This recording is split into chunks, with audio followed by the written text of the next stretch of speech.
22 CF 363, State of Wisconsin versus Taylor Schabusiness. State appears by Deputy District Attorney Saunders and District Attorney Lezay. Schabusiness is here, as is her attorney, Mr. Fralick, on the court's calendar. Really for a Daubert-type hearing this morning to address Dr. O'Donnell, who Mr. Fralick had submitted as a potential expert for the responsibility phase. So, Mr. Fralick? Thank you, Your Honor. Well, the defense does have Dr. Diane Litton, PhD, as an expert to testify in phase 2 of this trial, the NGI phase. I did confer and consult with Dr. James T. O'Donnell yesterday after court to further talk about his opinions in this matter. I've had a number of discussions with him. I know that he is a pharmacologist who has lots of experience and has testified as an expert in the field of pharmacology in the past. I shared with him some of the concerns that the court had with regards to the 4 points of his trial opinion that was discussed yesterday. The defense had retained him some time ago, and he did testify at a motion hearing, I believe, back in June on legal issues related to the statements and other issues of that sort. After further analysis, after further contemplation and discussion, the defense has decided to not call him in phase 2 of this proceeding based on the comments that court made and some of the concerns that the court shared.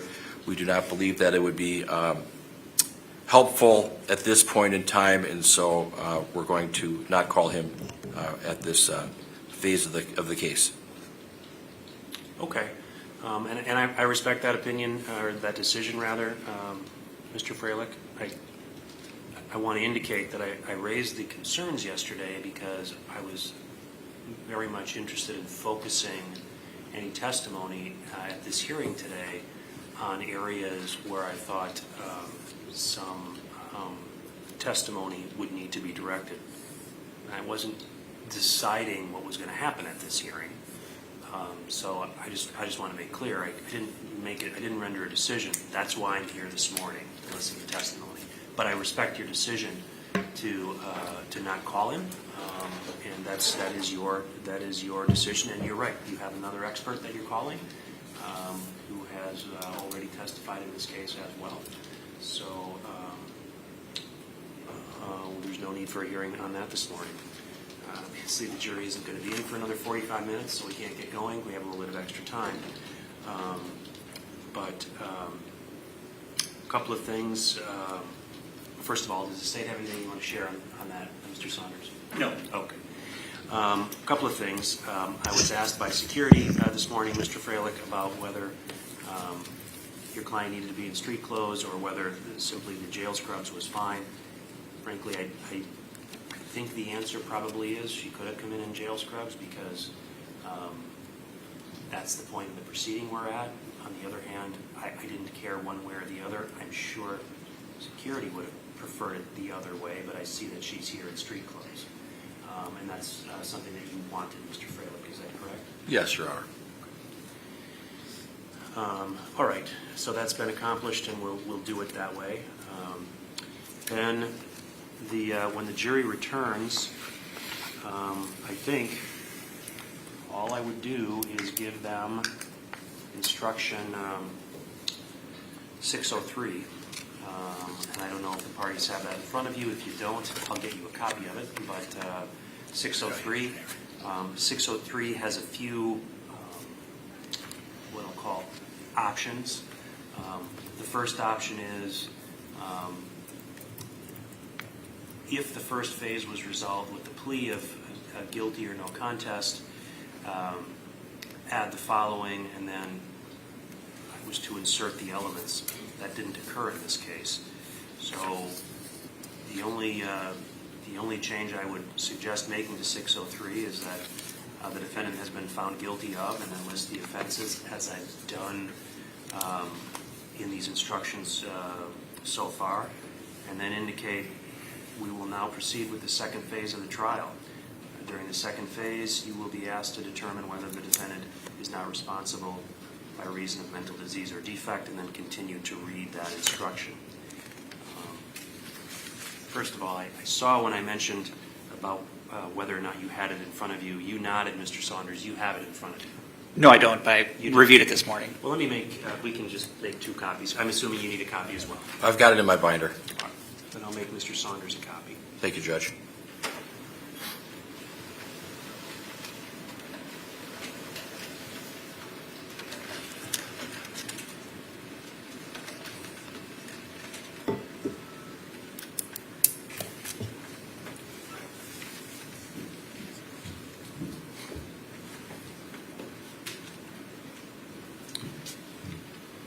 So I'll start with you, Mr. Freilich, because you have it. You've probably looked at it as I've been talking. Any objection to my setting out 603 out in that fashion? Makes sense, Your Honor. Mr. Saunders? No objection. Okay. So that's what I'll do. And then I guess the only other issue is the order of questioning. I know the burden of proof now shifts to the defense. Generally, the party with the burden of proof goes first, although this is kind of one of those cases where the state generally is perceived as going first. Mr. Saunders, preference? No, I agree. I think the defense has the burden, so they would start opening With their statement, witness. we would respond, and then they would call witnesses. Mr. Freilich? That makes sense as well. I believe, in talking to Mr. Lissay, at the end, at closing, then I would have the rebuttal. Right. So, That makes sense. So that's what we'll do. I'm going to keep you under the same time frames I had for openings and closings during the guilt phase of the trial. Okay. Anything else to take up? I'll go briefly modify that jury instruction. Anything else to bring up, Mr. Saunders? I don't know if the court also wants to read the opening statement instruction too after 603. I don't know if it's necessary or not, but I can. That, Okay. that is not any objection to that, Mr. Freilich? no, Your Honor. Okay. I'll get the opening statement instruction. The proposed jury instruction guide is pretty sparse as to what they suggest we read. So, and frankly, at the end as well, there's 605, but nonetheless, we'll talk about that later. I'll get the opening instruction, the opening statement instruction. I'll read 603 first, then I'll read the opening statement instruction, and we'll go from there. Anything else, Mr. Saunders? no, thank you. Mr. Freilich, anything else? Nothing else. Thank you. Okay, well, the jury will be in at 9:15, so we have a little bit of time, and we'll be back on the record at 9:15. We're in recess. Thank you.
Okay.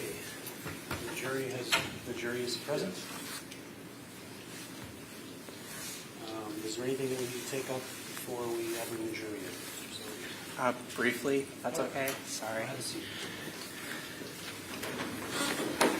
So I told counsel it doesn't seem like there's a large issue, but I just wanted to make a record of incidental contact I had with the juror. I was entering the restroom, he was exiting the restroom, and there were reflexive warning comments. I then realized he was a juror. There wasn't any further contact. That was about 8:40 a.m., so I was admittedly a little surprised to see a juror here this early, but I just wanted to make a record of that. Okay. Fairly, anything you want to say to that? Your Honor, Mr. Saunders told me about this. I don't believe it's really an issue at all. These types of things periodically happen, and usually it's incredibly innocuous. So we give the instruction to the jurors not to talk to the attorneys, and the parties not to talk to the jurors. You see somebody, you feel like you're compelled to say hi. In this case, Mr. Saunders, it seems like wasn't even aware that it was a juror, and was not even expecting to see a juror. Sometimes the jury's sitting there, and you don't study their faces so you know what you're dealing with. I'm satisfied, given what he's represented, that there was no intent in what occurred, and the exchange was innocuous and really is to impact the case. But I appreciate you letting me know, Mr. Saunders. Anything else before bringing the jury? No, thank you. Mr. Freilich? No, Your Honor. Thank you so much. Very good. And we will we'll bring the jury.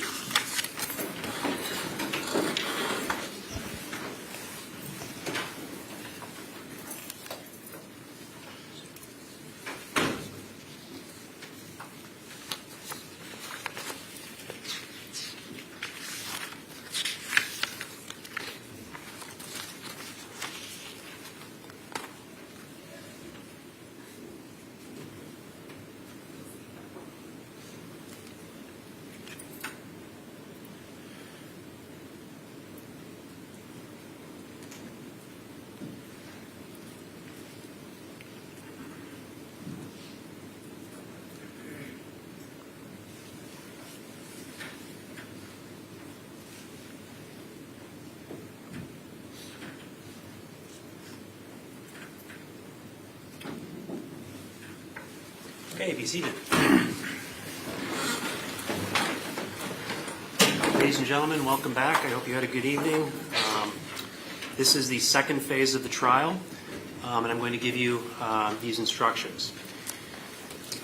The defendant has been found guilty of first-degree intentional homicide, mutilating a corpse, and third-degree sexual assault. We will now proceed with the second phase of this trial. During the second phase, you will be asked to determine whether the defendant is not responsible by reason of mental disease or defect. Before you may find the defendant is not responsible for the criminal conduct, the defendant must satisfy you to a reasonable certainty by the greater weight of the credible evidence that at the time the crime was committed, the defendant had a mental disease or defect, and as a result lacked substantial capacity either to appreciate the wrongfulness of the conduct or to conform that conduct to the requirements of the law. This issue will be presented to you in the form of two questions. First, at the time the crime was committed, did the defendant have a mental disease or defect? Second, as a result of the mental disease or defect, did the defendant lack substantial capacity either to appreciate the wrongfulness of the conduct or to conform that conduct to the requirements of the law? You will be asked to answer the second question only if you answer the first question, yes. If you find the defendant is not responsible for the criminal conduct, the defendant will be committed to the custody of the Department of Health Services and will be placed in an appropriate institution unless the court determines that the defendant would not pose a danger to herself or to others if released under conditions ordered by the court. The only issue at this second phase of the trial is the defendant's mental condition at the time of the offense. The lawyers will now make opening statements.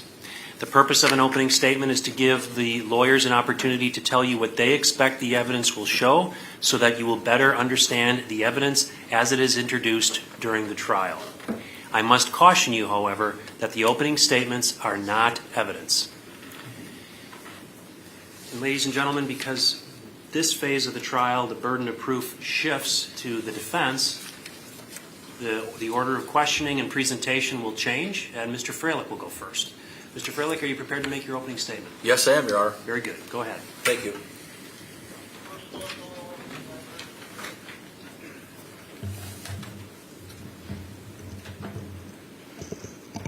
Your Honor, may it please the court, ladies and gentlemen of the jury, good morning. Mr. Lissay, Mr. Saunders, prosecutors for the state of Wisconsin. You're going to hear some testimony in this case from the defense expert, Dr. Diane Litton. She's from the Menasha area. She's a PhD. She's a forensic psychologist. You're going to hear testimony from the state doctors as well, Dr. Matthew Seipel and Dr. Christina Engin. The burden does shift to the defense in this particular case. We're in phase 2 now, and the burden shifts to the defense, to me, to ask you to consider whether the defendant, Taylor Denise Schabusiness, is responsible or is not responsible by reason of mental disease or defect.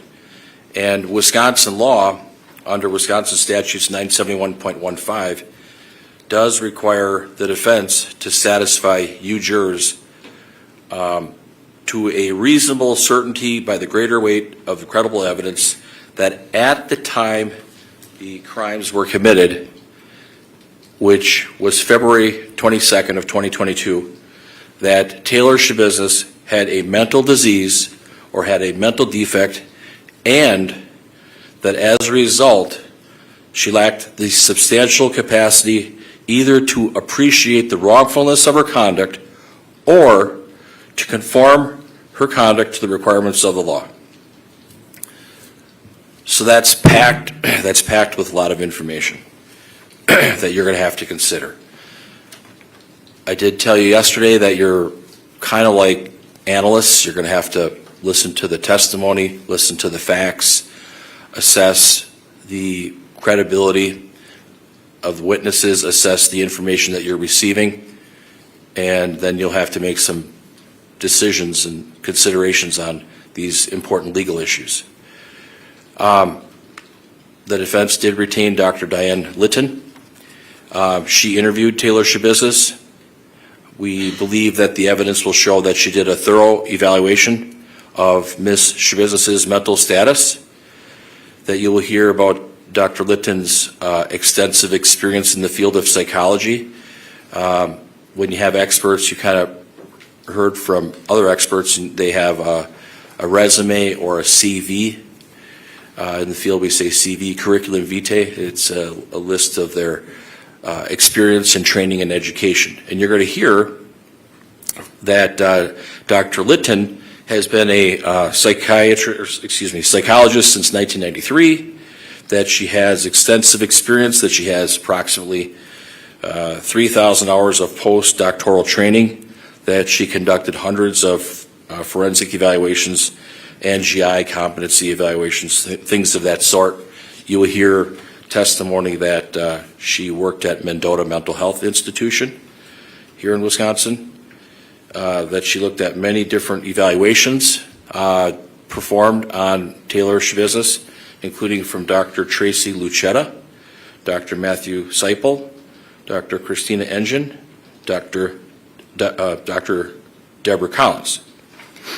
And you will hear that Dr. Litton, we believe she'll testify that she looked at a whole myriad of records, including jail records, mental health records, a court order, an order for civil commitment, mental health order, an order to take psychotropic medications, basically a medication order. She will, I believe, testify that she reviewed Nicolay Psychiatric Center mental health records from Brown County. She will talk and testify about her contacts with Ms. Schabusiness on the different occasions that she met with her. One being a situation where a chair was thrown by my client at her before I got involved in the case. She will testify that she did have another interview with her at the jail, and she asked me to sit in. So you're going to hear about all of her findings, her observations, and her opinions in this particular case. We believe that she has extensive experience. She's been in this field for a very long time, and that you need to pay close attention to what she says and give her opinions strong consideration. Give it due weight. And we believe that her testimony will be that she's of the opinion that Taylor Schabusiness does qualify for the NGI plea based on her diagnosis of a serious mental disorder. And that she has some other opinions, and she'll tell you about those when she testifies. You will hear, I believe, testimony from my client's father, Arturo Coronado. And I believe that he will come here. He's been summoned by the defense by subpoena to answer some questions about his daughter growing up, how she was, what kind of issues or problems did she have, what kind of mental health issues, and what he did to try and help her get treatment.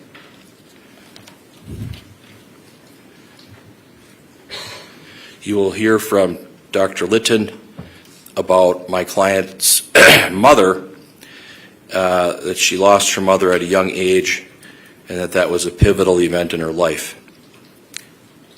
Dr. Litton will also provide some testimony about the fact that she believes there may have been a budding personality disorder, and that she saw a really disturbed teen when she assessed all of the school records. She looked at all the school records and did a table or a chart. She looked at the mental health history. She did a one-page chart on that. The burden of proof in this case does rest with the defense on the NGI issue. I think that the testimony from all of these different professionals, these different doctors, these psychologists who talk about behavior and things of that sort, you can hear their testimony about all of the different problems, all of the different mental health issues, all of the different behavioral issues that Taylor Schabusiness had growing up as a kid, as a youth. She had a lot of obstacles that she had to face growing up. We believe Dr. Litton will also provide some testimony about my client's prior treatment with antipsychotic medications. She will testify about my client going off these antipsychotic medications sometime after her inpatient treatment in 2021. And Dr. Litton will set up and provide the background history and information on Taylor Schabusiness's life and upbringing.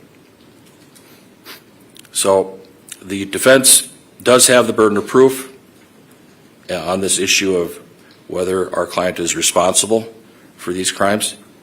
But we believe that the testimony and the evidence will show that at the time of the offense that she did have a mental disease or defect. We believe that the information and the testimony will show and hopefully lead to you to conclude that she lacked the substantial capacity to appreciate the wrongfulness of her conduct or to conform her conduct to the requirements of the law.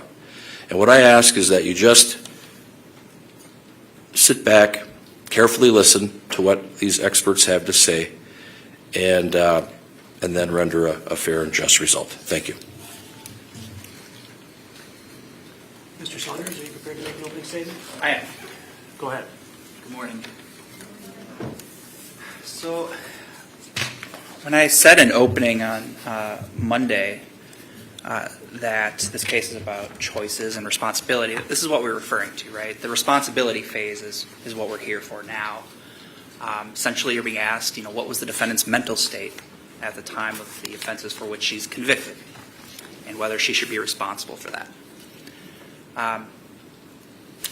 Let's address the obvious.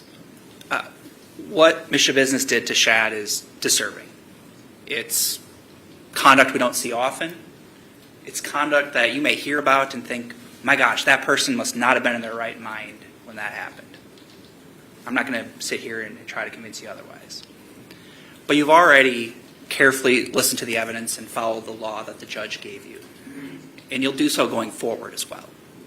Because you will be told what a mental disease or defect is and what it is not. A mental disease is not antisocial conduct. It's not conduct brought about by use of a controlled substance, a temporary mental state caused by a controlled substance. A person is not mentally ill just because they commit something that's unnatural, that's so enormous, that just is beyond comprehension, right? You'll be instructed that those are not mental diseases or defects. So as disturbing as the conduct you already heard about is, and may be, that's not where the analysis ends. You'll hear from several experts. Defense already went over Dr. Litton and her qualifications and how she supports Ms. Schabusiness's NGI plea. But you'll also hear some issues with Dr. Litton's methodology, her analysis, and ultimately her conclusions. The state will call several psychologists of its own, both of whom were actually court appointed, not by either party, by the court, when they did their analysis and meetings with Ms. Schabusiness.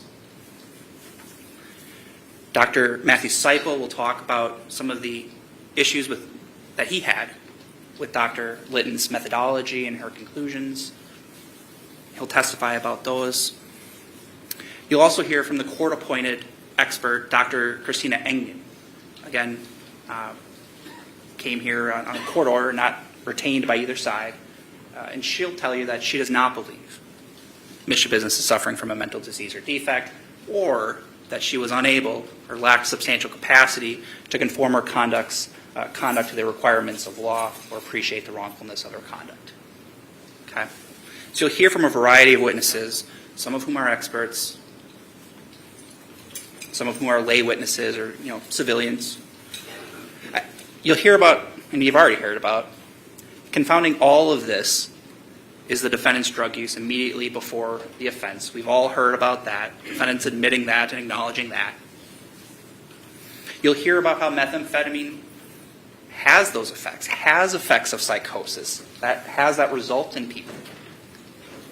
And again, it's not a mental disease or defect if you're using controlled substances and it causes that result. So you'll hear from these experts and witnesses, but ultimately, in our state, whether somebody is suffering from a mental disease or defect is a jury determination. It's up to you, based on the facts and opinions that you hear. Certainly the opinions of the experts will be valuable for you, but you've already heard all the evidence. You know more about this case than any of these experts likely do. You heard testimony about Ms. Schabusiness's mental state both before and after, in close proximity to the offenses that she's convicted of. You've heard her friends, her roommate, officers who had contact with her, Mr. Hendricks, Ms. Pakinich, describe their interactions in close proximity to this offense and reported nothing out of the ordinary, some of whom are her friends who've known her for quite a while. Mr. Gannon, Mr. Tomes, you've already heard about their observations of the defendant. But more importantly, you saw the defendant's own words. Hours after all of these offenses occurred, really close proximity, you saw her be able to recall, be able to talk about it, and more importantly, you saw her mannerisms, how she was talking about it. Did not appear anyone was suffering under some manic episode. She's calmly talking about it with officers, providing information that is consistent with everything they're seeing. What does that indicate? She's aware of what's going on. She remembers everything. This isn't somebody who is not appreciating what happened. So that's why we call all these experts, but ultimately, at the end of the day, it's a jury determination. It's a factual issue for you. And the state believes that when you hear all that evidence and consider the evidence you heard in the first phase, that you'll find the defendant has failed to meet her burden, that she should be held responsible for the conduct that she's convicted of and what she did to Shad. Thank you.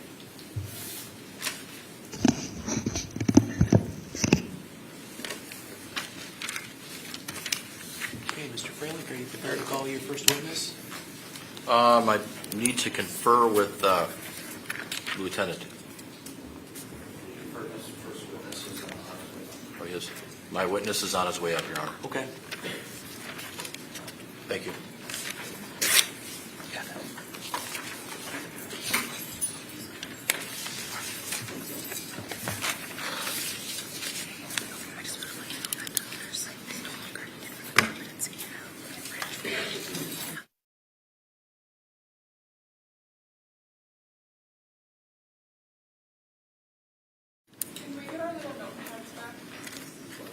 They'll give you those right there. They want their notepads back.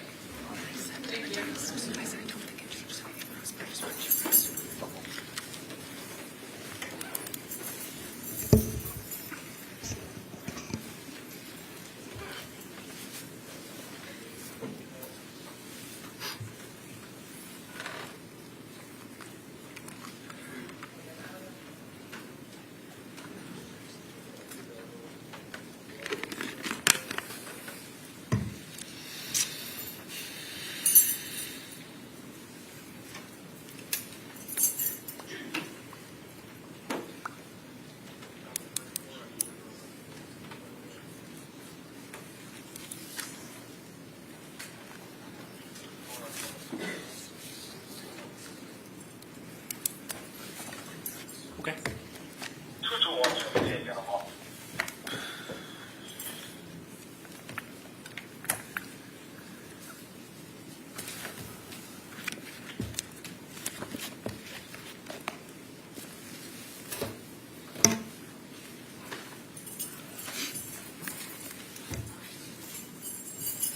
Is that all your stuff?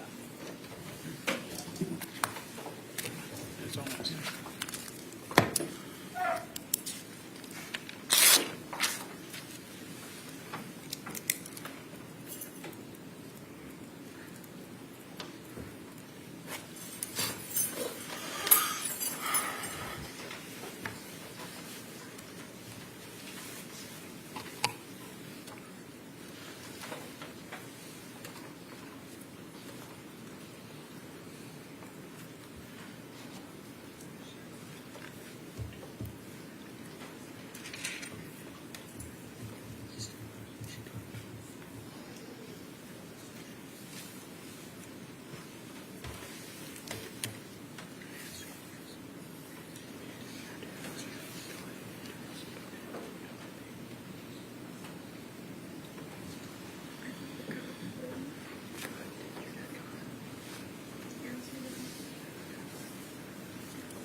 Yep.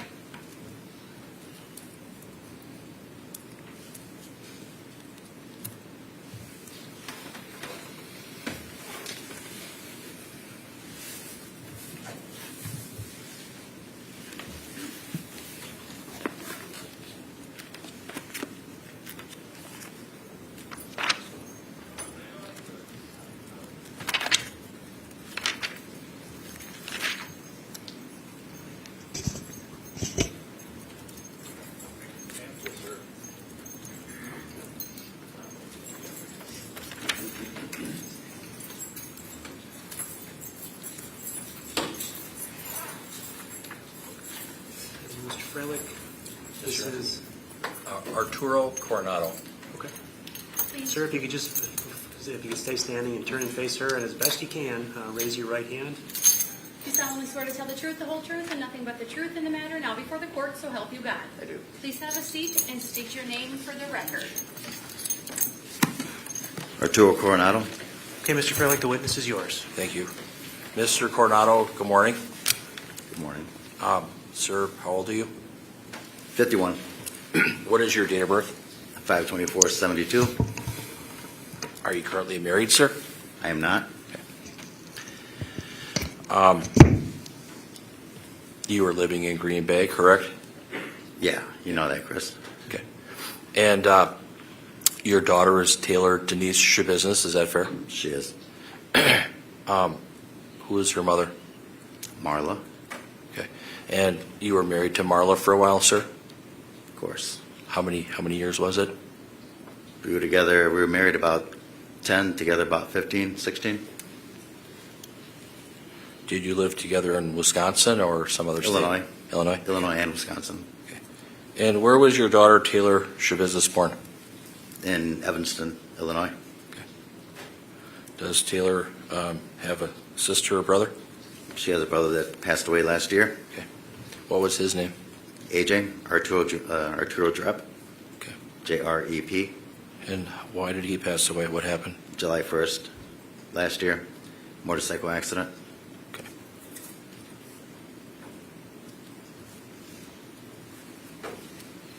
When you were living in Illinois with your daughter Taylor Schabusiness, was she ever brought to a hospital at all?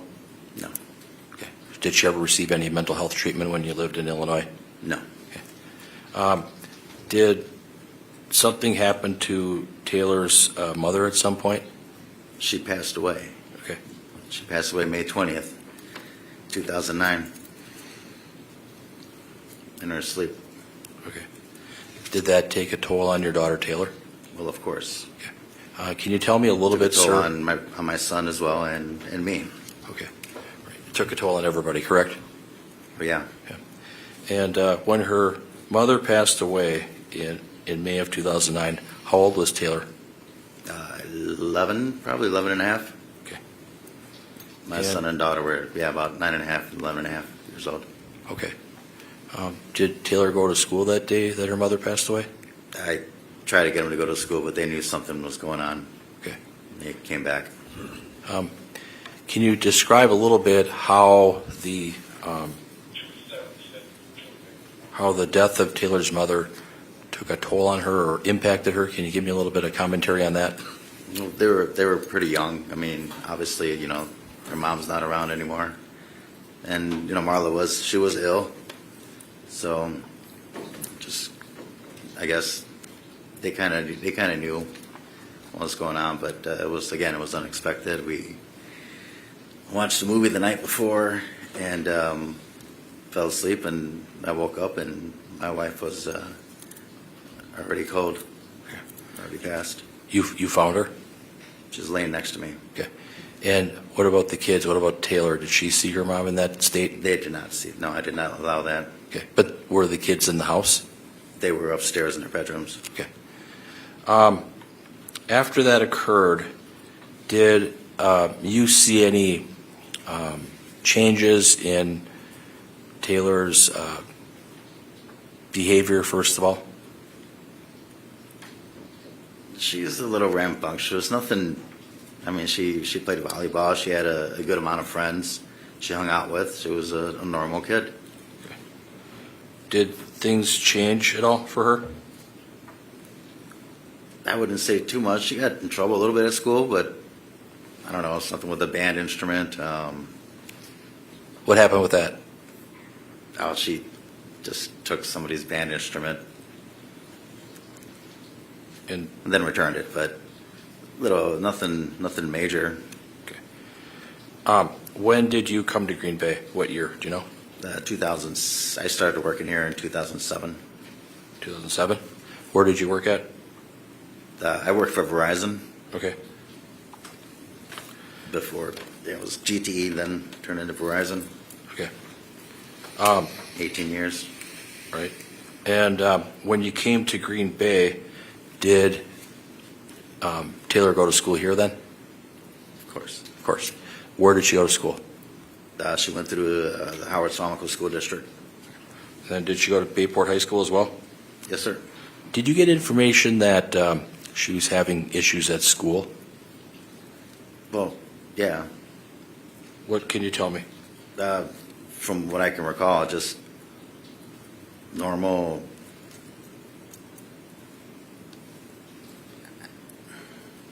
just kind of acting out, I guess. Just there's a couple of little instances that happened in high school, but it's kind of why I yanked her out of there and sent her to Texas so she could graduate and kind of get away from the issues that were going on here. She went to Texas to live with her grandparents. Correct. When was that, do you know?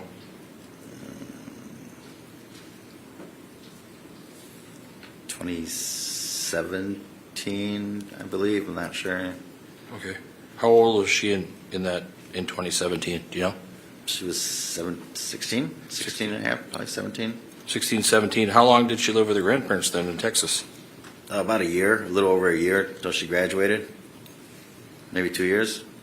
About a year, maybe a year and a half. Was that Cotulla, Texas? That's correct. Was there a point where she got pregnant? Well, about a year and a half ago, maybe. Okay. And Yeah. and she had a baby, correct? Yes, she did. And the baby is currently living in Texas with the grandparents, correct?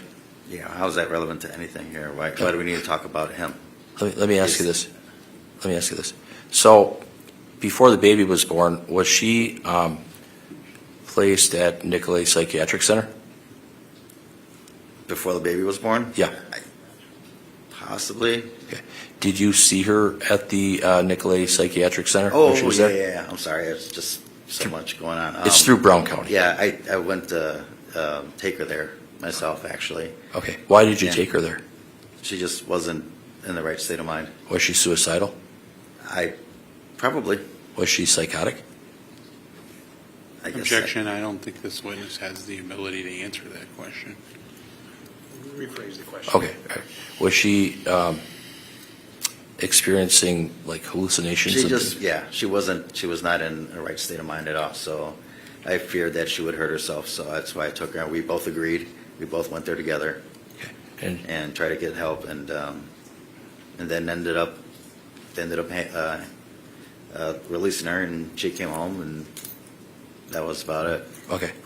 Was she prescribed some medications and things like that?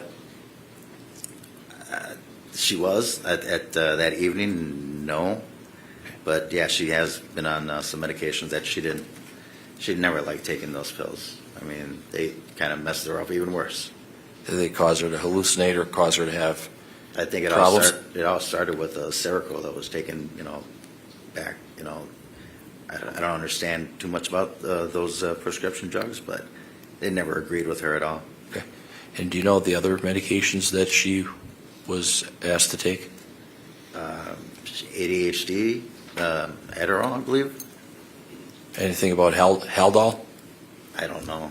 Okay. But I know she was prescribed some stuff, but I don't know the names. Okay. Did you talk to some of the doctors or psychiatrists at the Nicolay Psychiatric Facility? Judge, I'm going to object. I think this witness can offer his observations and the facts that he's aware of from what he observed of Ms. Schabusiness with respect to what he learned from doctors about her mental health conditions. We have professionals who are going to answer questions based on the records. Those people are better equipped to answer those questions. The information he received from doctors is hearsay. It's not hearsay. I didn't ask what they said. I just asked if you talked to the doctors, Your Honor. Sure. So the question that's pending isn't asking for hearsay. I think the objection was made because it sounds like that's where we're headed. So he can answer the question that was just asked, and then I'll just indicate, Mr. Freilich, that objection is probably coming if you go to the next step.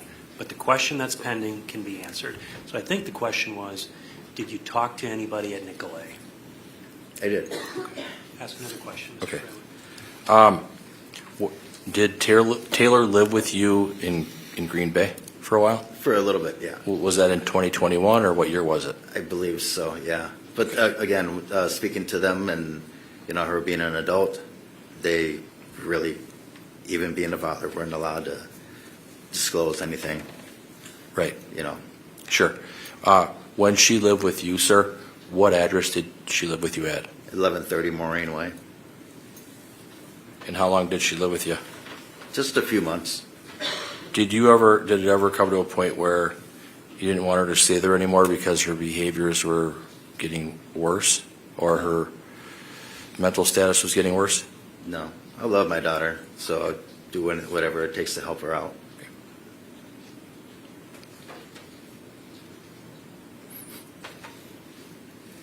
Did you ever review any of her records at all? Objection. I don't think he can testify to the content. Again, I think it's the same objection. He can answer whether he reviewed them. He can't answer anything about the content of the records. Your Honor, the state, what they're trying to do is they're trying to anticipate an objection. They know this one is not an objectionable one, in my opinion. And any good parent, when you go to the doctor, you're going to talk with the physician or the psychologist or whoever it is about the status of your child. So I'm just Yeah. asking that. It's not like I didn't try. I tried talking Hold to it. her. Wait. So I'm going to overrule the objection at this point, and the question can be asked. Mr. Freilich, why don't you ask it again so the witness has it in his mind? Okay, Your Honor. I kind of forgot, so hopefully Did you review some of the records of your daughter? Did you review any of the records? Like at the facility. Yes. Again, she was an adult at the time, and I can't. Yeah, the she answer was. was no, She was. Mr. Freilich. Yeah. when she was living at your house, sir, on Moraine Way, was she ever experiencing any hallucinations or anything like that? Yeah. Can you tell me about that? Just know that she wasn't in the right frame of mind. Kind of see things. She'd like to walk around, and we take a walk, cemetery, just right down the street. But she just needed, just to kind of get out and walk around, and I guess ease her mind. Did you have concerns about her from a physical or mental standpoint? Always. Okay. Always. All right. Thank you. Nothing further. I appreciate that. Do you have any cross-examination? Just briefly, Mr. Coronado, were you aware of whether or not your daughter was employed during the time that she was residing with you on Moraine Way? She was not at the time. At that, no. Do you know anything about her employment history as an adult? Sure. And had she held jobs in the past? Oh yeah. Yeah. Do you know where she worked? She worked for Saputo. She worked a couple years. Saputo, 3.5 years probably. And is that relatively recently? Prior to her arrest, of course. Yeah. Right. Prior to. And She was doing really well there too until her boyfriend/husband got out of jail. That turned everything upside down. in part because of the methamphetamine use, right? Yep. So Taylor was doing pretty well, and then she started using the drugs. Yeah. No further questions. Pretty bad drug too. Anything on that, Mr. Freilich? What was the drug? No, meth, heroin, whatever else. I don't know. Marijuana? Yeah, I don't know. The kid was already doing that shit before, and just a fucking loser, and he got my daughter involved in that shit. Okay. Thank you, sir. Nothing else. Anything on that? No, Your Honor. Okay, thank you. You can step down.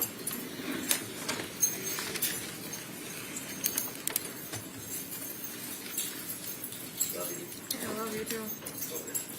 Go Bears. Take care of them. Next witness, Mr. Freilich. I call Dr. Diane Litton, PhD, Your Honor.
Doctor, if you want to just step right up over here.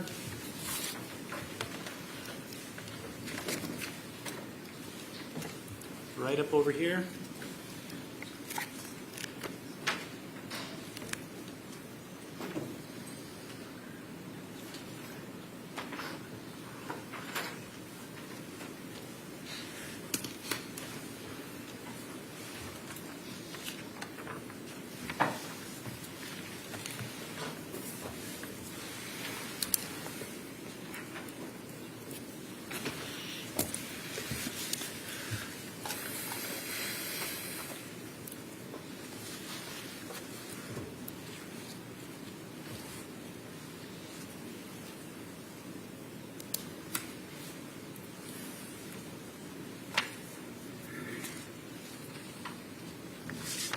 Please raise your right hand. Do you solemnly swear to tell the truth, the whole truth, and nothing but the truth in the matter, now before the court, so help you God? Yes. Please have a seat and state your name for the record.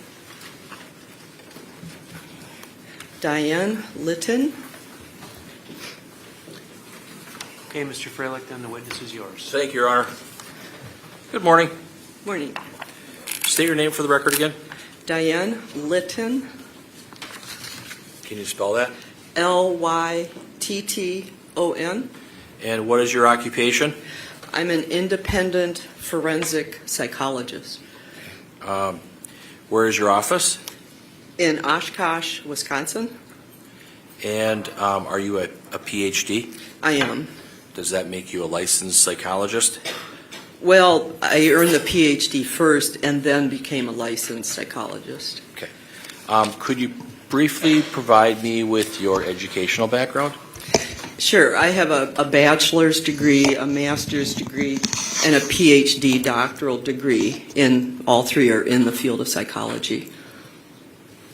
How long have you been a licensed psychologist? June 1993. And did you work for UW-Madison? I was during my PhD program at UW-Madison, during the graduate program, I was what's called a research assistant for the professors, for my professor. So that was my work when I was getting my PhD. Okay. Initially, when you got your PhD, where did you work? I worked for the University of Wisconsin, initially in an internship, administrative internship through University of Wisconsin system. I did that for a year, and then I became a research scientist at UW-Madison. Did you work at Mendota Mental Health Institute? I did. Could you tell me a little bit about that? After taking off about 5 years for family matters, I then retrained to become a clinical licensed psychologist, and that took me 3,000 hours at Mendota Mental Health Institute in Madison, and then they hired me as a staff psychologist, and I was at Mendota for about 7 years, 1991 until 1997, when I became independent forensic psychologist, and I was a therapist too for some years too. Okay. As a psychologist, do you conduct NGI evaluations, competency evaluations, psychological evaluations? Yes. What kind of patients did you treat as a forensic psychologist? A variety. The ones inpatient at Mendota Mental Health Institute in Madison, we used to have what called the adult and teenage and child, not forensic units, but child units. For a while I was on a juvenile adolescent unit, and then I worked for a couple years on what's called the civil unit, adults. They're no longer at Mendota now, but then the last part of that 7 years, I was in the forensic units, people who were committed under the insanity, NGI. And then also, so most of the patients I dealt with were had been found not guilty by reason of mental disease or defect, and the other patients were there for competency to proceed to trial evaluation. So I had both. Did you also deal with guardianships? Peripherally when I worked at Mendota, but since being privately employed, I do numerous guardianship evaluations for Outagamie County. Had you also been involved in doing sex offender evaluations as well? Yes, Now, you have a curriculum vitae, correct? yeah, very small one, yeah, resume. And you did provide that to me, is that fair? Yes.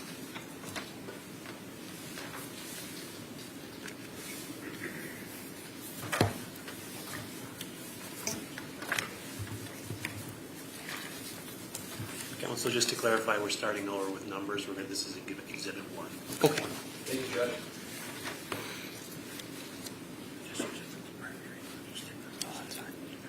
Your Honor, can I have permission to approach? You may. Thank you. Dr. Litton, I'll show you what's marked as Exhibit 1. Yes. Can you tell me what that is? That's my brief resume. And does your resume or curriculum vitae contain information about your educational background? Yes. Does it contain information about other patients or cases you've worked on? Well, it summarizes my jobs over since 1975. So, yeah. Okay. And the type of cases that I do for the last 32 years? Okay. And your license is still in effect, correct? Yes. Is everything in that curriculum vitae Exhibit 1 true and accurate as of today? Well, except I wasn't able to do the online renewal of my American Psychological Association membership. I found that out this year, so I had to call them up and do that. So that's the only thing. As far as I know, that's the only thing that's not accurate. But you're licensed in the state of Wisconsin. Correct. Offer Exhibit 1. Any objection? No. One will be received. Thank you. Now, were you provided with some brief background information about this case? Yes. And were you provided information from prior counsel and from me? Yes.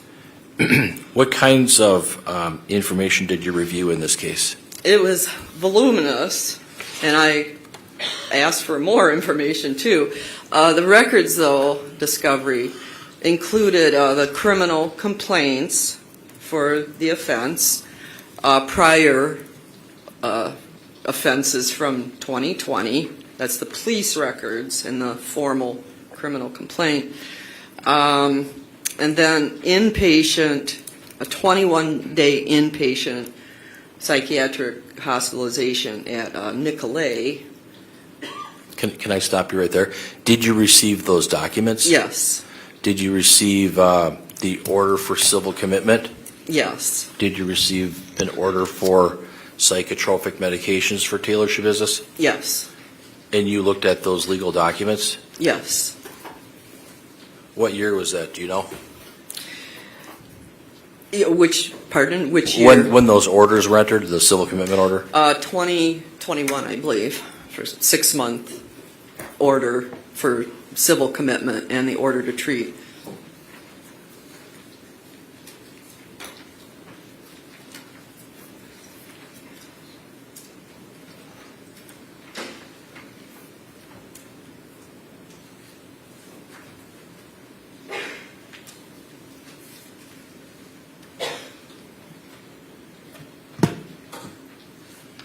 I apologize for interrupting you, but Your Honor, can I approach? You may. I'm going to show you what's been marked as Exhibits 2 and 3. First, could you identify what Exhibit 2 is? 2 is a state of Wisconsin, Brown County order of commitment. Is that for Taylor Schabusiness? Yes. And Exhibit 3? That is a state of Wisconsin, Brown County order for involuntary medication and treatment. Is that for Taylor Schabusiness? Yes. Is that from 2021? Yes. Do those documents indicate that she was mentally ill at that time Yes, and that she was court ordered to take some medications?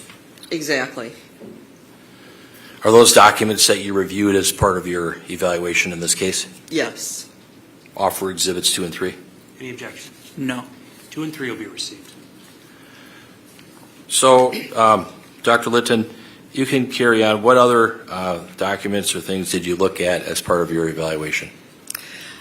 I reviewed the other evaluators in this case, their reports, and then the 2 inpatient psychiatric hospitalizations from Bellin here in Green Bay. I reviewed voluminous school records, which I don't often get in these cases, but the school records for Ms. Schabusiness covered kindergarten through 11th grade and all the behavior incidences. So I think that's about it. And then the Prevea, we've asked for those records, but they haven't been received yet. Did you review Nicolay Psychiatric Center records from through Brown County? Yes. Did you review the report from Dr. Christina Engine, Yes. Dr. Tracy Lucetta, Yes. Dr. Matthew T. Seipel, Yes. Dr. Deborah Collins? Yes. Those are all psychologists, correct? Yes, they are. Did you also review the criminal complaints and police reports and other case materials? Yes.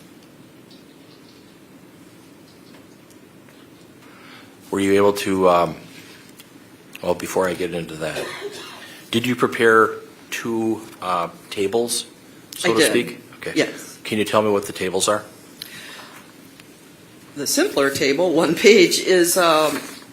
Schabusiness's mental health history with just the names of the records, the date of the treatment, if it was known, her age at the time, and then the diagnosis, medications, and the conditions. So that was the 1 page. And then the other one was prepared by her school, and it reflects 6th grade through 11th grade, but this is just the table that the school had prepared. I had also, though, reviewed her kindergarten through 5th grade. So this table is 6th grade through 11th, but I also reviewed kindergarten through 5th grade, too. Okay. And you brought these tables here and provided them to me, correct? Yes, And they've been provided to the state? I guess. I don't know. Were they provided to the state? Yes, they were. Okay, yes. You Your Honor? you told me that. Thank you. Can I approach, Your Honor? You may. Thank you. Dr. Litton, Exhibit 4 is being presented to you. Exhibit 5 is being presented to you. Could you comment on Exhibit 4 first, please? Exhibit 4 is a 1-page table, Taylor Schabusiness mental health history, with the record, the information came from, the date, if it's known, of inpatient or jail records, her approximate ages, and then the conditions during that, either psychiatric treatment or in jail, the conditions, if they did make any diagnosis of her, and then medications, if there were medications prescribed. So that's what Exhibit 4 is. Could you take me through that in a little bit more detail as to the treatments she received and the medications? Yes.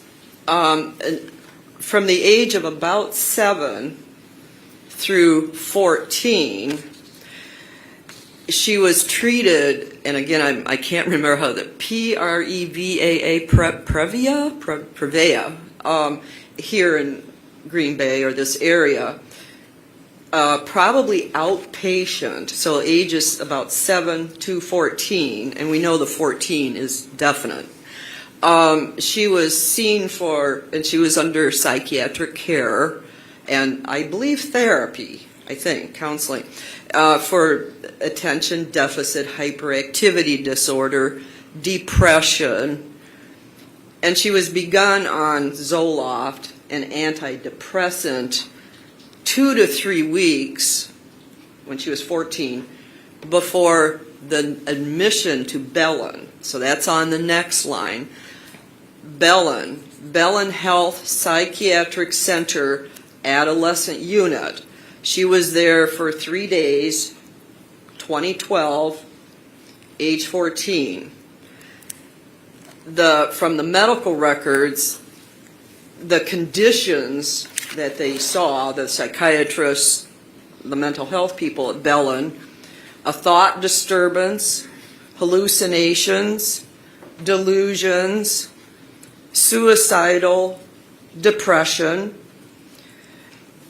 She was initially diagnosed with bipolar 1, depression, severe, with psychosis. She was put on an antipsychotic medication, Seroquel, and they discontinued the Zoloft that she had been taking 2 to 3 weeks before the admission. And the reason they discontinued the antidepressant medication is sometimes it can trigger worse symptoms in a person with bipolar. When she was discharged after the 3 days, no longer suicidal, she was then diagnosed with a mood disorder, not otherwise specified, without psychosis, but still, the psychiatrist noted there was still some paranoia. You want me to just continue? Sure. Okay. The next admission, psychiatric, was to the same facility, Bellin Health Psychiatric Center Adolescent Unit, inpatient. That was for 3 days, 2 years later, in 2014. She was diagnosed with a mood disorder with prior history of psychosis. She had a history of diagnosis of mood disorder, suicidal, attention deficit hyperactivity disorder, history of hypomania, and marijuana use daily.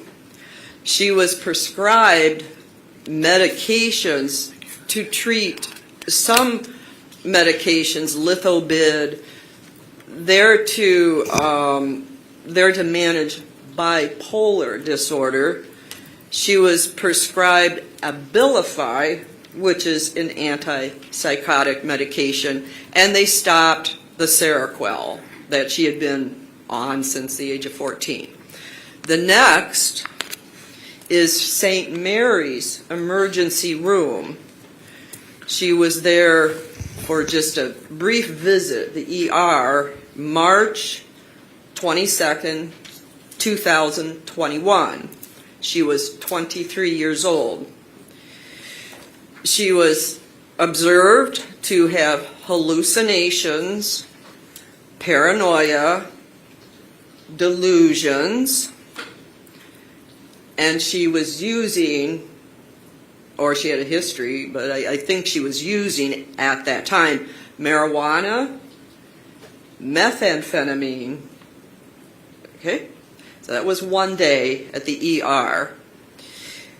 Then, and I believe, if I have this right, I believe she was in jail for 2020 offenses, and I believe she went to the emergency room in 2021 from the jail because of the psychosis.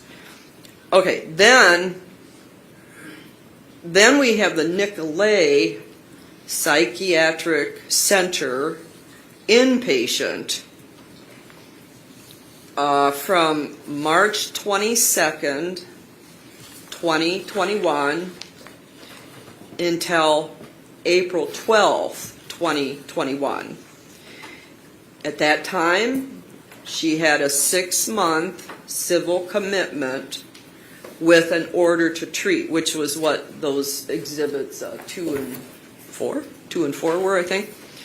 Okay, this was 2021 for 21 days. The records indicate bipolar disorder, substance use, hallucinations, delusional, paranoia.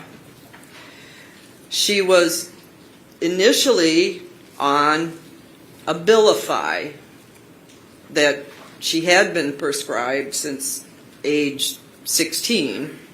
And again, she was 23 during the 21-day at 23 years old during the 21 days at Nicolay. So they kept her on, I believe they kept her on Abilify, an antipsychotic medication, but then put her on an injected to make it easier. So you get the injections of an antipsychotic, Aristada, I think, Aristada, I can't pronounce it, Aristada. They put her on that so hoping that she'd be more compliant, easier. You go to the psychiatrist, get a shot. I don't remember if it's once a week. Some of them last a month, so I'm not sure about that one. And I think I said she was diagnosed with bipolar disorder, substance use, had hallucinations, delusional, paranoia. The last records were the jail, Brown County Jail mental health records.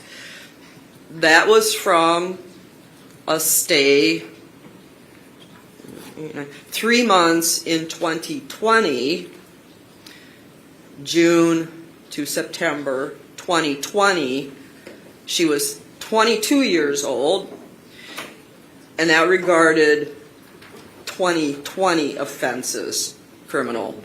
She was noted to be suicidal, bizarre behaviors, hallucinations, and had used methamphetamine and heroin. Then, from the ages of 24 to 25, currently, records from the jail were from January 4th, 2022 to July 9th, 2023. She had, and I'm getting these from their mental health records, psychiatrists, mental health people at the jail. They noted she had suicidal ideation, bizarre, self-injurious behaviors, many conduct reports. She was nonverbal and isolative in her cell at times. She smeared and drew on her cell walls with feces and menstrual blood. She was naked at times. She had hallucinations, intense anger at times. She was prescribed Risperdal, an antipsychotic medication for, quote, psychosis and impulse control. But she was usually non-compliant. Then, as far as I know, the antipsychotic olanzapine is currently her medication prescribed at the jail, but she is typically been non-compliant with taking it. And that's it for that exhibit. Did you generate a report in this particular case? Yes. Your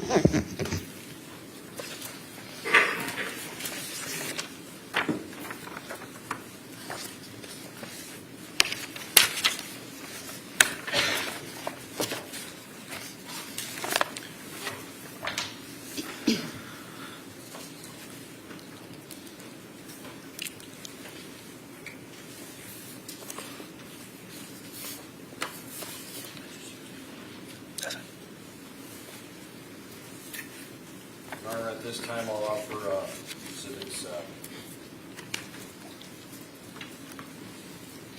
2, 3, and 4. Some of them have already been admitted. I'm assuming the only one that hasn't been admitted is 4. Okay, offer exhibit 4. Any objection? No. 4 will be received. Thank you, Your Honor. Dr. Litton, you prepared a written report, correct? Yes. And was that dated July 3rd of 2023? Yes. Was it 15 pages? About that, yes. Did you sign it? Yes. Oh, 9 pages. You did review her medical and mental health history, correct? Yes. Her background, correct? Yes. Her family and social background, is that fair? Yes. Alcohol, drug abuse, and education? Yes. Sexual, physical abuse history, fair? Yeah. Yes. Jobs, Yes. charges? Yes.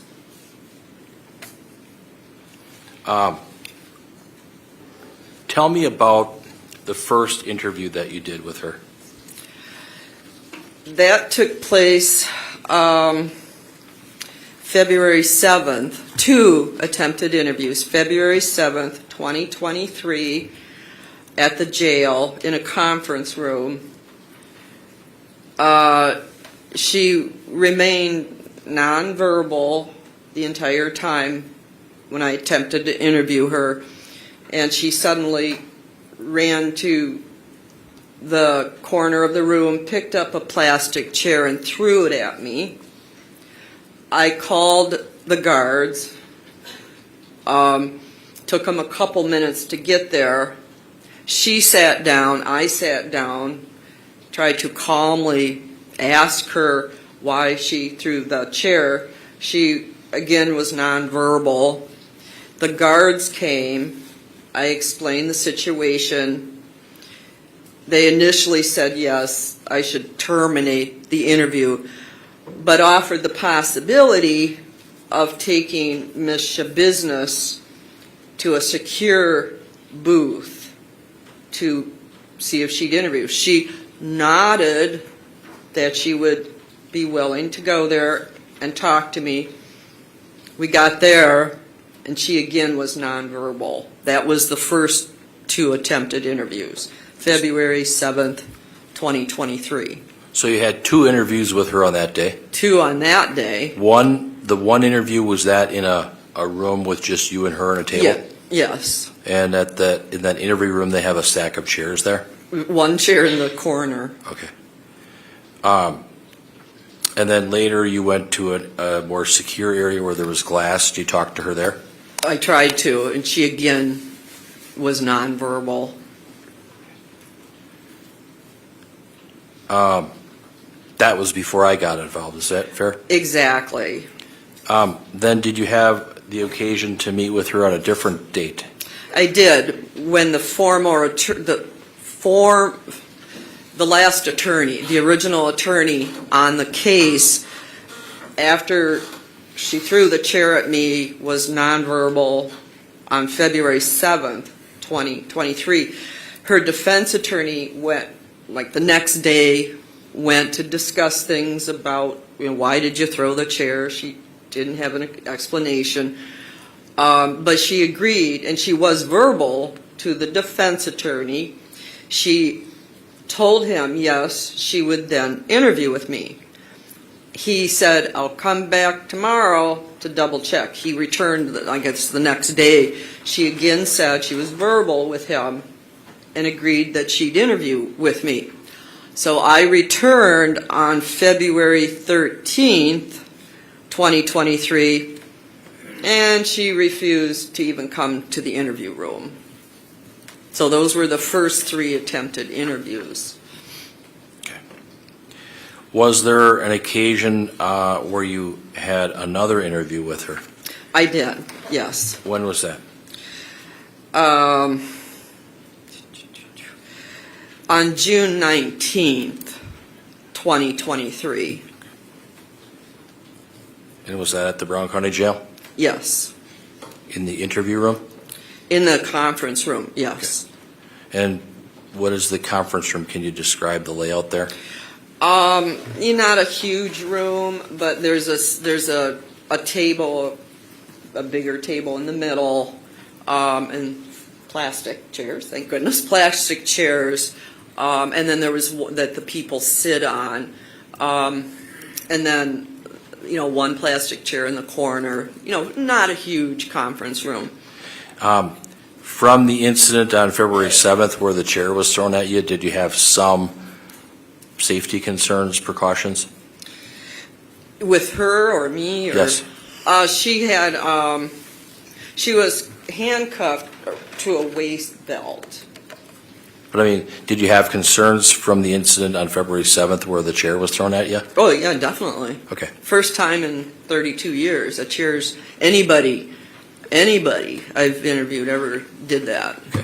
So on June 19th of 2023, you had another interview with her? Yes. Did you make any requests at all?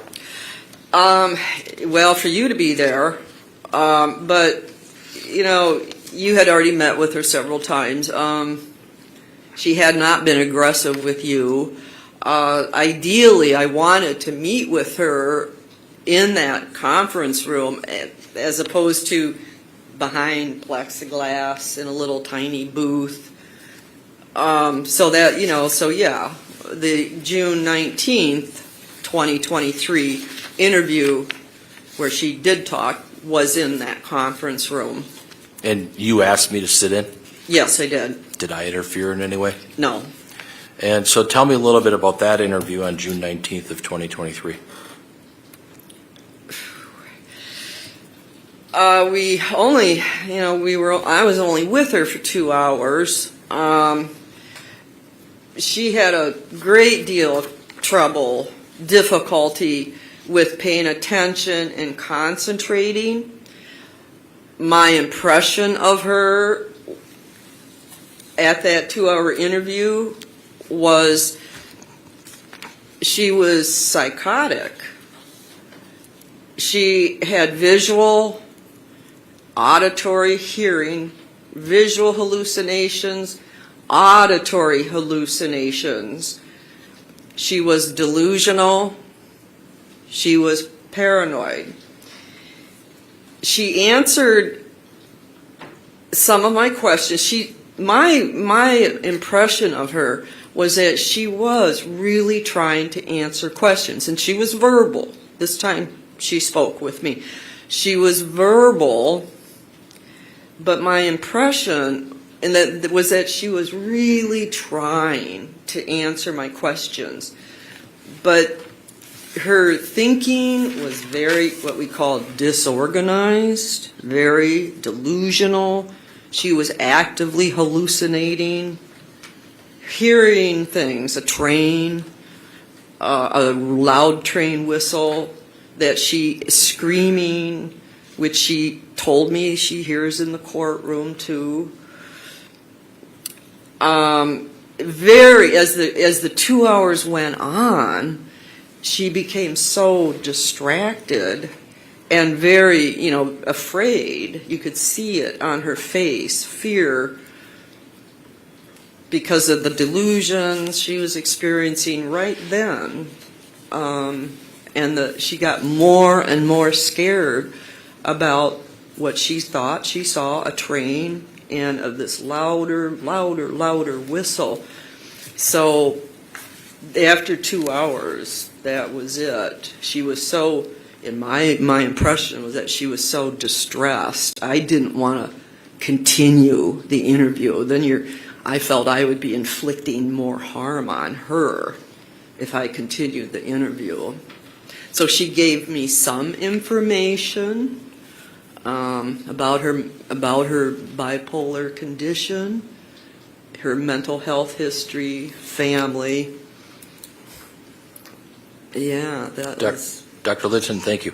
Do you have an opinion on whether or not Ms. Schabusiness's memory for remote or recent events was impaired when you met with her? Yes. Tell me about that a little bit. Not only did I see that memory issues, impairment in the 2-hour interview, but I see it in her records too.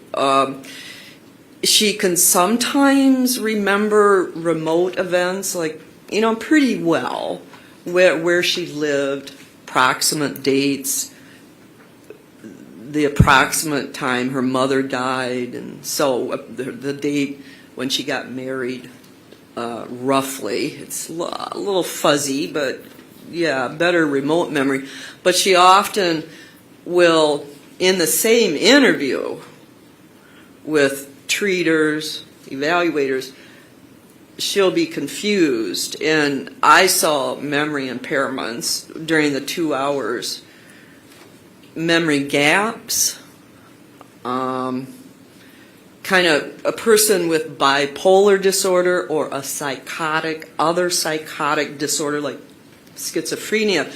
When they're actively psychotic, we sometimes see memory gaps for the time they were very psychotic, or with bipolar 1 disorder, when they're in a manic state, they can often forget what's going on. Then when they come out of the psychosis,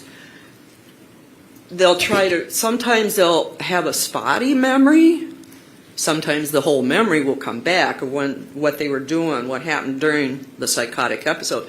But sometimes it's totally blank. Sometimes it comes partially back. And sometimes they try to reconstruct what happened, and you get a kind of a funny reconstruction. How do they explain their behavior when they were manic with bipolar or psychotic from schizophrenia, for example? They'll do a funny, not funny, haha, but bizarre reconstruction. Well, let's see, if I did that, if I got married while I was psychotic, well, let's see, I must have liked the guy. Or I've heard some really odd memory issues. What about her speech? Can you give me any commentary on her speech from the observations you made? Her speech is generally, you can understand, I could understand her. She generally speaks in what we call connected sentences. So you can understand her speech. She's not, there's another term, word salad, for somebody who's psychotic, who just blah, blah, blah. You can't understand. It's called word salad. I've never, in her records, and when I interviewed her, she's never been like that. So you can understand her speech. And she'll speak in brief, what we call connected sentences. Sometimes they're logical, lucid, but other times not. They don't make sense. They're going off track. Whatever we're talking about, poof, she goes off track and says something totally different. Are you saying that she goes off on tangents? Very much so, yes. Not always, but yes, I observe that in the records too. When you discuss certain topics, is she connected or disconnected? Sometimes, like in the 2-hour interview, sometimes and again, my impression was that she tried really hard to answer my questions. Sometimes she was connected to what I was saying and to reality. Other times, no, definitely not connected, in my impression. During the 2-hour interview that you had with her on June 19th, was she distracted by any internal or external stimuli? Yes. Tell me a little bit more about that. She was distracted by a clock on the, and this is one of these tangents, a clock on the conference room wall. She was distracted by a cord. We had just been talking about past suicide attempts, and she had tried apparently to hang herself. So when she was a teenager or younger, and she was distracted by a cord and a voice telling her to hang herself with that cord, but she said, I'm controlling it though. She had a train. She thought she saw a train and a whistle that got louder and louder and louder. She was delusional in her thinking. So those are just some examples. Did you ask her about her mood on a scale of 1 to 10? I did. And what was the response you got? 007, which was bizarre. And I think a reference to James Bond. What can you take from that? My impression was that, again, it was some tangent. And, it sounds pretty goofy, bizarre. I asked her to clarify that, and she really didn't. It led into a discussion of mania, bipolar 1 mania, and we discussed that, her impressions of bipolar, and has she ever had a manic episode.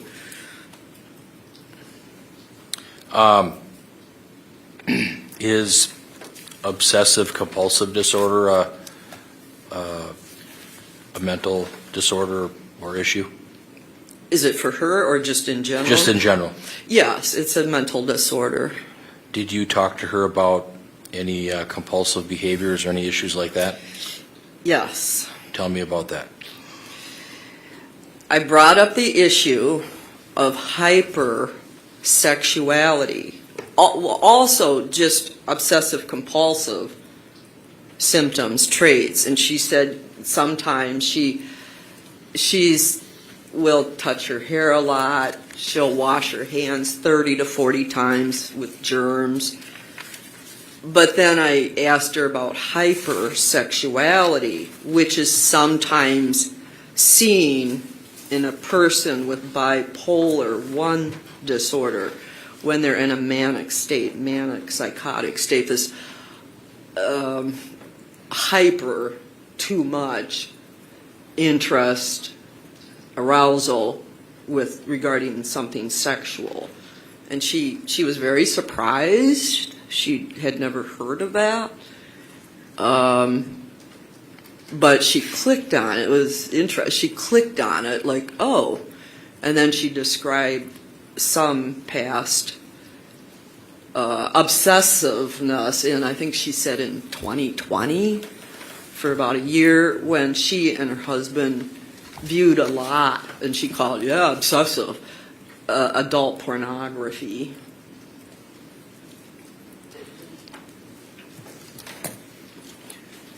Does hypersexuality give you concern or pause as it relates to mental health issues?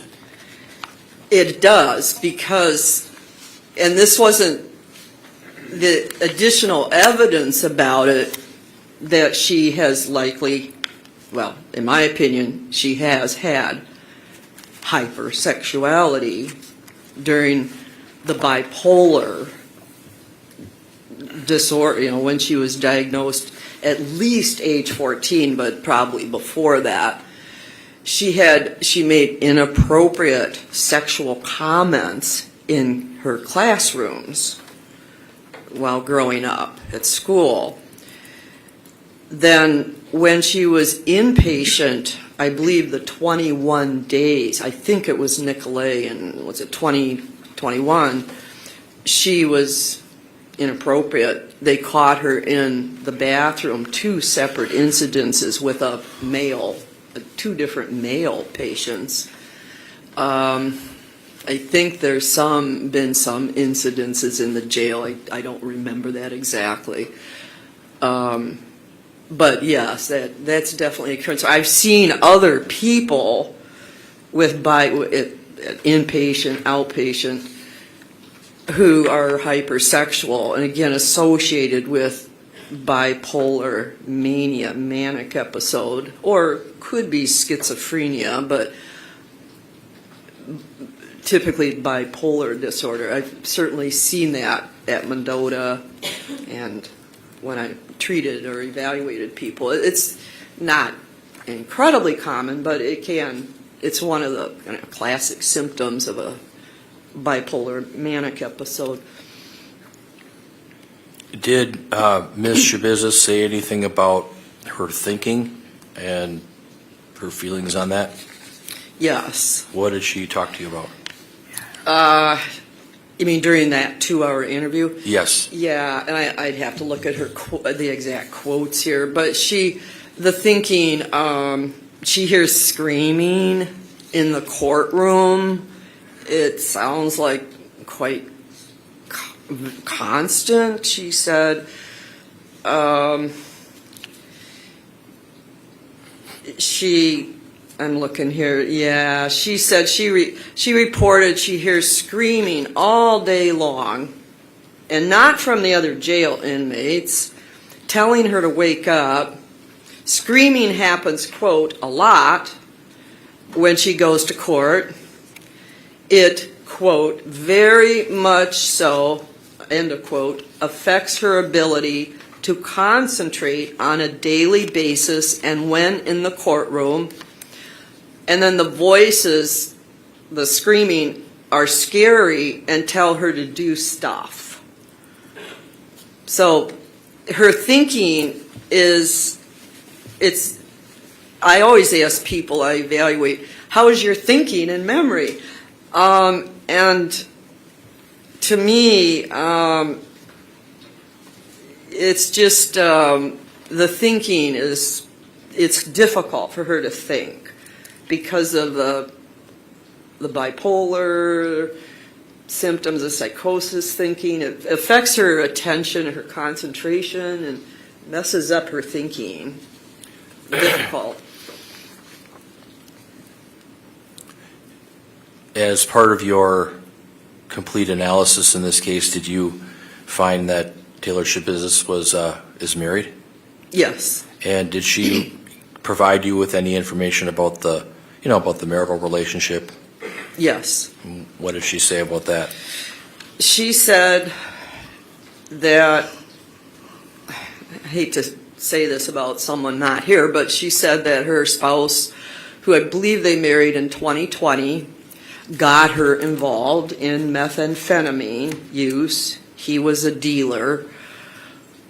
He was, again, her reports about this vary, but she has reported that he was very physically abusive. Hit her. Well, she told me that he hit her on the head numerous times. That was when I was evaluating her. Any head injuries ever in your past? And she mentioned that he had hit her on the head numerous times.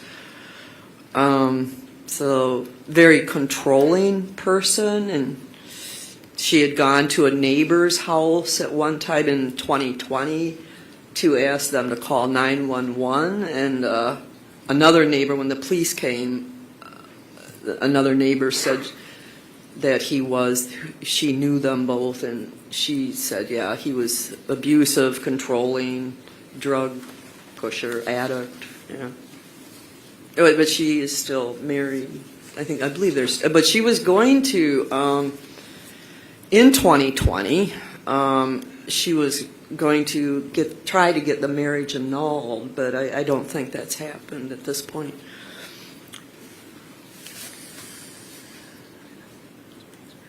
Freilich, while you're changing topics, I think we'll take our mid-morning break. We started a little bit later, but it's 10:45 right now, folks. We've been going for about an hour and a half. We'll take about a 10-minute break, so all rise for adjournment.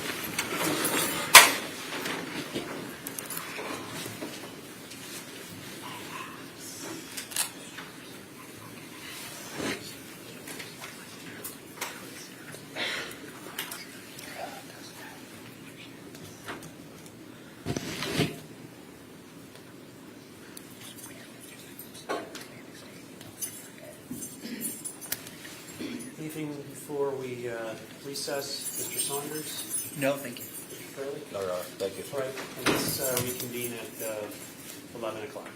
We're in recess. Thank you.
Okay, be seated. All right, we're back on the record. Mr. Freilich, the witness is yours. Thank you, Art. Based on your review of the educational records for Taylor Schabusiness, did you make any conclusions about whether she had a budding personality disorder? No, I did not. No. Did you see in the records that she was a really disturbed teen? Yes, that was my impression. And did you indicate that you felt that it even went beyond that? Yes, which was later confirmed when we later received the Bellin inpatient records from when she was 12 and then again at 14, and was diagnosed with a thought disturbance, bipolar 1, depression, severe with psychosis by age 14. Did you have a chance to review a colleague's evaluation, Dr. Tracy Lucetta? Yes, Is she a PhD? she is PhD. And she reviewed or examined Taylor Schabusiness in the past, correct? Yes, So you had a chance to consider her report, correct? yes, Did you also review Dr. Matthew Seipel's report? yes, And he's a forensic psychologist from the Wisconsin Forensic Unit, correct? yes, And then did you also have the opportunity to review Dr. Christina Engine's report? yes, And these are reports that were conducted based off evaluations of Taylor Schabusiness, correct? yes. Before I ask you about whether you agree with their opinions or not, I'm going to ask you about what is your opinion as it relates to your evaluation and assessment of Taylor Schabusiness? My opinion is that she qualifies for the not guilty by reason of mental disease or defect. My opinions are that she was not responsible because of a mental disease.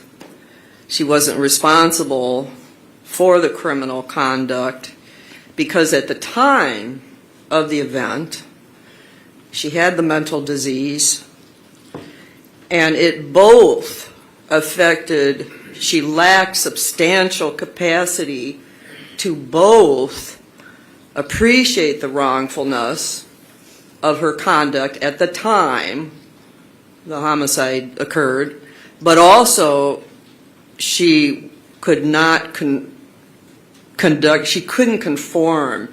She lacked volitional control. She couldn't conform her conduct to the requirements of law. She was lacking in her ability to control herself. The volitional control both was lacking.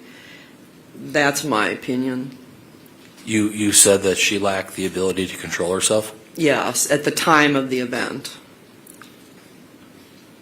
And do you opine that she has a mental disease or a mental defect or both? Yes.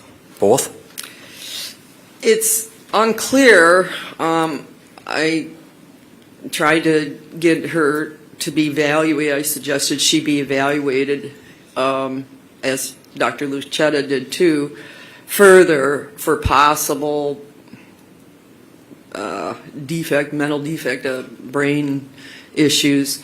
That didn't happen, but my impression was that she has a mental disease, which is the most likely bipolar disorder.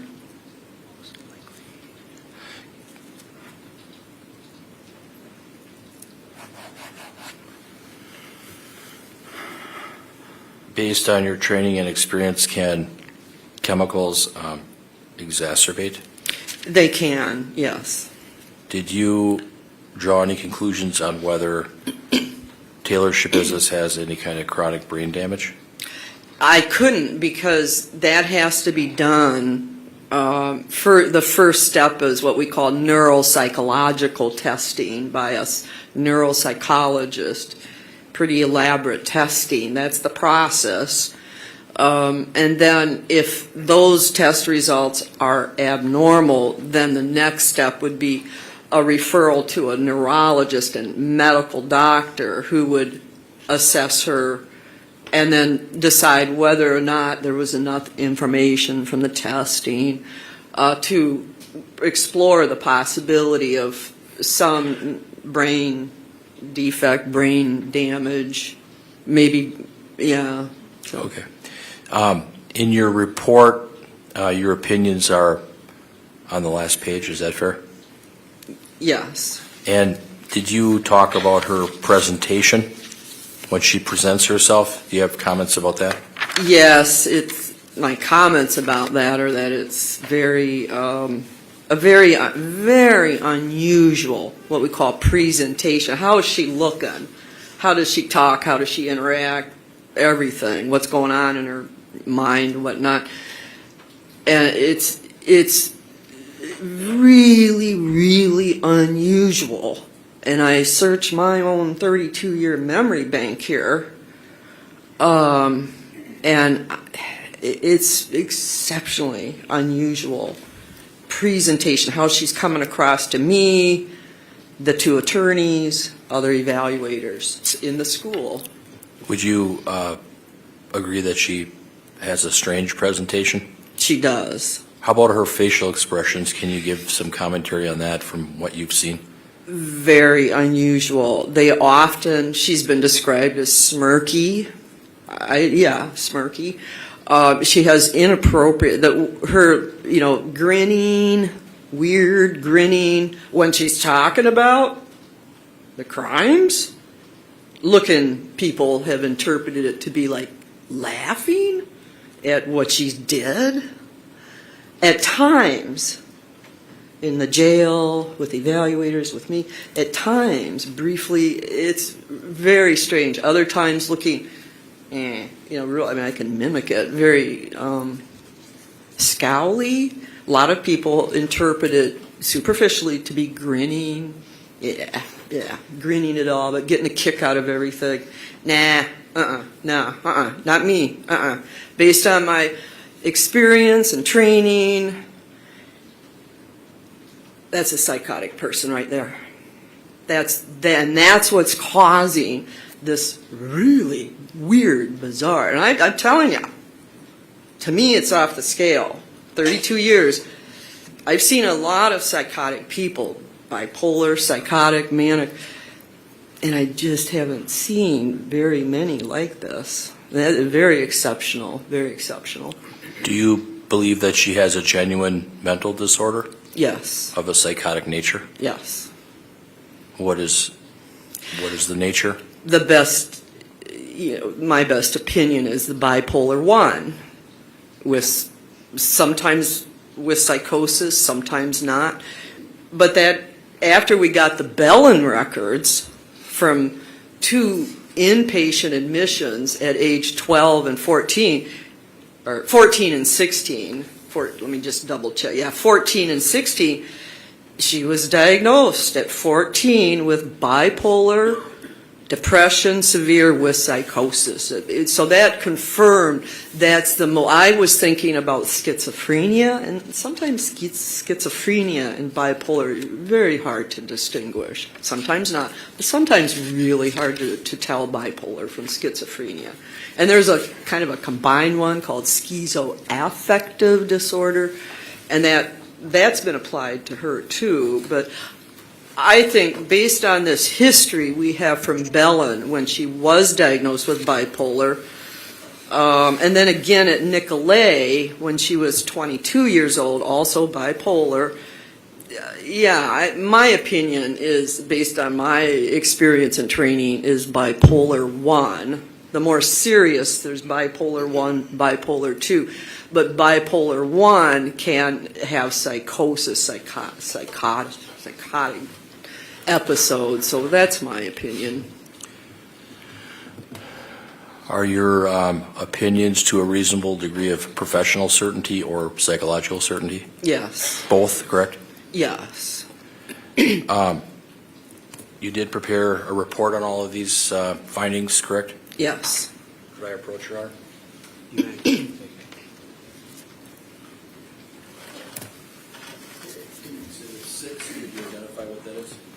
That is my report, July 3rd, 2023. Does that report contain all of your findings and evaluations based on Taylor Schabusiness? It's a brief summary, yes. Everything in there is accurate, correct? I hope so, yes, I think so. Okay. And the report is dated July 3rd of 2023, correct? Yes. Offer Exhibit 6. Any objection? No. 6 is received. Doctor, you did review Dr. Matthew Seipel's report, correct? I did, two reports, Okay. You read through both of them? yes, You're aware of the opinions and findings that he rendered, correct? yes. Do you agree or disagree? Disagree. Tell me why. Contrary to how Dr. Seipel, his opinion, which I respect all professionals' opinions. I don't criticize the professional. I can support my own opinion. But in contrast, I believe that my opinion is that she has a genuine mental disorder.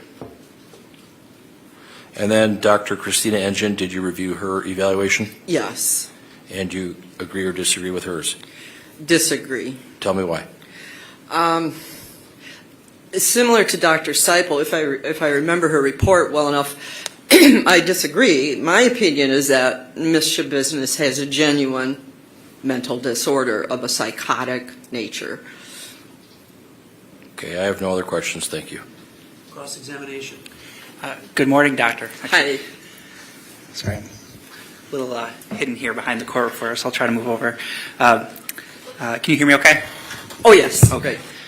So you testified you're an independent forensic psychologist, is that right? That's right. And does that mean that you're just sort of a solo practitioner, you're not employed with a larger facility? Right. I don't work for anybody. I work for myself. And you've been retained by the defense in this case? Yes. All right. So is there a retainer agreement in place? No. Say the very vast majority of my cases were for the public defender. So they have an appointment letter, how much they think they're going to pay, like that. Okay. No money up front until the case is done and they bill. I understand. Or he bills. Sure. But you are being obviously compensated for your testimony. No, I haven't been paid anything. No, I've been on this case, since 20, I don't get paid till the case is all done. Okay, but at the end of the case you will. Right. Okay. You were asked questions about having previously conducted NGI evaluations in the past. Right. How many? Hundreds? I don't know. Maybe, a lot. All right. And how many in the last 10 years? Many. And I have several right now. Many. Okay, so like dozens? Oh, yes, at least, yes. And your CV, do you still have that in front of you? I believe it's Exhibit No. 1. You outlined some, on page 2, publications and presentations that you've completed, is that right? Yes. And for instance, in 2022, you had a publication or presentation on sexually violent persons. Yes. And similarly in 2001, another publication on sexually violent persons. Those were presentations, yes. And would it be fair to say, I mean, looking through 2009 at least, all the publications and presentations we're seeing are with respect to sexually violent persons cases? Most Okay. are, yes. And do you have publications or have you presented on the topic of conducting NGI evaluations? No. Other than 2018, a young colleague and I did a fill-in at the Wisconsin Psychological Association just on starting of forensic practice. And, we talked about the different kinds of, it was to a group of psychologists who were thinking of getting to be a forensic psychologist, so we probably mentioned NGIs. But that wasn't like a presentation on how to do NGI evaluations? No. Okay. I then want to ask about some of your sources of information, and counsel went through some of those with you. With respect to what occurred on February 22nd, 2022, what sort of information did you review? The criminal complaint. You said what information did I review regarding that Yes. event? Yes. Okay. Yeah, because nobody was there. Parents were upstairs. So we don't have any direct witnesses, but I reviewed the police reports, all their interviews. That's basically it. What she told other evaluators and what she told me very briefly. So that was it. So it was when you say police reports, you're referring to like the paper report that a detective or officer wrote? Right. There's the criminal complaint or information, which is a couple pages long, but then attached usually with it, are the basis for the criminal charges. And, with the police, I guess in this case, the police who went there, arrested her, their interviews with her. So did you just review the criminal complaint or also all of the police reports? All the police reports. So then it sounds like you didn't review the recorded interview itself of Ms. Schabusiness. Transcript, the recorded interview herself, and at least an hour and a half, 2 hours of the video interview. I'm sorry. Did you review the recorded interview of Ms. Schabusiness from February 23rd of 2022? What I was given by the attorney was a transcript of their interviews, and so a transcript, written type, Okay. the transcript. Was it like the police report summarizing it? If I remember right, it was a transcript of the, I don't know if they had a court reporter in there. I don't know how they do that. But not the actual visual image itself. You didn't review I only saw about an hour and a half, 2 hours of the visual, whatever you call that, video in those conference rooms where the police detectives were interviewing Ms. Schabusiness. Okay. So you reviewed an hour and a half of that. Was that the February 23rd interview? Yes, I believe so. And so you didn't review the rest of the approximate 5.5 hours of that interview? No, it didn't transmit to me by computer for some reason, so it was only roughly an hour and a half, 2 hours of what I did see. I guess the defense didn't provide the whole interview for you? They tried, but for whatever reason, I don't know, technology between the DAs or what, that's happened before, not uncommon. Sure. Well, to be clear, we aren't providing you any information to review, right? What, pardon? The state isn't providing you any information to review, right? You're getting that information from other people. Well, I think it goes from you all to him. Sure. Yeah, right, and then to Okay. me, yeah. So then it also sounds like, Doctor, you haven't reviewed the February 28th interview of Ms. Schabusiness? I read the police descriptions of it, and I thought I had a transcript. I think it was a summary, pretty decent summary of the February 28th. Similar, the summary, pretty decent, detailed of the February 23, the two interviews they did on that day. But not, again, the actual visual image, the recorded interview itself? Not from that one again. If it was sent to me, I couldn't see it. Okay. And you mentioned that obviously one of your sources of information is from your meeting or meetings with Ms. Schabusiness? Yes. All right. And the the February 7th, 2023 interview, that was the instance where Ms. Schabusiness threw a chair at you, right? Yes. And after she did that, you said she just sat down. Yeah. And was calm after that point? Very. And I looked at her, as I'm subject to doing, I used that time before the guards came in. Maybe it took a while, 3 minutes or so. And it was weird, bizarre, whatever you want to call it, because she immediately, very calmly, came back, sat down across from me, and I looked at her physiological responses, just totally blank. And again, I've seen violent patients. I got attacked once, beat up at Mendota, got slapped. But I saw very many aggressions on the unit I was on at Mendota for the 14 most aggressive patients, males, in the whole state. And we'd have between 3 to 7 aggressions. And usually after a person does something like that, they have a red face, angry, yelling, swearing, breathing heavily. Nothing.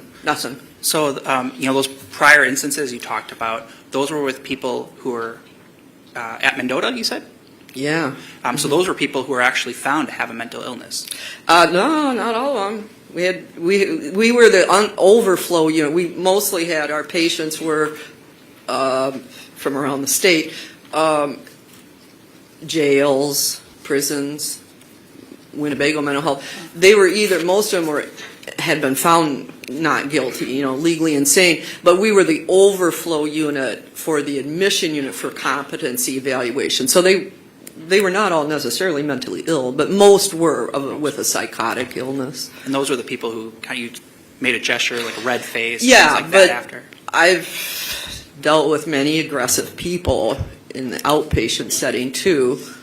And yeah, it was unusual. I just don't, searching my memory banks, had a hard time coming up with somebody. I've seen it before, but it's unusual for a person to not be aroused, when they're feeling so angry. It was unusual. And then I want to ask about the June 19th, 2023 interview with Ms. Schabusiness. And that was at a conference room area? Yes. And her attorney was present for that, right? Yes. And is it common for you to have those sort of evaluations with an interested party in the room? I always ask attorneys, going back to when I was at Mendota, I learned this at Mendota, I always ask attorneys, if they have the time, to sit in at least during the initial part, like for a competency evaluation, so I can see the attorney and the client interacting. And so it gives me more information about whether the defendant is understanding what's going on, if they're able to work with their attorney. So I always ask attorneys to do that. Sometimes they do, sometimes they don't have time, whatever. It was unusual, though, in this case, that the defense attorney sat in through the whole thing. I did it for a particular reason, though. Okay. And then you talked about exhibit number 4. Do you still have that in front of you, Doctor? It's the chart you prepared. Oh, sure. Yeah, right. Okay. I know there's a number of exhibits here. So you kind of listed the age of Ms. Schabusiness at the time of various admissions. Is that right? Right, approximate age. So it looks like ages 14, there was a Bellin Health Psychiatric Center. Yes. Age 16 from Bellin Health Psychiatric. Yes. And then there was nothing that was reviewed until Ms. Schabusiness was 23. Right. So you reviewed no mental health history, and you're aware of no mental health history from ages 16 through 23. Well, 2020, she was in the jail, or no, I guess that was 2020, when she was 22. So, yeah, no, there's a gap. Yeah. So there wasn't anything, I guess, from 16 to 22 then? Not that I know of.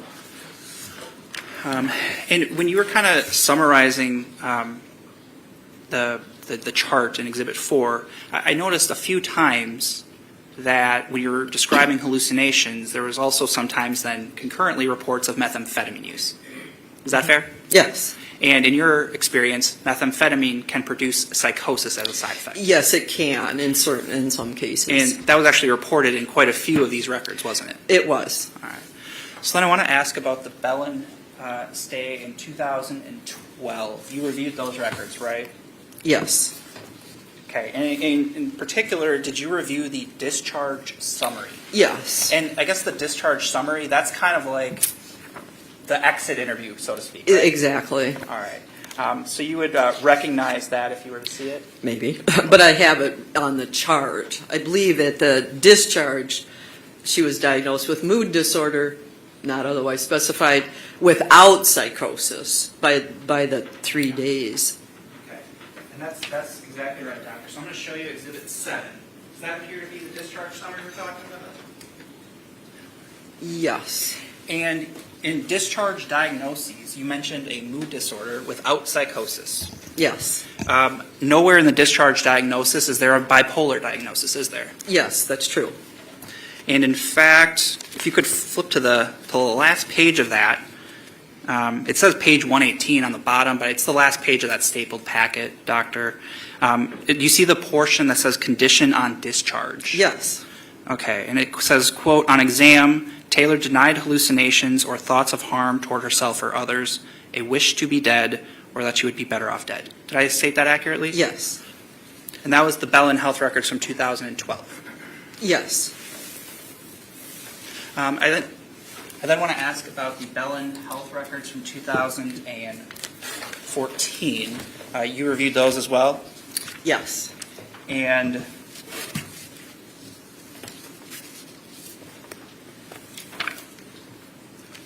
there was a portion that contained the discharge notes as well. Is that right? Yes. All right.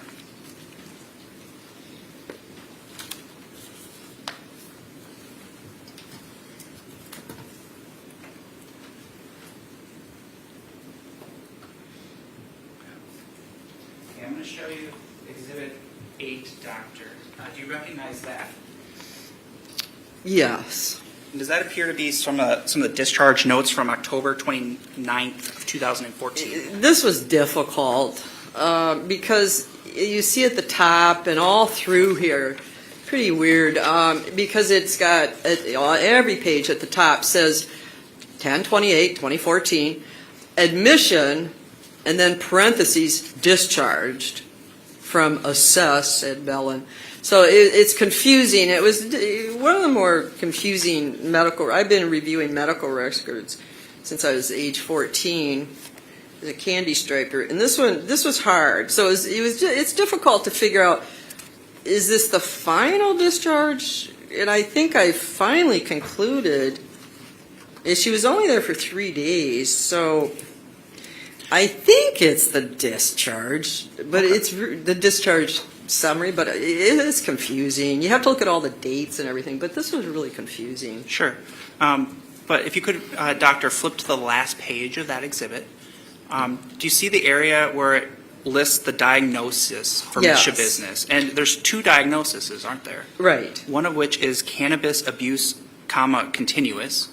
right, The other is alcohol abuse, episodic. yes. Okay, there's not a bipolar diagnosis listed there, is there? No, there's not. And there's not that prior mood disorder that we heard about in 2012, is there? Somewhere in these pages, I believe, that, And I'm sorry, Doctor, if the question Okay. is clear. In the diagnosis part, neither of those diagnoses are listed, are they? exactly, no bipolar, and what else was the other thing you said? Mood The disorder. mood disorder. Yes, you're right. And that was the Bellin from 2012, right? Yes, age 16. I then want to ask about these records from Nicolay Psychiatric, and that's sort of the county admission, right, to locked facility? Yes. Okay. And actually, the St. Mary's hospital visit you testified to on direct, that was like the day before the admission to the Nicolay Center, right? I think it was the day of. I Okay. think that it looks like, because it's March 22nd, 2021, I think St. Mary's ER discharged her right to Nicolay. Right. I think that's how that went down. Okay. So when Ms. Schabusiness was admitted into Nicolay, she had a drug screen done, did she not?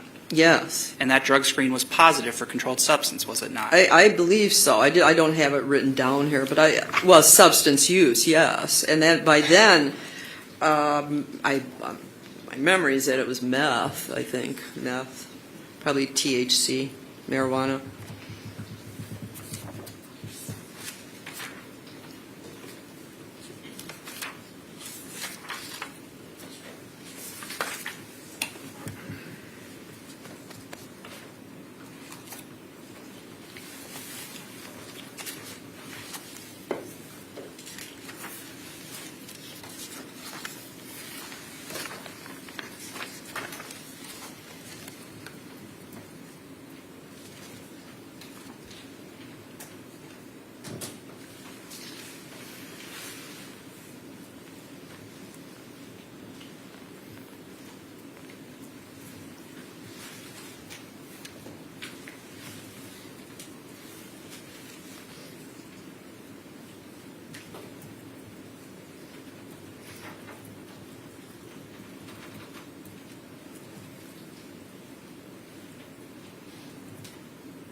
And Doctor, you had reviewed those records from Nicolay Psychiatric, right? Yes. And those helped you reach your conclusion? Yes. All right. So I'm going to show you Exhibit 9. Now, I didn't mean to test your memory. I know you reviewed a lot of records. So does that appear to be the notes from Ms. Schabusiness's admission into Nicolay Psychiatric? Yes. And that's dated March 22nd of 2021. Did you say 27th? It's 23rd. March 20, you're correct. The admission date is March 22nd. Yes. Okay, and the date of service that's listed here is March 23rd. Right. And then in the history of present illness, it states in the second line, she has been using methamphetamine. She would not tell me how often and how much she has been using it, but drug screen was positive for methamphetamine, amphetamine, and THC. Did I state that accurately? Yes. All right. And then Nicolay Psychiatric, that's a sort of locked facility, right? That's my understanding is it is. I don't think I've ever been there, but my understanding is it's probably locked, I would guess. Is it a facility that's sort of closely monitored? And Yes. I think they do. I think I did read that they lock their units, I believe. I guess the purpose of all that staff presumably is to watch after patients. Well, right, because she was there on a mental health commitment, so she either had to have been dangerous to herself or to somebody else, and those are usually locked units. So presumably, people who are in that facility aren't, using controlled substances anymore? Usually. Usually. So then I'm going to show you exhibit number 10. Does that appear to be the discharge notes from Nicolay Psychiatric? Yes, this one we know because it says final summary on the top. And that date is April 12th of 2021. Yes. And there still is for the discharge diagnosis, as you mentioned, a bipolar diagnosis, right? Yes. Can you flip to the second page? On condition on discharge, it states the patient has a bright affect. Is that right? Yes, That she is forward-looking. yes, That she showed some motivation regarding remaining clean and sober. yes, That she denies any delusional beliefs. yes, That she, I guess it notes, there's still some degree of paranoia is present, but denies any thoughts of self-harm. yes. And that was after being in that facility for that time. And she was on oral antipsychotic, but she just was started on the injected medicine, the longer acting injected antipsychotic, it's called atypical antipsychotic medication, which then she didn't stay on. After the 6-month order to treat, she. But also on April 12th, she presumably would have been free from methamphetamine, amphetamine, and THC. From 21 days, usually in general, it would have been out of her system, but it could be still possibly affecting her thought processes. You just don't know, because the testing wasn't done. Sure. But no, but totally, yeah. She still had some paranoia. It says some degree of paranoia was still there. However, she wasn't no delusional beliefs. So she wasn't super psychotic. Wasn't psychotic. And actually, I glossed over two discharge diagnoses. One was the bipolar, right? Yes. Well, there was a second one, wasn't there? Yes. Substance use disorder, i.e., in other words, THC, marijuana, and methamphetamine.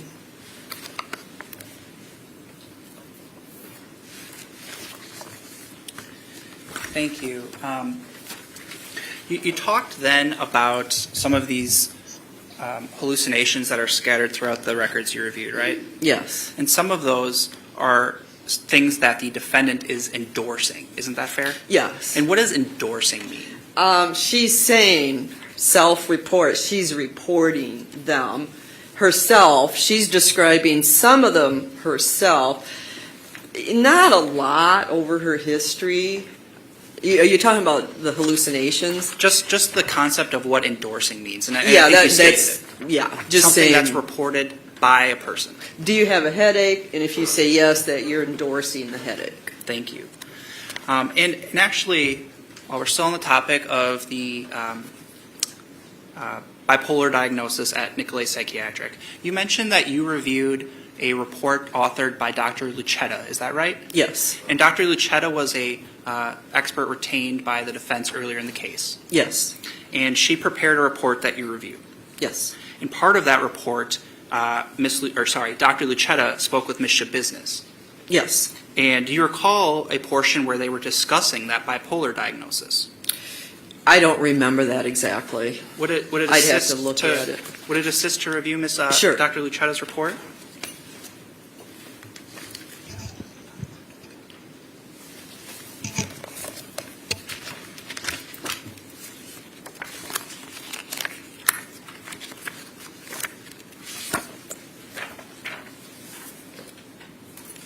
Okay, I'm going to show you what's been marked as exhibit number 11. Does that appear to be consistent with Dr. Lucetta's report? I believe so. And you reviewed that report? Yes. Doctor, if you could turn to page 3 of that report. In the second paragraph, I guess it's the first full paragraph. Sort of the last sentence of that. And it says, quote, she, and that refers to Ms. Schabusiness, questioned the bipolar diagnosis, hypothesizing that her symptoms were attributable to methamphetamine abuse, explaining that prior to admission, she had been administering the drug intravenously up to 9 times per day for 5 to 8 months prior to her admission. Did I read that right? Yes. And that's referencing the Nicolay records that we just talked about, right? Yes. And that's where the bipolar diagnosis came from. Just a second here.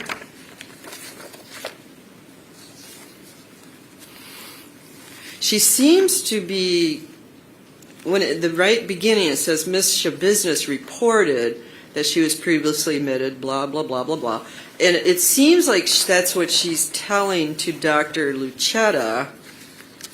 But then at the point where that last sentence, she questioned the bipolar, that's, and I had difficulty. I remember reading this, and I couldn't quite figure it out. I think you're right that when she's questioning, she questioned the bipolar diagnosis, attributing it maybe to methamphetamine abuse.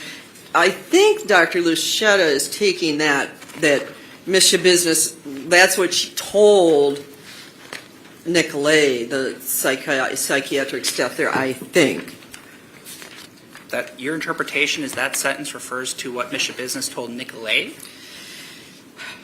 Well, Ms. Schabusiness told Dr. Lucetta at the beginning of the paragraph that she was admitted to Nicolay. Okay, so that's her self-report. She was vague about why admitted, bipolar. She was diagnosed with bipolar. She was discharged. She discontinued the medication. She doesn't like to take medication. She questioned the bipolar diagnosis. So I'm not sure if that reflects when she was at Nicolay or what she's telling Dr. Lucetta. I'll go, and you think it was Dr. Lucetta, so that's okay because she's done that. Sometimes she will say, this is Ms. Schabusiness, yeah, I've been diagnosed with bipolar. Other times she will say, I don't think I've got it. I don't like to take medications. It varies. It does vary. So let's just agree that this is what she's telling Dr. Lucetta, but it's a little hazy there. And I guess the point, Doctor, in any event, the sentence I read, those were the statements of Ms. Schabusiness regarding the bipolar diagnosis. Right, regardless if she's telling Dr. Lucetta or the treaters at Nicolay. She questioned it. Not unusual. Sure.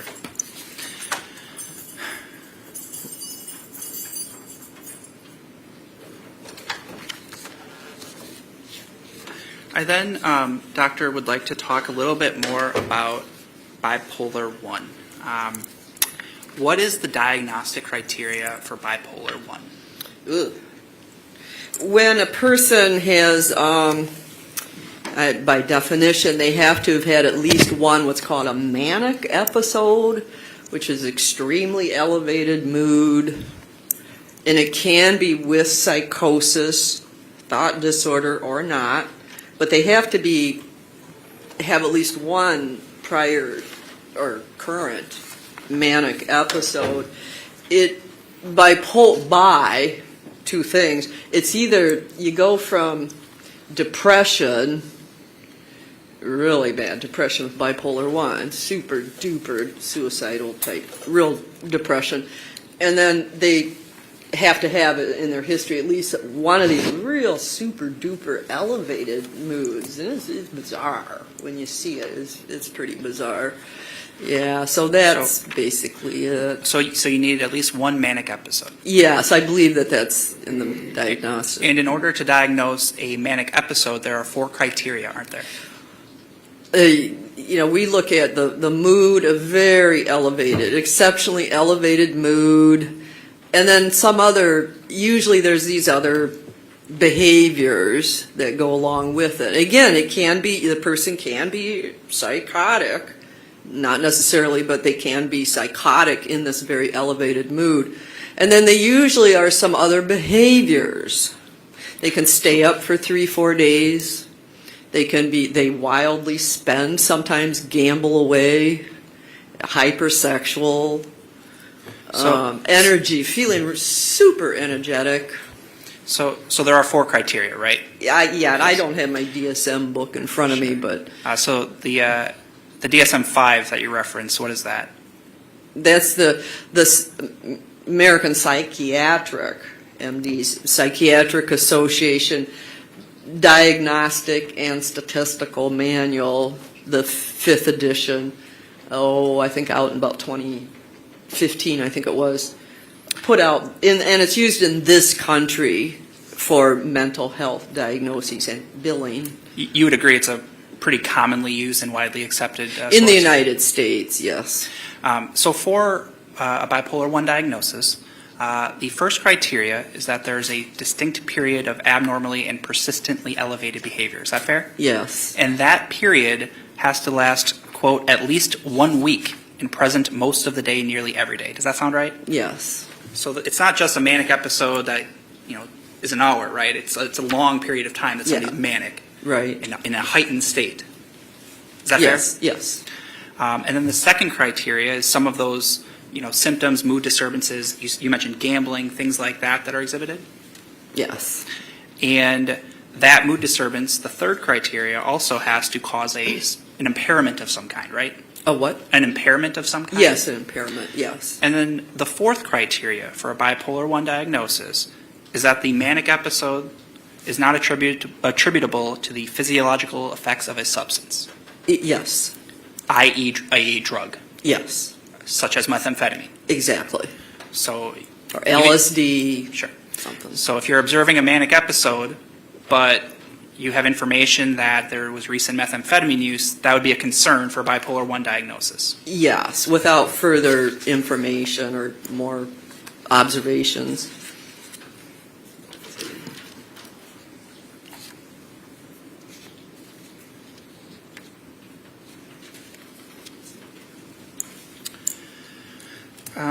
Doctor, I then want to ask some questions about your report. I believe it's Exhibit 6. Is that still in front of you?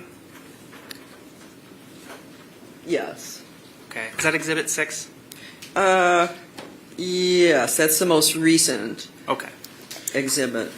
So your report and your opinions that you're testifying to today regarding NGI rely in part based on your observations of Ms. Schabusiness on June 19th, right? Correct, yes. And actually, as a result of that interview, based on your observations, you had a concern about her present competency in that moment, didn't you? Yes. And in fact, your report that you're referencing in Exhibit 6 is sort of a combination NGI report and competency. Yes, that's what I was asked to do. And those legally are different concepts, right? They are. Competency is sort of in the moment. Yes, And NGI obviously refers to the date of the offense. the time of the offense. Okay, so during your interview with Ms. Schabusiness, you had a concern about her competency. Yes. Objection, Yeah. relevance. Move to strike. Yet you're using her statements to form your NGI opinion. Her statements, my observations, but not just that 2-hour interview. It was the entire information I had about the case. But yes, you're right. During the interview, it helped me to form my opinions because I submitted a mini report months before that where I couldn't make an opinion because I hadn't been able to interview her. That was both competency and NGI. Thank you. So then I want to ask about malingering. What does that mean to you? Malingering is intentional faking of symptoms. Could be about anything, any symptoms, but in the psychiatric profession, malingering is intentional faking of mental health system. Is that sort of a synonym for feigning or something like that? Yeah, that's a malingering, feigning, faking. I simplify it, faking. Sure. Intentional faking. And you would agree that's been a concern for evaluators who have met with Ms. Schabusiness. Yes. Dr. Seipel had that concern, did he not? I think he concluded, if my memory's right, I think he concluded that's it, yes. I think you're right. Dr. Seipel concluded she was faking, right? Yeah, I believe so. And it was a concern raised by Dr. Lucetta, was it not? Yes, definitely. And again, she was an Injury? expert retained by the defendant. Yes, And that she suggested these potential for feigning should be explored further. exactly. And in fact, Impatient. And in fact, in your field, there are tools that can be used to help determine if somebody is accurately providing you information, right? Yes, One of those is the MMPI. yes. And those, have you used those before? Oh, yeah. And they're helpful for you to know if a patient is providing you accurate information. But, I'm sorry. yes, but you have to take that it's one part of the clinical evaluation, but you got to evaluate it with other information to decide if it's an accurate test result. Sure. But you need that information to then know if it's accurate, right? You need what information? You need to perform the test. You don't have to perform. I don't have to perform fancy 500, 300. I don't have to do that. That's not a requirement. Psychiatrists don't do psychological testing. So sometimes I might do it, but I've done many evaluations without that when I have enough other information that you're not required. There's nothing that says you're a psychologist, you got to do MMPI. No, you don't have to do that. But I've done it many times. And Doctor, I wasn't suggesting that. What I was suggesting is you mentioned that you need to take that test into account and see if it's accurate, essentially, right? If you've done the test, Yes. sure. Or if somebody else, like in this case, it had been done by all these other people, so I consider that information. And that they found that, yes, she had, the other thing, she had over-presented, we call it the test, can detect. When you're over-presenting a symptom, like, oh my God, I really got a bad headache, really super, like that, you over-present it. Basically, again, it could be faking, but it's just an exaggeration. That's another term we use. Sure. So, but in your report, again, Exhibit 6, I think you quote, psychological testing by other evaluators found signs of possible malingering or intentional faking of mental disorder symptoms. Is that a fair summary of what you wrote in your report? Yes. All right. And at the end of your report, it says, quote, testing can reveal attempts to fake a mental disorder, end quote. Did I quote that accurately? It's on page 9 of your report, Doctor. Last sentence. Right. Yes. And so what attempts did you make to use some of those tests to determine if Ms. Schabusiness was faking? Yeah, good question. I looked at the other psychologists' test results, plus another evaluator done concerning her baby, Child Protective Services. I think he did testing too. So I look at those results. Yes, they showed exactly what you're saying, but then I take that in the context of the rest of the evaluation and my experience and training. So, Doctor, you did not conduct any of those tests with Ms. Schabusiness on June 19th? Yes. Or is that no? Which way do I answer that Sure. one? I did not conduct any of those tests, right, on whenever I... Even though those Yeah. tests can be helpful to determine if a patient is providing you accurate information. Yes. And you didn't utilize any of those tests in this case? No. Asked and answered objection.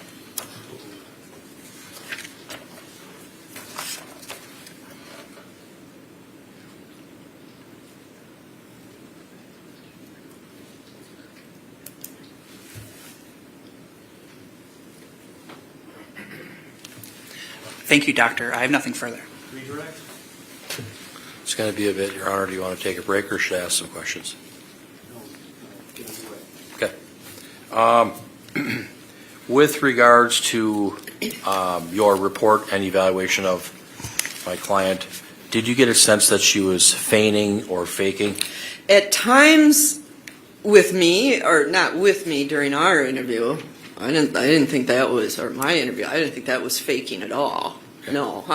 But with other evaluators, and again, the test results, it's based on my education, my training in this field, my impression was that if there was I don't think there was intentional faking, period. I think we're dealing with my opinion is we're dealing with a genuine mentally ill person who occasionally is treated, takes medications. I don't think she's intentionally faking symptoms, even in the test results. The test results show that she was exaggerating symptoms of a mental illness. However, Dr. Tracy Lucetta in her report, I believe it's in her writer report, she points out that the majority of people with those feigning, malingering test results, they're later found out not to have been intentionally faking. When, in your experience, in your training, do people sometimes who are going through a psychological evaluation or some kind of an assessment tend to over-present? They want to put themselves in a good light? Sometimes I've done those tests, yeah, and every forensic evaluation, I assess a person for malingering. Everyone, I do. I don't necessarily give all the tests. Occasionally I do, but we have even other tests for just faking, and I sometimes use that. But yeah, sometimes people do that for various reasons. With regards to Dr. Lucetta, you read the whole report, correct? Yes. And she had recommended transfer to one of the state psychiatric facilities like Mendota Mental Health or Winnebago, correct? Right, for testing, neuropsychological testing and medications, and yes. And before you wrote your July 3rd, 2023 report, you did consider all of the information, the interview on June 19th, the interviews in February, is that true? Yes, And all the records, correct? yes, And you're indicating to the court that you did review some of the video clipped information between Ms. Schabusiness and the detectives? yes, So you considered all of that information, correct? yes. Your opinions aren't just based off of what happened on June 19th, correct? No, And as it relates to the DSM-5 manual, the diagnostic statistical manual that psychologists use, you're familiar with the elements for bipolar 1? yes, And did Taylor Schabusiness exhibit some of those elements based on what you saw? yes. And she confirmed she had had those experiences in the past, too. And oftentimes when psychologists do testing, they would do the MMPI, the Minnesota Multiphasic Personality Inventory, correct? Yes. It's a series of questions, correct? The short version is 300. And then you gotta answer these questions, and then you gather information from that. Fair? Yeah, it's put into it. Nowadays, it's put into a computer, and yeah. It's a computer test, right? Well, I don't know. I don't have the computer version. I don't know if it's all. I don't know how that works. Let me ask you this: with the other test, the other gold standard test for psychologists is the MCMI, correct? Yeah. The Milan Clinical Multi-Axial Inventory Test. Yes, Is that another written test? it is. Was it your understanding that Dr. Matthew Seipel did not use the MMPI or the MCMI? No, he didn't use them. Other psychologists had already done that, correct? Right. And you reviewed those reports, correct? Yes. So you went right to it and got the materials and analyzed things from a psychological standpoint, correct? Right. I didn't think there was any utility, any use to giving her the whole test again when she had it, I don't know, 3-4 times? Wasn't necessary, is that fair? I didn't think so, no. In some of these records from Bellin, did you see that she was huffing nail polish in 2013? Yeah. Jack, this is outside the scope of cross. It's in the exhibit, it's in Exhibit 8. I can grab the exhibit, Your Honor. I guess I'll need to see Exhibit 8 to rule on the objection. 8?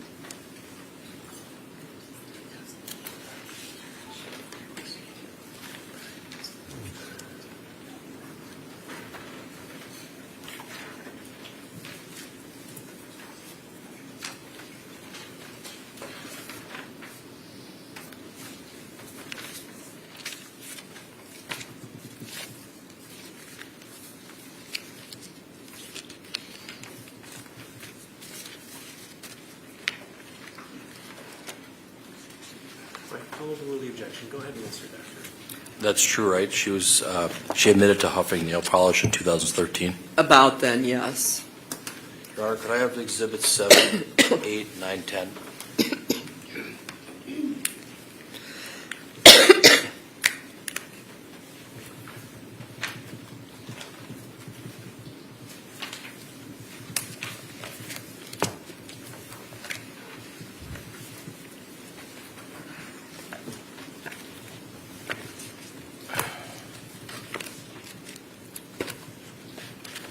with regards to Bellin Psychiatric Center, her discharge summary, it does indicate, Access 1, that she had a mood disorder, correct? I believe so, yes. Was that from the 2012? Yes. Yes.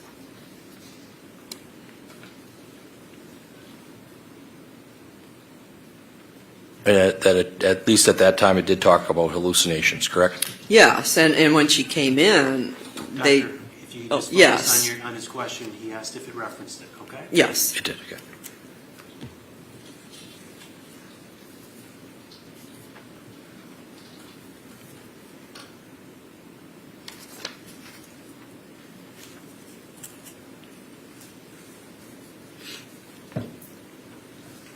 And Exhibit 9 here, the Nicolay Psychiatric Center Inpatient Mental Health Unit. The initial evaluation did indicate on the bottom, diagnosis was bipolar disorder, correct? Yes.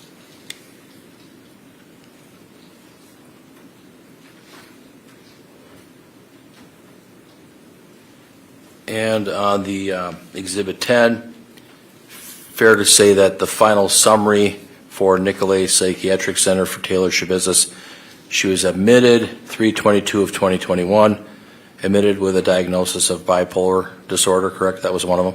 Yes. And then she was discharged April 12th of 2021, again with bipolar disorder as one of the discharge diagnoses, correct? Yes.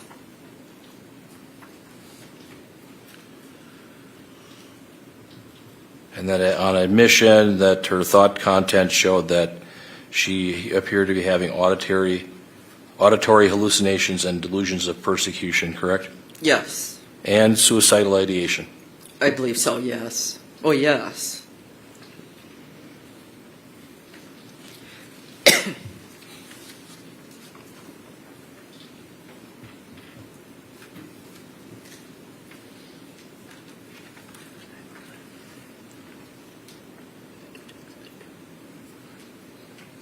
And is it fair to say that based on what you understood, that Ms. Schabusiness did not take her medications after she was released from Nicolay Psychiatric Center in April of 2021? Yes, she did. That's my understanding. And that, at least according to that document, her affect was flat? Yes. What does that mean, her affect was flat? Oh, I'm going to get a little cough drop here. That means that, facial expression is just emotionless, flat emotions.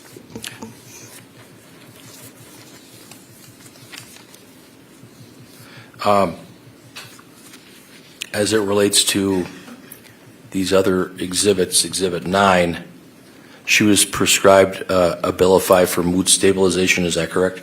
Yes, and what was that one from? Is that, The date of service, it indicates 3/23 of 21. so that was Nicolay? Yes. Yeah, she was prescribed, yes. Prescribed. First she was on Abilify, I think when she came in, and then they switched her to the longer acting injected medicine just to make it easier. But then she didn't like it because it hurt. The injection hurt. And at least at Nicolay, she was brought in on an EM1 petition because she was hearing voices, correct? Yes. And she was seeing people who were not there, is that correct? Yes.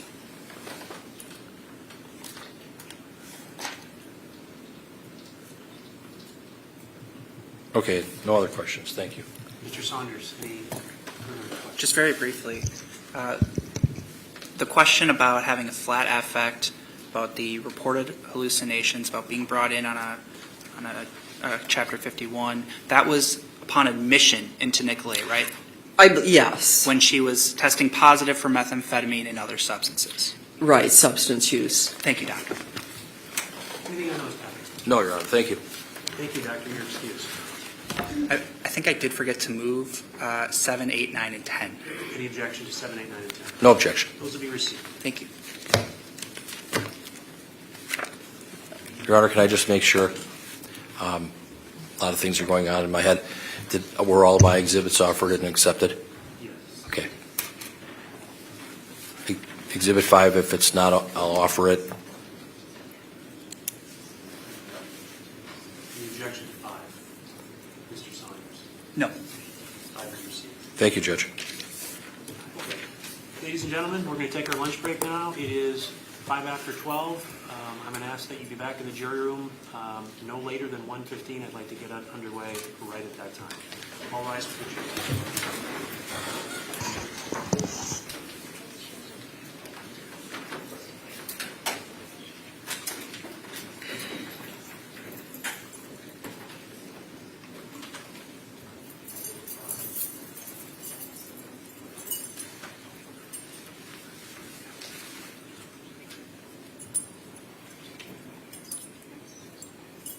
Be seated.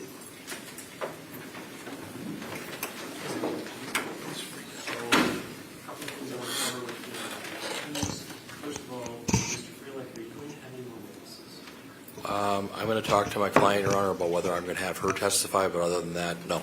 Sure. I may not have her testify. I have to talk to her. Yeah, and I appreciate that, and that's something I wanted to cover because in my research, they tell judges that we don't necessarily have to make inquiry of a defendant at this phase, but it's best practice to do so, and far be it for me to try to avoid best practice. So I think I would undertake that qualification or that the colloquy with your client when we return and when you advise me whether you have other witnesses. If you're indicating after lunch that she would be your only witness and you don't intend to call her, then I'd have that colloquy before we bring the jury back in. Okay, Your Honor. Just so everybody knows that. Thank you. Then the other thing I want the parties to take a look at, I'm going to provide you after the lunch break, is the proposed jury instructions, and I want you to give some thought to how you want that laid out. My suggestion is that, and I'm open-minded on this, so I just want you to think about it, and you can certainly push back a little bit if you want. That I would give the at the conclusion of evidence, I would give the instruction 160 regarding closings. Then I would have you close. Then I would give a modified version of 100. That's the preliminary instruction indicating to the jurors that I'll instruct them upon the principles of the law, that they shouldn't use any impression that they may have of my thoughts in any way, and that they're to follow the instructions that I give them. So I propose to give a modified 100. I'll modify it over the lunch hour, give it to you. You can take a look at it, and your response might be, I don't want you to give that at all, or I want you to modify it differently, but that I would give 100. I might give 315, Mr. Freilich. That is the instruction that if your client chooses not to testify, I could certainly give that instruction again. Although this is a civil matter and I'm not sure that it's really necessary, but that is a possibility. Then I would give 640, which is mental disease or defect expert opinion testimony, and 605, which is the instruction, the base instruction on this proceeding, and then the jury would go into deliberations. That's what I would propose. I'll give you my draft of those instructions after lunch. You can think about it, and we can have further conversation then. Anything else before we break? Mr. Saunders? No. Mr. Freilich? No, Your Honor. Thank you. Okay. Then I'd ask you to be back in about an hour. That'll be 1:05. The jury will be back at 1:15. We can take up anything then. All right, we're in recess. Thank you.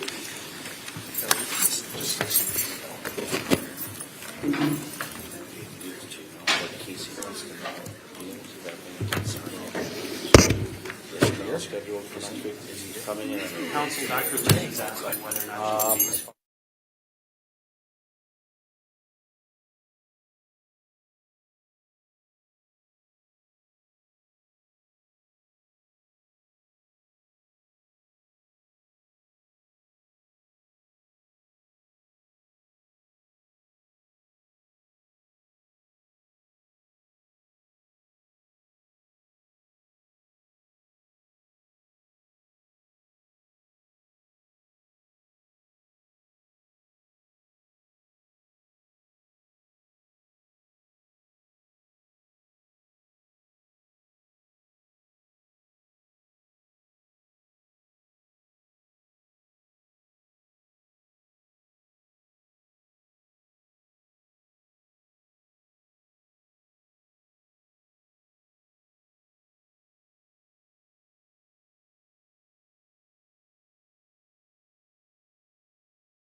Be seated. Okay, we're back on the record. I'm going to turn to you, Mr. Freilich. First of all, other than potentially your clients, do you have any other witnesses? I do not, Your Honor. Okay, and then have you had an opportunity to speak with your client about her testimony at this phase of the trial? Yes, Your Honor, I spent extra time with my client, Ms. Schabusiness. We talked about her right to testify at Phase 2 of this proceeding, the NGI phase of the proceeding. She understands what that means. She understands that she could take the witness stand and answer questions and testify about various topics. I've also explained to her that she has a right not to testify, that she doesn't have to get up on the witness stand, that she can stay at counsel table and remain silent. That's her right. That's her choice. I gave her time to think about it, to reflect on it. She had questions. I answered those questions. We had a good dialogue and conversation on this particular topic. She's advised me that she wishes to waive her right to testify. She's not going to take the witness stand. Mr. Business, your attorney tells me that you choose not to testify at this phase. Is that correct? That is correct. Okay. You understand that you have a right to testify, and you also have a right not to testify, and if you don't testify, your choosing not to testify can't be used against you. Do you understand that? Yes, I do. Okay.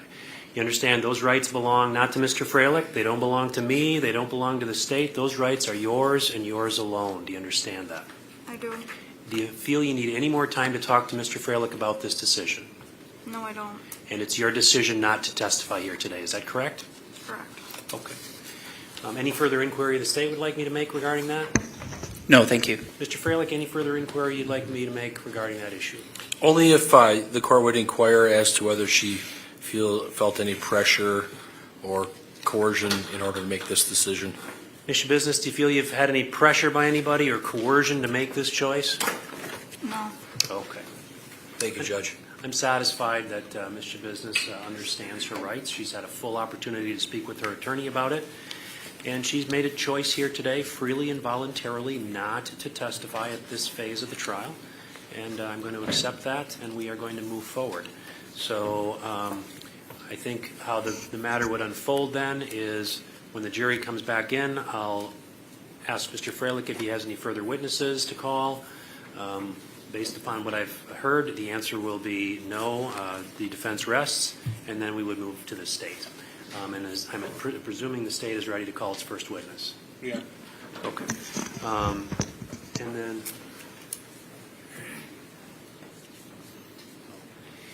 I did want to place on the record, because I was advised that when we excused Dr. Layton, we weren't on the record, but there was no objection to Dr. Layton. It's too late now.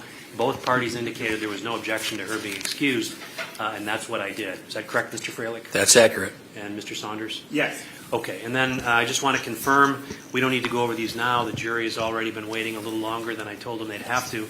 But I did place on the on council table copies of proposed jury instructions, and then also just recently copies of what comes in the form of jury instruction 605B, but it's not a jury instruction, it's a proposed verdict form. Did both parties get a copy of those, Mr. Freilich Yes. and Mr. Saunders? Yes. Okay, we can discuss those at the conclusion of evidence, but at this time then, I'm going to bring the jury in. All rise to the jury.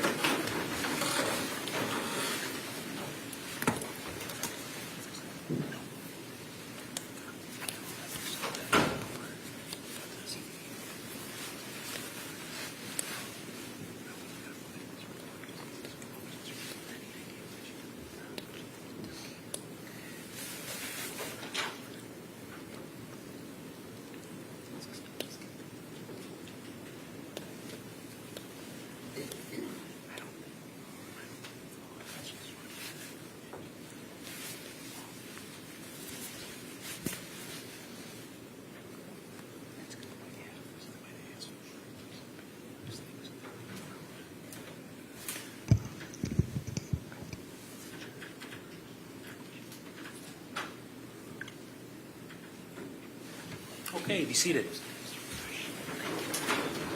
All right. We are back on the record this afternoon. The case is still with the defense. Mr. Freilich, do you have any other witnesses to call? Your Honor, the defense rests at this time, no other witnesses. All right, then the matter turns to the state. I don't know, Mr. Lizet or Mr. Saunders, who's going to be questioning the first witness. So, Mr. Lizet, your first witness? Your Honor, the state calls Dr. Matthew Seipel. Okay. Dr. Seipel, if you want to step forward here. And Please raise your right hand. Do you solemnly swear to tell the truth, the whole truth, and nothing but the truth in the matter now before the court, so help you God? I do. Please have a seat and state your name for the record. Matthew Seipel. My last name is spelled Seipel. okay, then the witness is yours, Mr. Lizet. Good afternoon, Dr. Seipel. Good afternoon. How are you currently employed?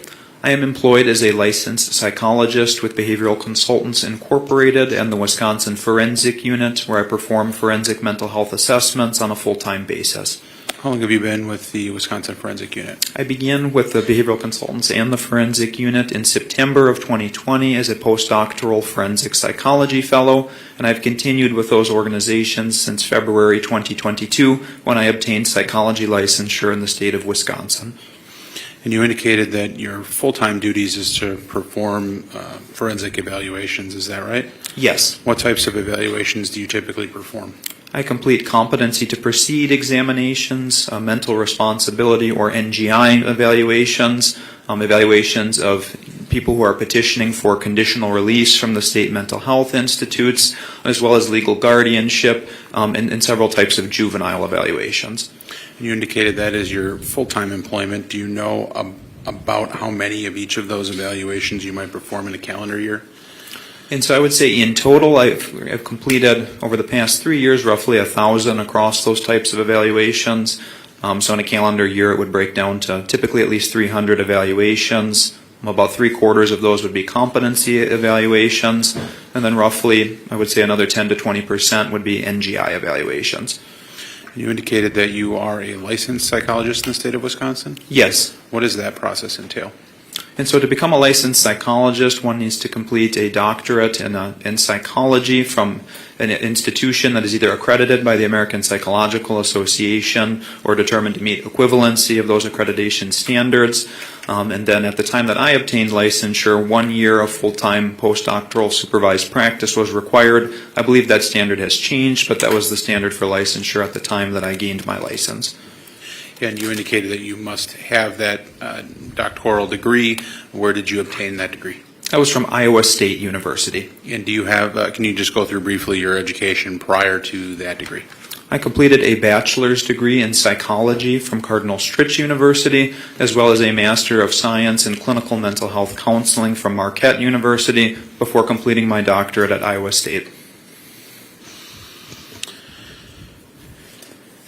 And Doctor, through your professional work at the Wisconsin Forensic Unit, did you have an opportunity to work on the present case, State of Wisconsin versus Taylor Schabusiness? Yes, I did. How did you become involved in that case?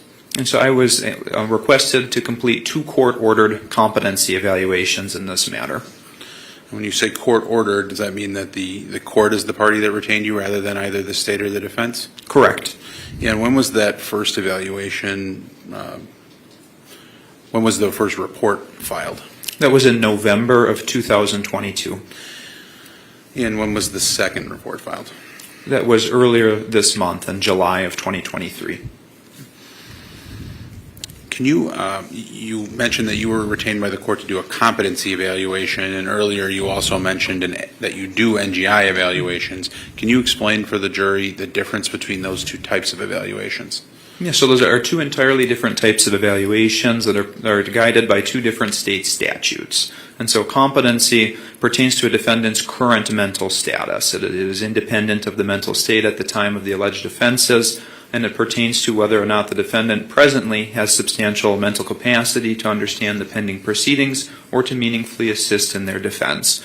Whereas the state statute for NGI dictates it is about the defendant's mental state at the time of the alleged offenses, and specifically, was there a qualifying mental disease or defect that contributed to a substantial lack of capacity to appreciate wrongfulness of conduct or to conform conduct to the standards of the law. And you indicate that you have substantial present experience in both of those types of evaluations, is that correct? Yes. Now, they are different evaluations with different standards. However, are the materials used to evaluate those often similar? I would say that collateral records are critical in both evaluations, although in competency, those records would focus most heavily on the present time and present functioning, whereas for NGI, it would be focused upon functioning at the time of the alleged offenses. And can you talk about the records that you reviewed regarding Ms. Schabusiness for each of the two competency evaluations that you performed? Yes, and so I reviewed the criminal complaint for the underlying matter. I reviewed all previous psychological evaluations that were completed in reference to this case, including competency and NGI reports from multiple examiners. At both times, I reviewed her contemporary treatment records from the Brown County Jail. And during the most recent evaluation, I also had the opportunity to review a discharge summary from a treatment episode at the Nicolay Psychiatric Center in 2021. Did you, subsequent to the evaluation, were you also provided with copies of materials from an inpatient stay at Bellin Psychiatric or two different inpatient stays at Bellin Psychiatric? Yes, after submitting my most recent report, defense counsel provided me discharge summaries pertaining to those two episodes of inpatient care. And were all of those records taken into consideration when you either rendered your opinion or provided testimony at competency hearings in this case? I would say that all of the sources that I mentioned initially were considered in reaching my opinion in my report, and then those Bellin records I did consider in preparing for testimony, but they did not alter any of the opinions offered in my report. And in addition to reviewing collateral records, did you conduct personal interviews with Ms. Schabusiness? Yes, I did. And what were the dates of those interviews? And so the most recent interview, I'm just referencing my report here, was on July 12th of 2023. And for the initial interview, I would reference to refresh my memory, that report from November of 2022, the date of the interview was November 17th, 2022. And were both of those in-person interviews? Yes. And can you estimate approximately how long you met with Ms. Schabusiness in those interviews? On both occasions, it was roughly 90 minutes, perhaps give or take a few minutes.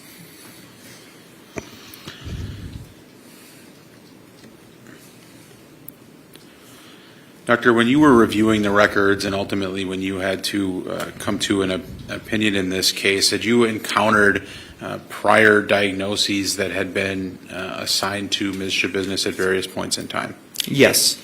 Were you aware that at some point in time she had received a bipolar diagnosis? Yes. And do you recall where that came from? That was during her inpatient treatment at the Nicolay Psychiatric Center in 2021. And Doctor, what did you note with respect to that particular diagnosis? Were there any concerns when you saw that? Yes, a concern I had with that diagnosis is that for one to be diagnosed with bipolar disorder, it's specifically within the diagnostic criteria for that condition that the symptoms cannot occur exclusively in the course of substance intoxication. And I noted that there's multiple collateral sources suggesting that she was abusing methamphetamine very extensively leading up to that treatment episode. So I was unable to really see how the treatment providers could have parsed out to what extent any psychiatric instability derived from the methamphetamine use versus an actual underlying mental illness. And did you have an opportunity to review the discharge summary from Nicolay Psychiatric? Yes. And in that discharge summary, is there a discussion of how she presented upon arrival compared to how she presented upon her release 21 days later? Yes, it was noted that there was a remarkable difference and that psychotic symptoms were evident upon admission, including hallucinations and very disorganized behavior, although those symptoms were determined to be largely resolved by the end of that treatment episode. Does that suggest anything to you with respect to the substance abuse that was indicated at the outset? And so it's, again, difficult to disentangle to what extent that improved mental status resulted from any medication she received in the facility versus her mere forced abstinence from intoxicants. Based on your professional education and experience of the types of symptoms that were noted upon arrival at Nicolay Psychiatric, can those symptoms also be associated with the methamphetamine use solely? Yes. So it's possible for someone to manifest those symptoms solely based on meth use without having any underlying mental health illness. Objection Yes. calls for speculation. Overruled. Yes.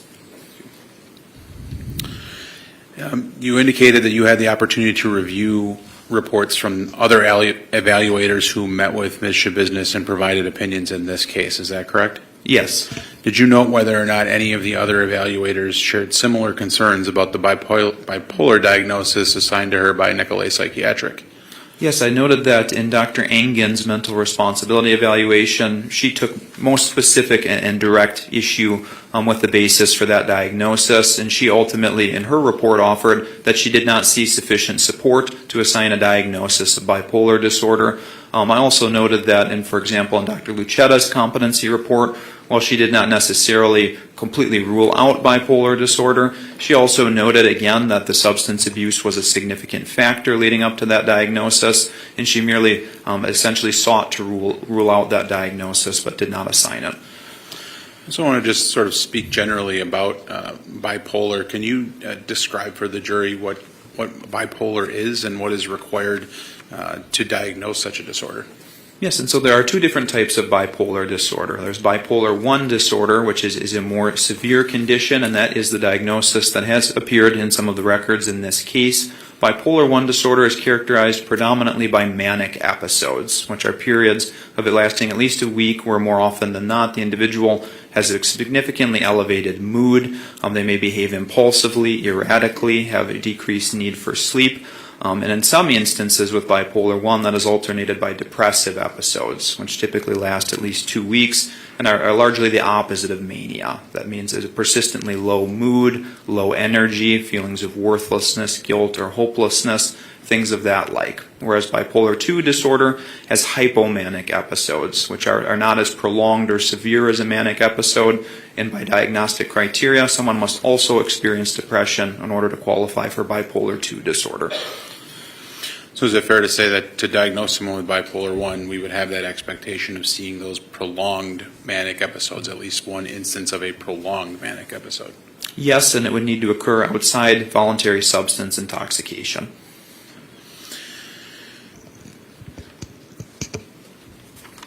Is it possible for a person who has been diagnosed with a bipolar disorder, is that the type of condition that could occasionally wax and wane over the course of someone's lifetime? To the extent that someone does indeed meet diagnostic criteria for bipolar disorder, yes, there certainly can be a waxing or waning or a cyclical pattern of symptoms. I also want to harken back to the fact that you have done NGI evaluations, is that correct? Yes. And is bipolar a condition that can sometimes contribute to an opinion that someone does meet NGI criteria? Yes, it certainly can. And under what circumstances might you expect to see that? Yes, and so in order to reach an opinion of supporting an NGI plea in the context of bipolar disorder, one, there would need to be a firmly established diagnosis of bipolar disorder, again, in the absence of substance intoxication, and there would need to be a very direct linkage between the symptoms of that mental illness at the time of the alleged offenses and the substantial lack of capacity to either appreciate wrongfulness or to conform conduct to the requirements of the law. It's not enough for the defendant to simply be symptomatic, but that linkage needs to be established with the lack of capacity. When you talk about establishing that linkage between the crimes alleged and the mental illness that's been assigned to an individual, what sorts of facts or circumstances do you consider when you do NGI evaluations? And so there would need to be converging data sources indicating that indeed the defendant was symptomatic of that legitimate mental illness at the time, and there would need to be, conceptually, it would need to make sense for the alleged misconduct. There would need to be some sort of reason that mania, for instance, would have caused that behavior. There would need to be evidence to suggest that the person was fundamentally unable to control their behavior. And so again, that would typically comprise a pattern that extends beyond that one momentary act, but it would need to be a broader pattern encompassing that time frame. So if you are evaluating whether someone's bipolar disorder might be causal of the criminal offenses, would it be significant to you to evaluate the defendant's symptoms or how someone presents immediately before and immediately after the alleged offenses? Yes, those would be critical time frames in which to gather as much data as possible. Is that because one would expect that someone with bipolar wouldn't manifest those symptoms solely for a short period of time, but typically over a much longer period? Yes, that is correct. Objection calls for speculation. I think it calls for his professional opinion. Overruled. Yes, it would be expected to see, again, a symptom duration longer than just the mere moments of committing a criminal offense. Doctor, I want to quickly return back to some of the other records that had been mentioned. You indicated that you did have an opportunity to review the medical records from Bell and Health from two different stays that Ms. Schabusiness had, one in 2012 and one in 2014. Yes. And I'll first call your attention to the 2012 records, if you recall those. Do you remember if Ms. Schabusiness was assigned a diagnosis by the treatment providers at Bell and Health at the outset of her stay in 2012? She was assigned a diagnosis of mood disorder not otherwise specified. So she was not assigned a bipolar diagnosis at that time, is that correct? Correct. And then in 2014, did she likewise have some sort of diagnosis following her 3-day stay in Bellin?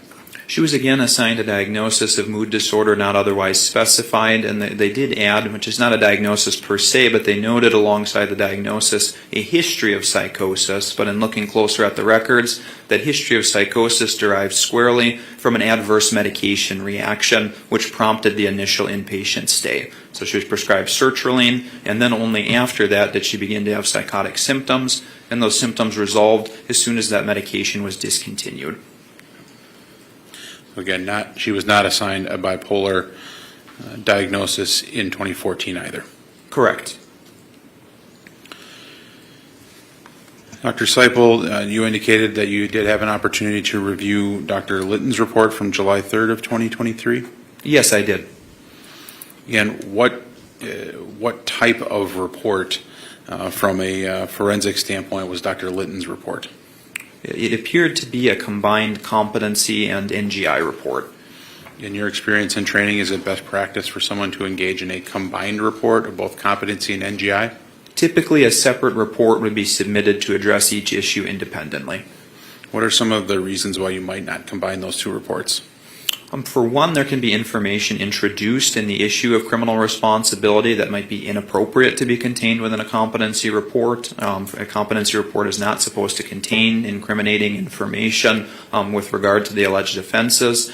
But also, from a psychological standpoint, it makes it difficult to parse out which data and which arguments are directed at each respective issue if they're addressed alongside each other in the same report.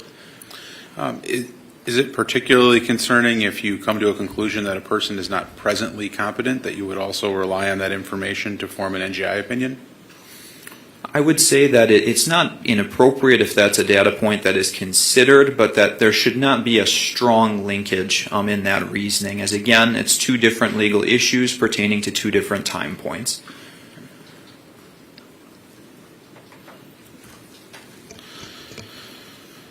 Doctor, when you looked at that report as it relates to NGI and Dr. Litton's report, I'm just going to ask you generally, did you have any concerns with the methodology that was shown in that particular report? I found that it seemed appropriate data sources were consulted, at least that's what the methods section suggested in that report, although there was essentially no discussion or review of the discovery materials that were reviewed, and really no account from a defendant's perspective of the alleged misconduct, which are very critical pieces of information that would always be included in an NGI report. So those pieces of information that you just discussed, like the account of the offense and the specific discovery materials outlining the offense, why is it important to include that type of information in the report? Because again, the statute for NGI pertains squarely to the moments of the alleged offense, and that is the data that most directly captures those moments. And so it becomes somewhat of a black box issue if those moments are not discussed in the report and inferences instead are appearing to be made based upon presentation at other time points. That's not sound professional reasoning with regard to the issue of NGI. And I want to talk about information being based on other time points. Did it appear to you that Dr. Litton relied very strongly on her personal observations of Ms. Schabusiness in the interview? I would say it seemed that the symptoms that were portrayed during the moments of that interview seemed to weigh heavily, as well as the mere fact of a bipolar diagnosis being assigned roughly a year before the alleged offenses. Were you able to determine whether or not Dr. Litton actually assigned a diagnosis herself? It seemed implicit in the report that she concurred with the bipolar diagnosis, although it was not explicitly stated. For instance, I am assigning the defendant a diagnosis of bipolar disorder. Is that typical in your experience to not assign a diagnosis during such an evaluation? In an NGI evaluation, as the identification of a qualifying mental disease or defect is critical and necessary to support an NGI plea, it would be essential for the diagnosis to be very explicitly indicated. And that was not done here? I would say, again, it was not explicit, rather it was more so inferred, being embedded in text. And Doctor, the report from Dr. Litton, does that include a relatively lengthy or specific discussion of the observations of Dr. Litton from the interview that occurred in June of 2023? Yes, the greatest detail seemed to pertain to that which would have been her second contact with the defendant. And you personally had contact with the defendant within about a month of that particular interview. Is that fair? It would have been roughly like 3 or 4 weeks, per my estimation. The observations that Dr. Litton is making of the defendant, her actions, her behaviors, her psychotic state, did you witness those same things when you met with Ms. Schabusiness? I did not notice the evident distraction that was evidently apparent during the interview with Dr. Litton. The defendant easily maintained focus and was able to supply coherent, relevant responses to questioning. She remained behaviorally appropriate and was able to engage in detailed discussion of her legal situation. There was a brief moment in which she referenced claiming to see a supposed green train within the room, which is something that was evidently very distracting during the interview with Dr. Litton. I essentially ignored when that symptom was mentioned, and there was no further mention of it thereafter, and there was no evidence that she was in any way distracted by that or any similar psychotic symptom. Did you form a conclusion with respect to the psychotic manifestations that Ms. Schabusiness was outwardly claiming to have? I found that there was not sufficient support for assigning a diagnosis such as bipolar disorder or schizophrenia that could presumably underlie those symptoms. Did you have any concerns about the validity of the claimed symptoms? Yes, I did. And what were those concerns? And so my concerns were manifold. There has been a remarkable inconsistency in presentation over the pendency of this case in terms of the symptoms the defendant has claimed to forensic examiners versus to clinical providers within the jail. And even during very similar time frames, she's offered contradictory remarks. And apparently, only during the interview with Dr. Litton has anyone observed her during the pendency of this case to seem to be preoccupied with internal stimuli. That's not something that I have observed, and jail providers have noted that even in the isolated instances where the defendant has endorsed hallucinations, they have viewed no outward indication. I would object only because that calls for hearsay. I apologize, but Overruled. I forgot where you were in your answer, but if you're... ask another question. Sure. Had other doctors who evaluated the defendant shared concerns that you reported about the possibility of feigning or embellishing symptoms? Yes. And who was that? I noted that first in Dr. Lucetta's competency report as part of a competency instrument that she administered to the defendant. Embedded within that were validity indices. That means they were testing items which sought to determine the credibility of the defendant's endorsement of psychiatric symptoms. And her responses to those items suggested an elevated probability of a non-credible response style with regard to endorsing psychiatric symptoms. And similarly, when Dr. Engen completed her NGI evaluation, she administered the Minnesota Multiphasic Personality Inventory, or MMPI as it's widely known, and the extent of her invalid responses on that instrument made it where her clinical profile could not be interpreted because the validity skills for that instrument suggested she was grossly exaggerating psychiatric symptoms in a manner that would be extreme and inconsistent even for a patient with legitimate schizophrenia. And did you note whether or not Dr. Lighton performed any such psychological testing to determine the validity of the symptoms that she was observing from Ms. Schabusiness? I found no mention of any type of instrument for symptom validity within her report. Was that surprising to you?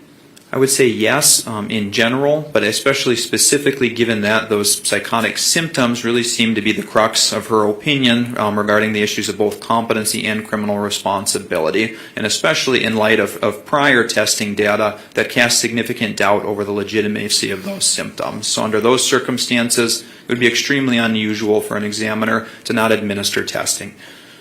Now, did you administer testing of Ms. Schabusiness when you met with her? I was prepared to administer testing upon entering the evaluation, although her clinical presentation suggested such testing would not be necessary to reach an opinion regarding her adjudicative competency.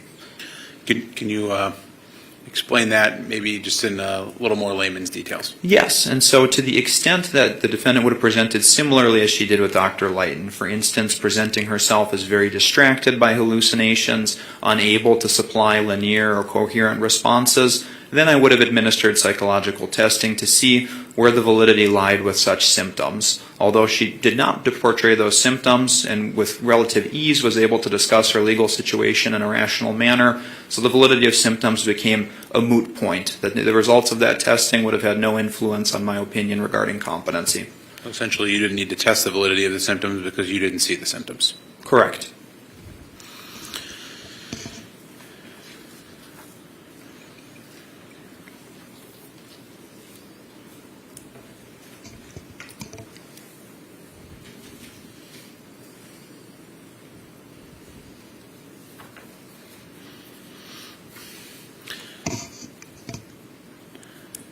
Now, Doctor, you also had an opportunity to review the report of Dr. Engen, which I believe you previously mentioned. Is that right? Yes. Now, Dr. Engen's report is a report on NGI and not competency. Is that right? Yes, it is specifically and solely to the issue of NGI.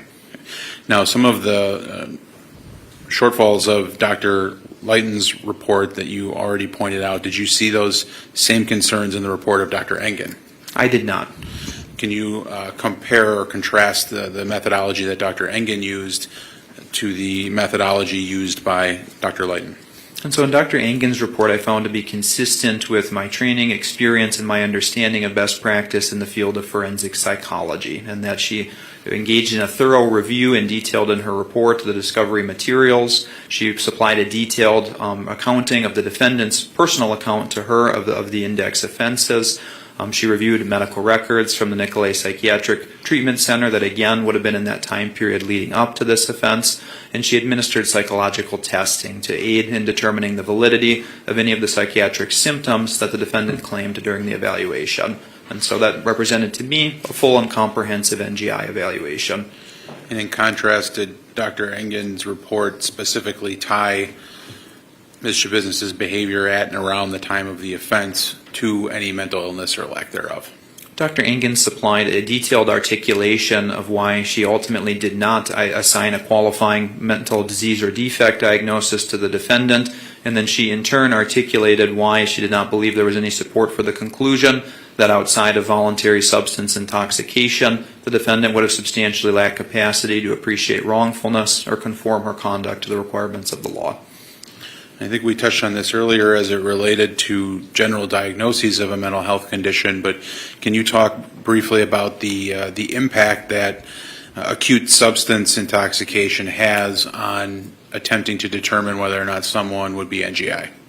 And so according to the Wisconsin jury instructions, mental disturbance brought on by voluntary substance intoxication is not considered to be a qualifying mental disease or defect. And so to the extent that an examiner cannot rule out the sequelae of that voluntary intoxication as being the primary contributing factor to behavior, then the reason would dictate that an NGI plea cannot be supported.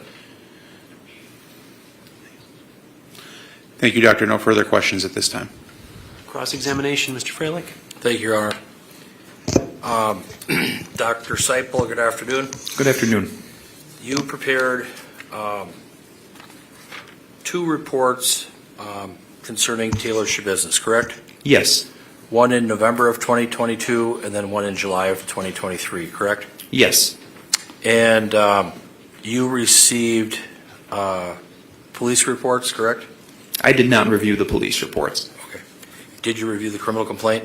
Yes.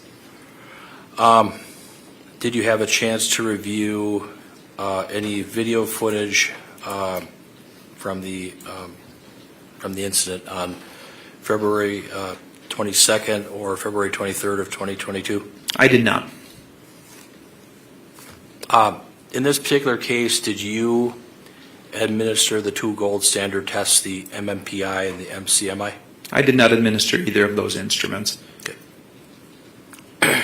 Yet you criticize Dr. Lighton for not doing it, correct? Yes. Now, you've been a licensed psychologist since February of 2022, correct? Yes.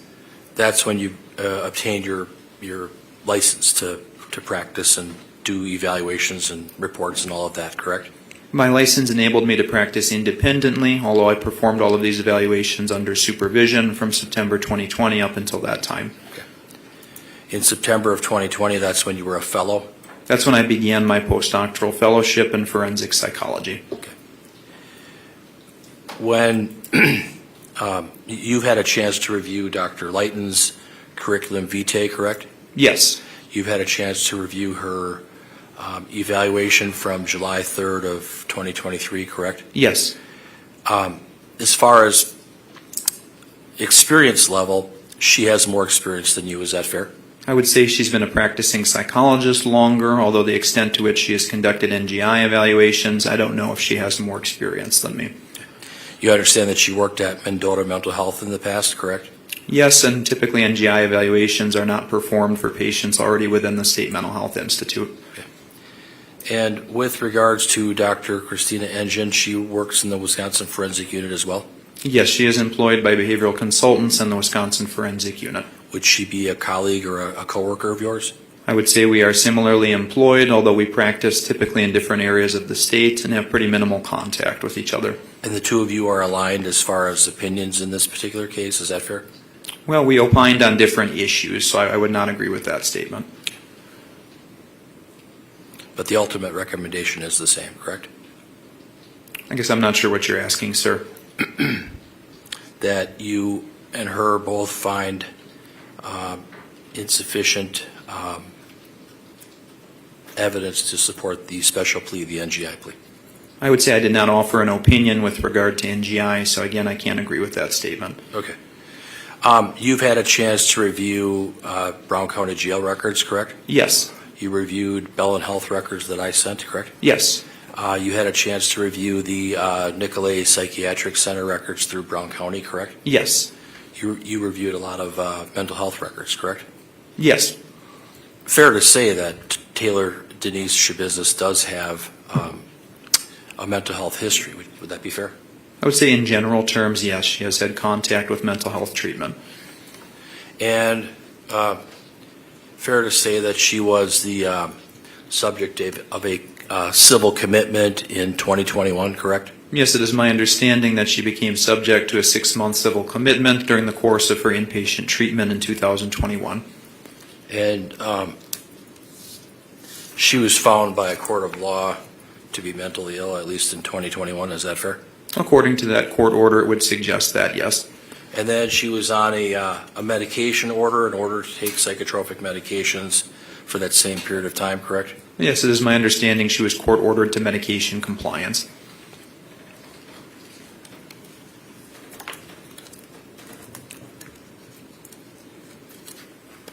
A lot of different doctors evaluated and took a look at Ms. Schabusiness, correct?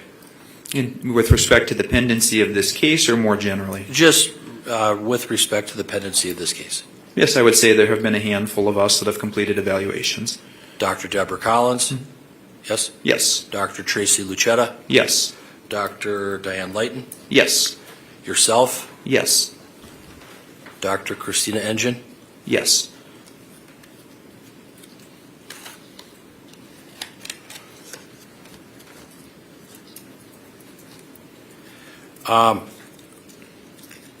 With regards to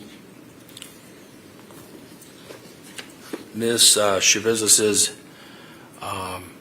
treatment at Nicolay Psychiatric Center, was she diagnosed over there in May of 2021 with bipolar disorder, current episode manic severe with psychotic features? Yes, that was the diagnosis those providers assigned. She was prescribed medications, correct? Yes, I believe it was an antipsychotic medication that was prescribed. Do you know if that was Aristata? I would have to consult the records to refresh my memory. Was it your understanding that she was prescribed a medication that would be by injection? To the extent that it is Abilify Aristana, yes, that is a long-acting injectable medication. It's an antipsychotic medication, correct? Yes, with mood-stabilizing properties as well.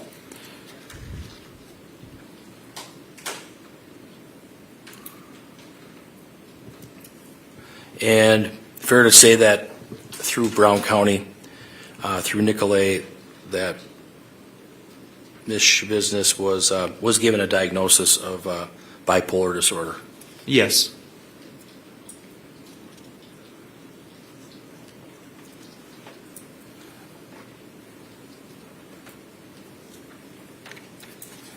She was at Nicolay for about a month, correct? I believe it was roughly 3 weeks. A couple weeks, and then she was discharged? Yes. She was discharged, after she had her baby? What was the question, sir? Do you know, I'm sorry, do you know if she was discharged after she had her baby? I do not believe she gave birth during the course of that hospitalization. Subsequent to that, she gave birth, correct? I would again have to consult the records for the dates on that. When you looked at all these records, did you come to find that there were some references to Ms. Schabusiness suffering from paranoia? That word was mentioned in the records on some occasions, yes. And was it mentioned that she had experienced some delusional thoughts? Again, that was a word that has been used in the records, yes.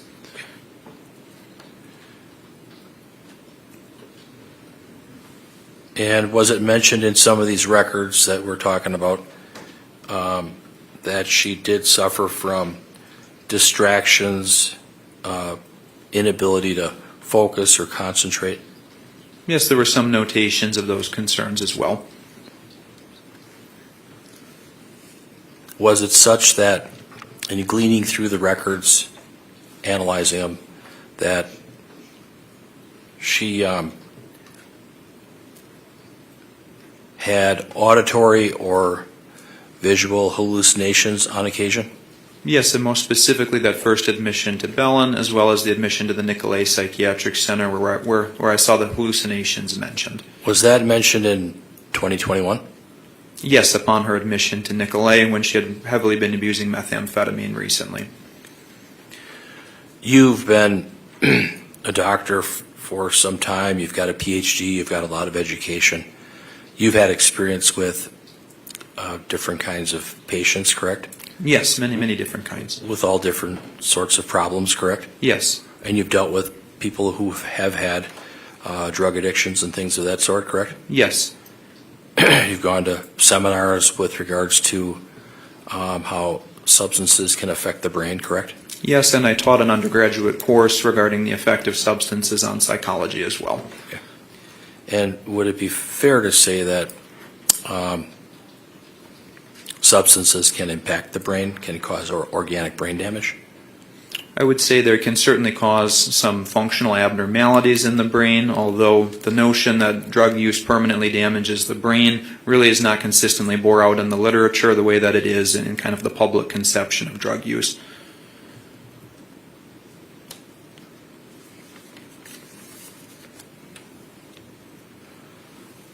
Drug use can also exacerbate mental health problems, correct? It can exacerbate them or cause them of their own accord, yes.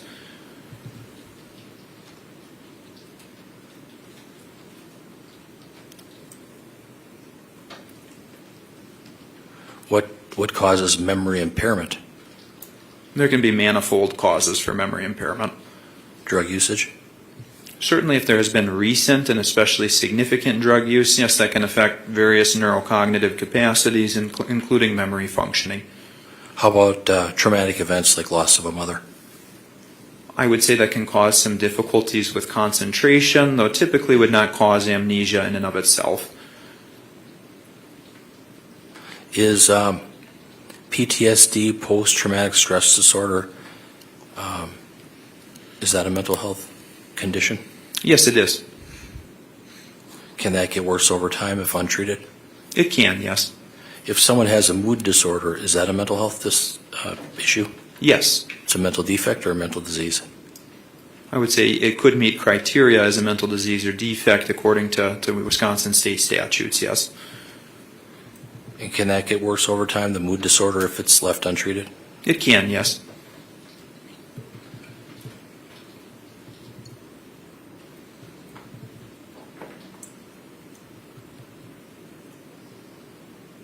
People are not subjected to a civil commitment order unless they have a mental health condition, correct? Is that fair? It would require a clinician to opine that they have a mental illness, yes.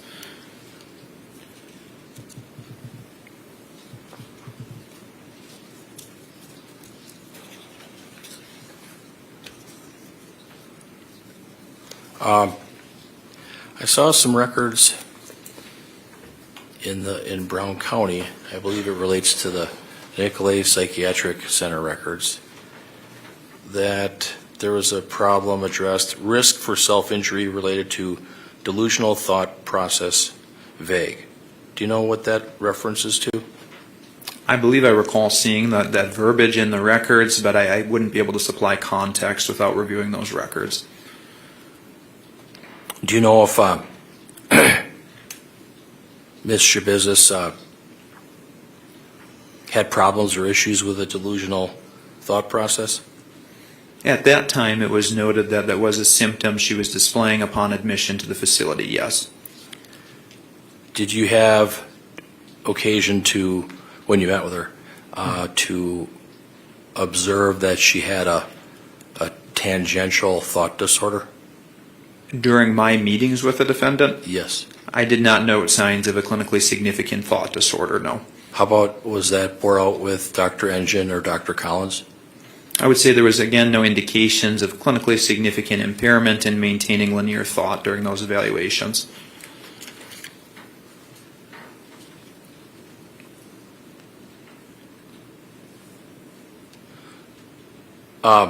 In your review of the Brown County progress notes from Nicolay Psychiatric Center, did it have references to Ms. Schabusiness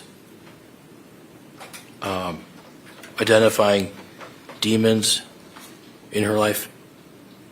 In terms of the Nicolay psychiatric records, Yes. I do believe there was mention of some commentary of that sort, yes. And was there commentary that her affect appeared to be labile and inappropriate throughout group, and that she had mood changes and inappropriate facial expressions or laughing?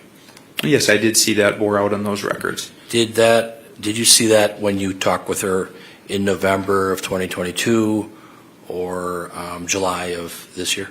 I did note that there were some moments of some inappropriate grinning or perhaps very brief isolated instances of laughter, although those were short-lived and did not impair capacity for us to have a linear and meaningful discussion. In July, when you met with her, you said 90 minutes, give or take. Was it cut off for any reason? Was your interview cut off? No, they were able to be completed on both occasions to their natural course. Okay.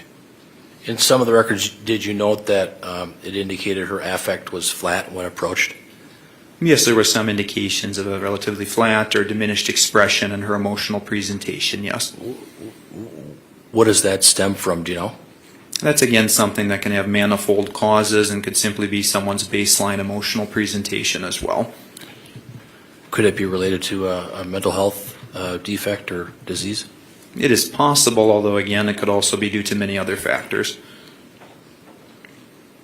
Also in these progress notes, did you indicate, or did you review, excuse me, that she was feeling as though different bodies were going in and out of her person?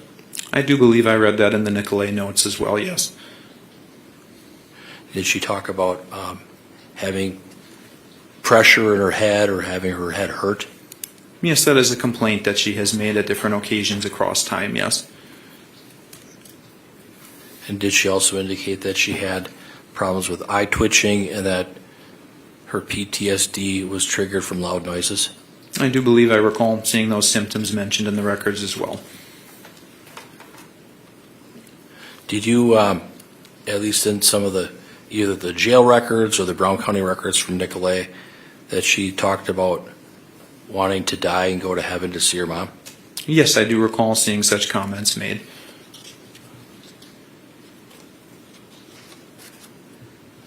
And in reviewing these records, because there were a lot of them, did she indicate, at least in the records when she was at Brown County at Nicolay, that she was hearing voices that would get heavier at night?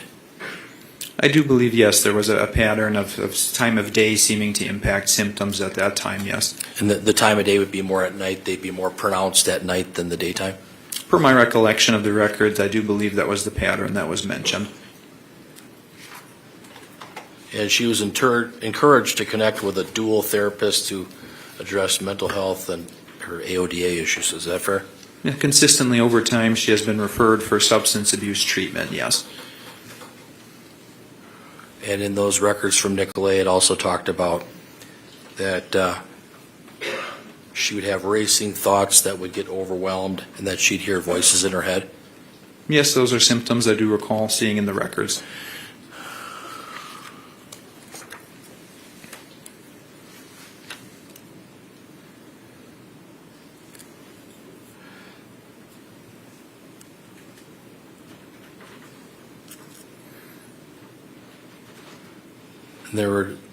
It's true, right, that there were discussions about her getting this Aristata injection every 4 weeks to help her? Yes, that is the typical course in which that medication is administered, and per my recollection, I do believe that's what was ultimately prescribed. Then there was some discussion about whether she would take the pill or take the injection, correct? Yes, I do believe that the means of administration was discussed amongst her clinical team. Even in the notes, it talked about, in the notes from Brown County, from Nicolay Psychiatric Center, it talked about how Ms. Schabusiness would have agitation, anxiety, correct? Yes. And that there was a discussion about giving her Haldol, correct? Yes, that would be another antipsychotic medication with pretty heavily sedative properties. Do you know if that was ever given to her? I would again have to refresh my recollection with the records. And even in the Nicolay records, it talked about that it was a struggle to decipher what is a genuine psychiatric symptom and what is otherwise talked about as gaminess, correct? Yes, I do believe that was a term that was employed in the records. There were just a lot of records to review, and you have a good memory. But it also talked about Zoloft, correct? Yes, that was mentioned specifically in her adolescent treatment records. And Ms. Schabusiness was given, apparently at Nicolay, from what you reviewed in these notes, what are her coping skills and what does she want to do to make progress with mental health? Is that fair? I don't recall that specific information. Okay. With regards to Dr. Lighton, she says that she believes that my client, Ms. Schabusiness, qualifies for the NGI plea based on a diagnosis of a serious mental disorder. You understand that? Yes, that's what she wrote in her report. And she opines that her serious mental disorder affected Ms. Schabusiness's ability to know right from wrong at the time of the offense, correct? I would say it was relatively tersely worded, although that was what was suggested, yes. And she also said that it affected her ability to control her behaviors. Is that fair? Yes, that was the opinion that she reached. You have a diabolically opposed opinion compared to Dr. Lighton, correct? Again, I did not opine on the NGI issue. All right. Thank you. Nothing further. Be direct. Just briefly, I think you were asked a great deal again about the records from Nicolay and the specific symptoms that were manifesting at that time at Nicolay.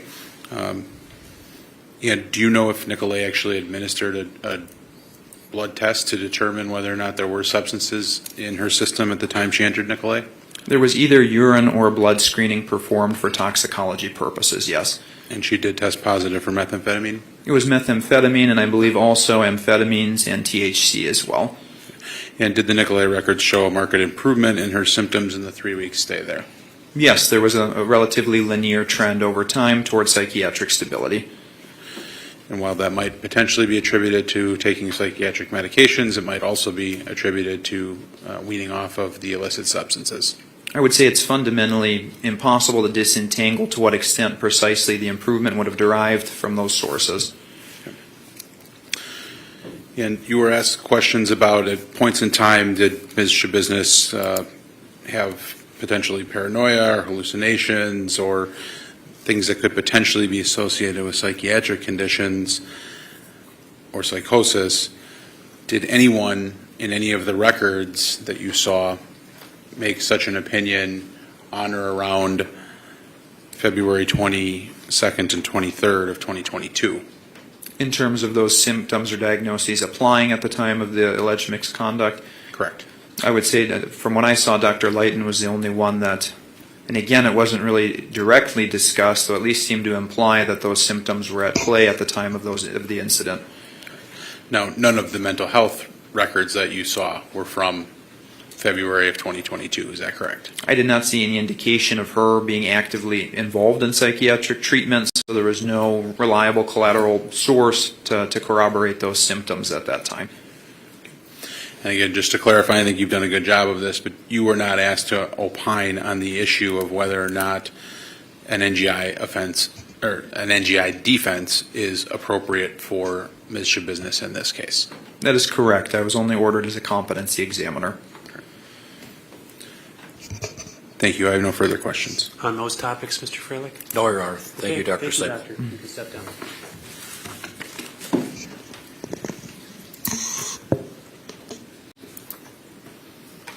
State's next witness.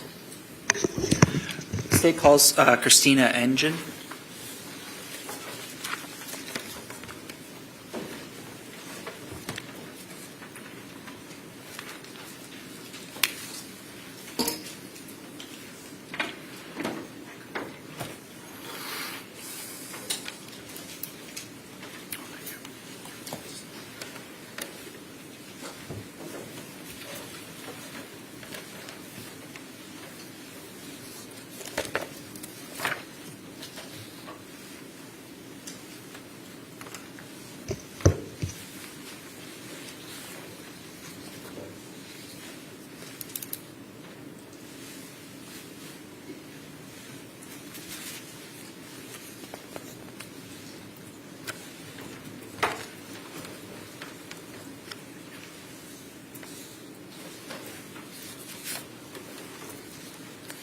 Doctor, if you just step forward here, and then before you have a seat, if you could turn and face her and raise your right hand, she'll place you under oath. You solemnly swear to tell the truth, the whole truth, and nothing but the truth in the matter, now before the court, so help you God. Yes. Please have a seat and state your name for the record.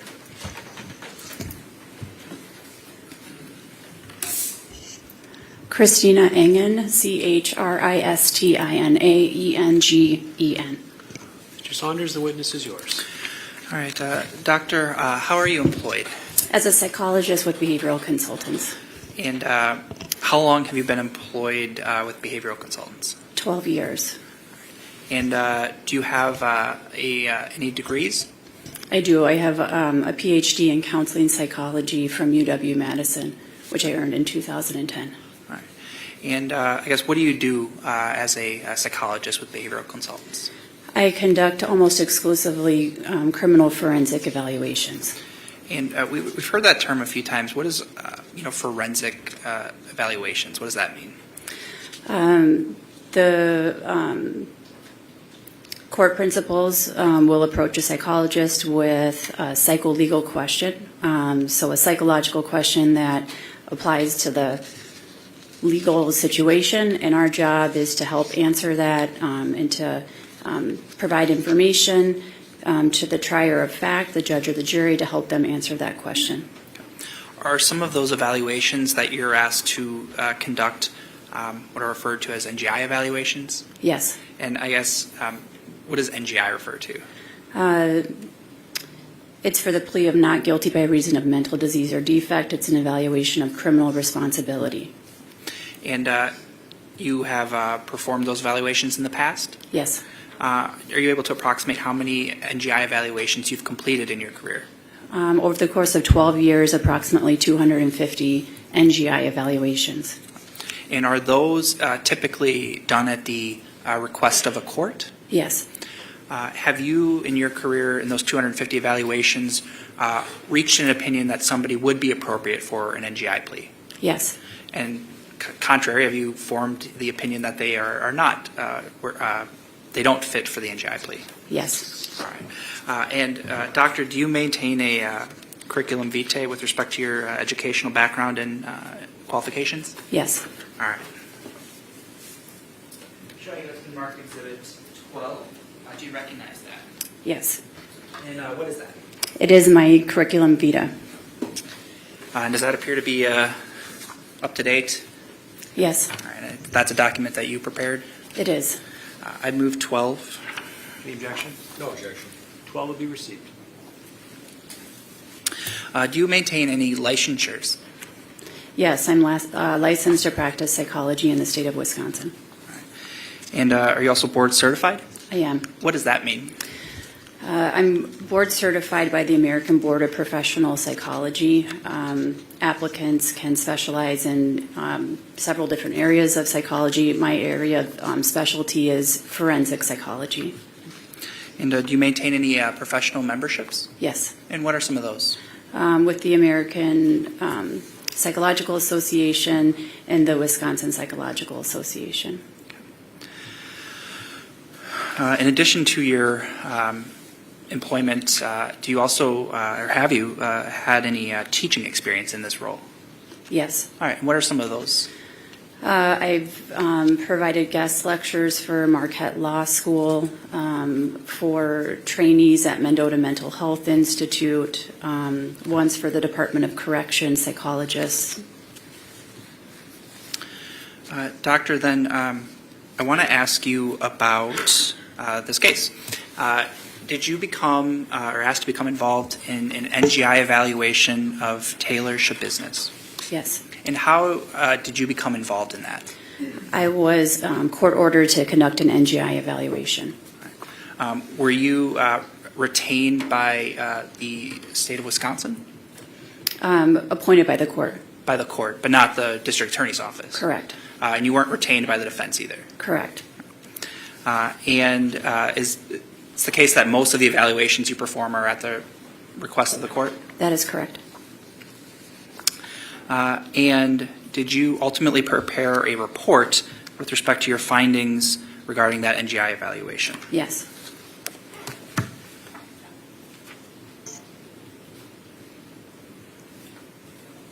Doctor, I'm showing you Exhibit 13.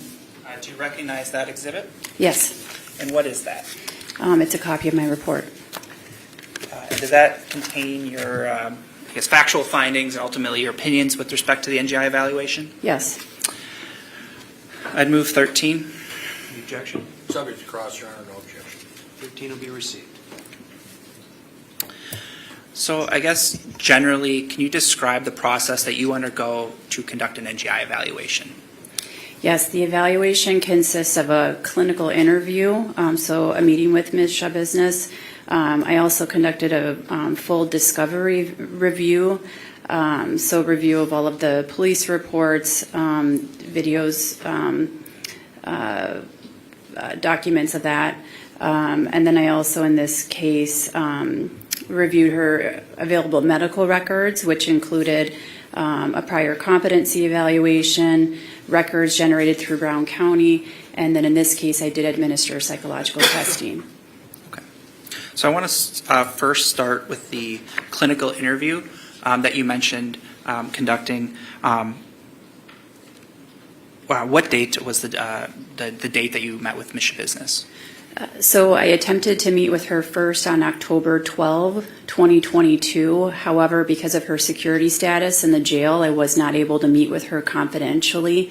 So I returned on October 21, 2022, and we met in a conference room. That's when I conducted the interview and the psychological testing. And October 21st, 2022, would that have been about 8 months after the offense that she was charged with? Yes. Okay. And you also mentioned you conducted a full discovery review, and that included reviewing videos. Is that right? Correct. Okay. Was one of those interviews that you reviewed an interview of Ms. Schabusiness from February 23rd of 2022? Yes, Was that a rather lengthy interview? it was. Did you review the entirety of it? To the best of my recollection, I believe that I reviewed the vast majority of it. If I would say the majority of it. All right. Were there a lot of dead parts in the middle of it? There were, but I thought it was important to review that video footage to listen for comments that Ms. Schabusiness would have made in the room by herself to observe her behaviors and the like. So it wasn't just the comments that were made to law enforcement that you were looking for, but also her independent behaviors? Correct. And you also mentioned you reviewed the police reports and other various attachments that were part of the case? Yes. The medical records that you reviewed, you mentioned there were prior competency evaluations, but also Brown County Health Services records, is that right? Correct. Was that in reference to a stay at Nicolay Psychiatric? Correct. All right, and when was that? That spanned March of 2021 to April 2021. All right. And you then indicated you also conducted a, personality test, or what was the fourth collateral source you reviewed? I can administer an objective personality test. It's called the Minnesota Multiphasic Personality Inventory, 3rd edition. The acronym is MMPI-3. Okay. So I want to then go through your report, if that's okay, Doctor. Beginning on page 2. So one of the things you start with is called relevant history. Do you see that section of the report? Yes. And I guess why is it important to review the history as part of your NGI evaluation? When gathering history about a defendant, we are touching on topics that are potentially relevant to the issue of criminal responsibility. Things like early childhood events, history of mental health treatment, substance use, any learning difficulties, difficulty working, all of this can potentially inform the issue of criminal responsibility. Okay. And as part of that, did you review Ms. Schabusiness's employment history? Yes. And I guess what did you note with respect to her employment history? What I recall is that she has worked primarily in factory settings. Relevant to this evaluation was that she was working up until about a week before the underlying offenses. Why is one's employment history relevant to an NGI evaluation? It speaks to the prong of behavioral control. So later on, when we discuss the prongs of the NGI plea, one of them has to do with one's ability to conform their behavior with the requirements of the law. It's a capacity issue, so can a person do that under normal circumstances? And one's ability to work, maintain employment, show up, perform their job duties, that speaks to an individual's capacity to conform their behavior and meet the demands of daily living. Okay. And you noted employment history fairly consistently up to about, I think you said a week before the offense? Correct. And you also reviewed Ms. Schabusiness's mental health history as well? Yes. As we talked about. As well, did you review her, during the course of your clinical interview with Ms. Schabusiness, her current presentation? Yes. And I guess what is the importance of kind of noting, as you do, the current clinical presentation of a patient? So that's another piece of information that informs the diagnosis that is required of the evaluation. Okay.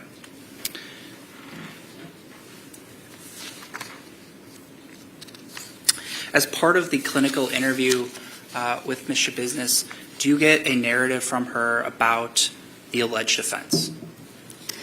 To the extent that I was able, I did. Ms. Schabusiness recalled the time period leading up to the offenses, but then she reported that she had no memory for the offenses themselves, and she did not. She reported she did not regain memory until after her arrest. Okay. With respect to Ms. Schabusiness recalling the time period leading up to the offense, what sort of information did she provide? What I learned was that she had been living in Texas and returned to Wisconsin in early 2022 to tend to legal matters. She made a court appearance. I believe she was sentenced to 5 years probation. She was making arrangements to have her community supervision transferred to Texas so that she could resume caring for her newborn baby, who was in the care of her grandparents. She was working. She had started Suboxone treatment to maintain sobriety, and I understand that she struggled during this time period, was feeling what sounded like to me some alienation in the workplace. Not feeling like she was connecting with her coworkers, and then began to, she reported to me she was hearing voices that were telling her to relapse on methamphetamine. Okay. And some of those, you mentioned, employment, you mentioned some arrangements with respect to child care. Why are some of those acts kind of relevant from an NGI evaluation standpoint? Again, it speaks to the issue of one's capacity to conform their behavior. So all of those are very goal-directed tasks. And those were all kind of leading up to the date of the offense? Correct. With respect to February 21st, 2022 specifically, did she have a narrative about sort of the timeline of events leading up to the offense? Yes, on February 21st, 2022, she recalled that she was socializing with friends. They had come to the residence she was staying in. I believe they were smoking marijuana. She expressed an interest in finding methamphetamine, and so she said that she went on a, quote, meth hunt, end quote. Did she indicate whether she had ingested methamphetamine leading up to the homicide? Yes, she told me that she took 52 hits of methamphetamine. And did she also refer to that amount as, quote, a lot? Yes. All right. And did she indicate at some point that night meeting up with the crime victim, Mr. Thyrion? Yes. And then you indicated around the time of the alleged offense, she reported having no memory of that time. Correct. Did she, and then you indicated she regained her memory sort of in speaking with law enforcement. Yes. Was that professed amnesia of a concern to you? It was notable. As I indicated in my report, I found her self-reported amnesia to be inconsistent with my review of the discovery material. So specifically, I observed her describe in great detail to the detective the details of that evening. So that stands in contrast to her self-reported amnesia in the present or at the time of the October interview. You also indicated during the interview with Ms. Schabusiness you performed some psychological testing, is that right? Yes. What testing did you administer? It was the MMPI-3. What is the MMPI-3? It's a very well-established psychological instrument dating back to the 1940s, very well researched and respected. So this test can provide indication of different types of psychopathology or different types of mental illness. It also contains a number of validity indices to help psychologists understand the response style of the test taker. So the validity indices, I think I said that right, that you mentioned, I guess, what does that mean? What that means is that built into the test are several items that, when they're all combined at the end, they'll indicate if a person is answering questions in a forthright manner, if they're minimizing their symptoms, or potentially if they're exaggerating their symptoms. So is this test like a true-false questions, or how does this test administered? Correct. It's a true-false instrument. And I guess what were some of your findings with respect to Ms. Schabusiness's performance on the MMPI test? Well, first, let me be clear that the test does not say anything about Ms. Schabusiness's functioning. In February of 2022, it only provides information about her functioning at the time of the test. So what was relevant from that was that there was indication of symptom exaggeration. She responded to items, she endorsed a number of symptoms that individuals with genuine mental illness would not endorse. The frequency, number of unusual symptoms that she acknowledged was greater than those with genuine mental illness. And then there was also indication of non-credible memory impairment built into those, the results of those validity indices. So I just want to go back a little bit. That was a good point. So this testing is sort of in the moment as you're meeting with Ms. Schabusiness, is that right? Correct. But why is it still something you administer in the course of an NGI evaluation? So getting back to that term of response style, that's very important to understand if the individual is being forthright in their account of information that they provide to me. And what I found with these elevated indices indicating the exaggerated descriptions of mental illness, unusual descriptions of mental illness, is that the information that was being reported to me needed to be interpreted with caution. Ms. Schabusiness's self-report could not be taken at face value. Okay. And I think you state that anything that's not objectively observed should be closely scrutinized. Is that right? Correct. So then it would be important to find other sources of information that would support what she's telling me versus relying just exclusively on her self-report. Okay. And one of the phrases you used was endorsed symptoms. What does that mean? For example, I'm just making this test example up, but I feel depressed. A true response would be an endorsement of that symptom. So an endorsement is something somebody's telling you. Yes. All right.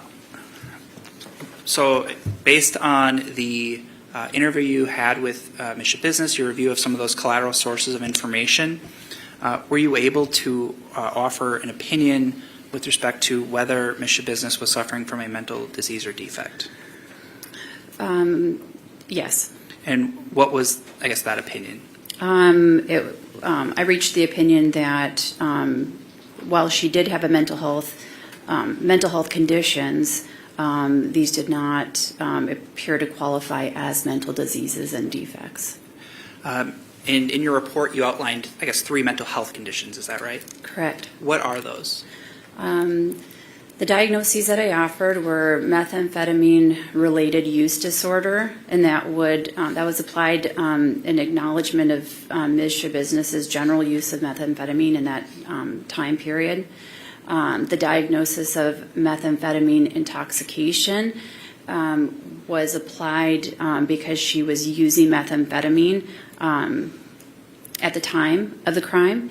And then the final diagnosis I gave was methamphetamine-induced psychotic disorder. And I offered that one because Ms. Schabusiness was describing, and the records contained indication of paranoia. I think she made a comment about muscle rebuilding during the homicide, and this indicated to me the presence of psychotic symptoms, which I attributed to the recent methamphetamine use. So, and that's a question I have. So, mental health conditions, in your opinion, are different from mental diseases or defect. Correct. And the three diagnoses you offered, you stated those are not mental diseases or defects. That is my understanding. And why is that? Because, excuse me.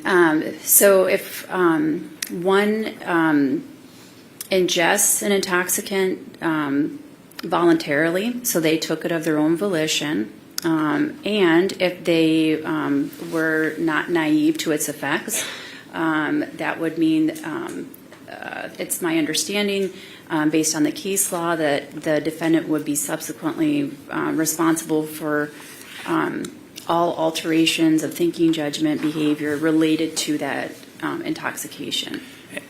I guess, were you aware of any information in the materials you reviewed that Ms. Schabusiness's methamphetamine use was anything but voluntary? No. And that obviously she reported a history of using methamphetamine to you? Yes. So I guess, were you of the opinion that she was not naive to its effect? Correct. Yes. And I'm also aware that she had psychotic symptoms in the context of methamphetamine use the year prior. So certainly she was aware of its effects, broadly speaking, to include psychosis. So I want to pause just here. Methamphetamine use in general, I guess, in your experience and in your education training, are you aware of some of the symptoms that may manifest as a result of that? Yes. And what are some of those?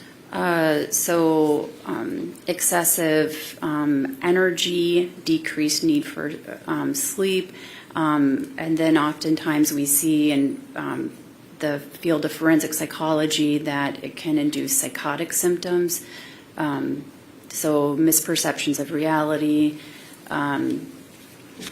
and paranoia.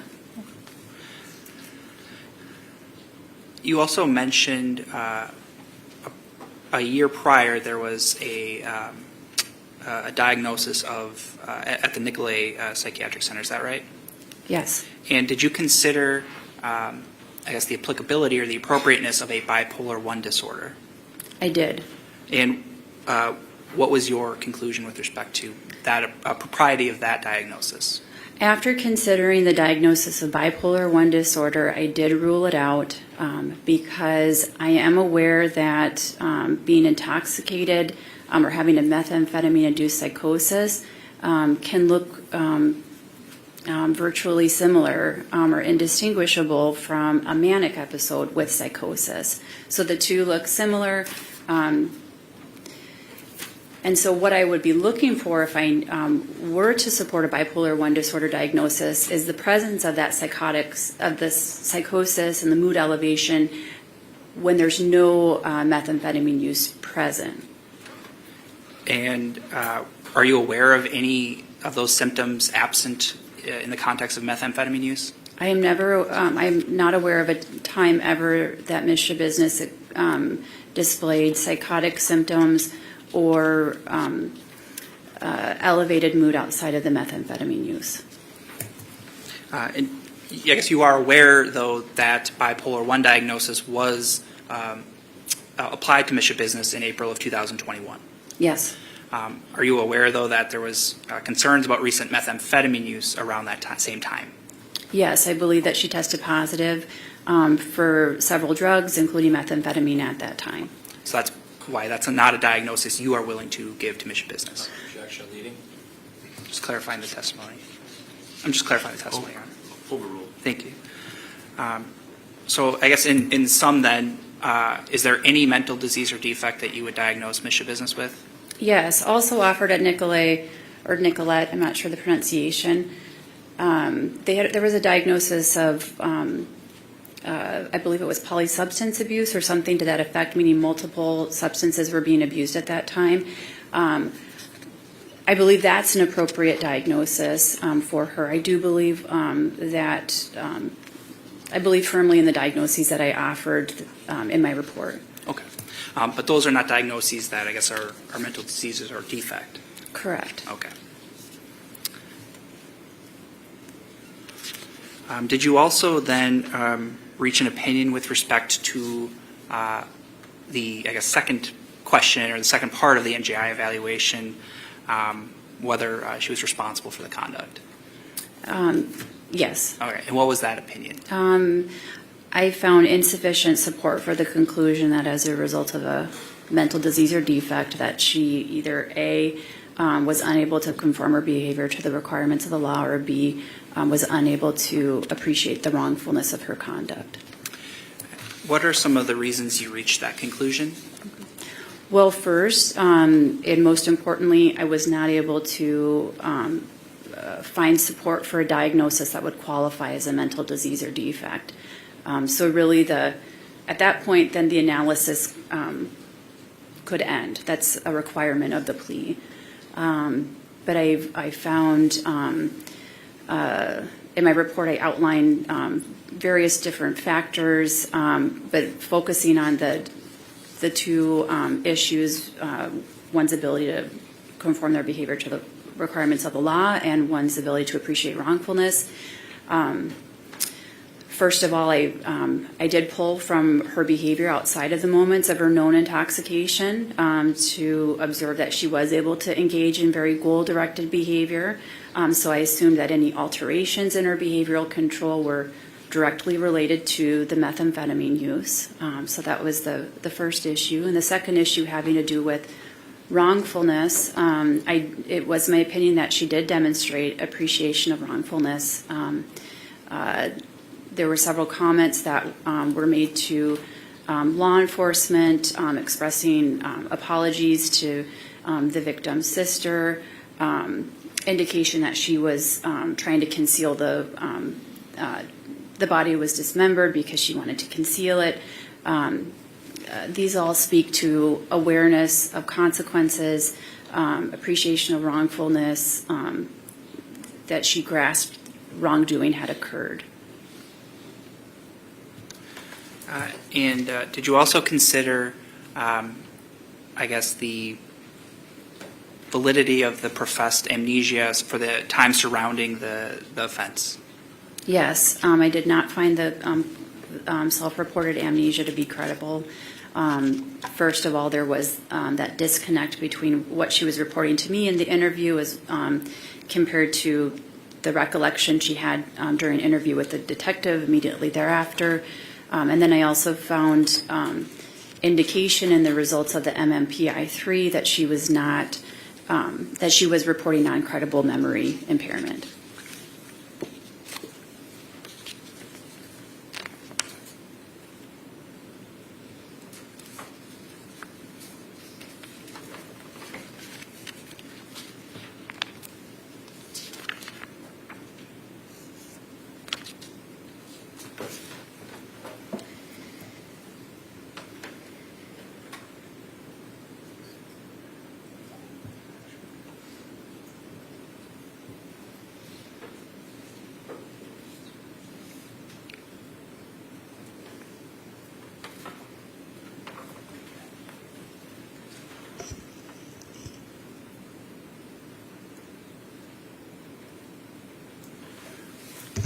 Do you have just a few more questions, Doctor? Your report was done in November of 2022, is that right? Yes. And subsequent to that time, have you had the chance to review any other NGI evaluations conducted in this case? Yes. And who authored those reports? Diane Litton. Okay. And in your review of Dr. Litton's report, did any of her findings or conclusions alter your opinion from November of 2022?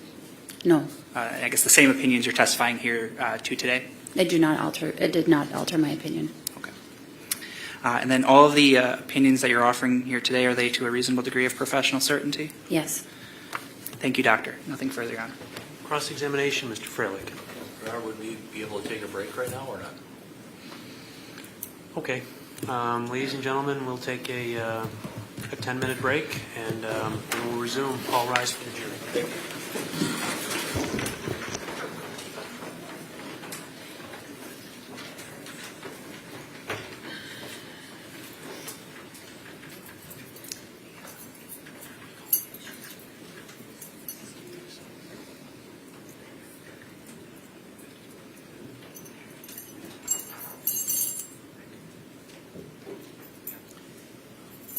And Doctor, you can step down.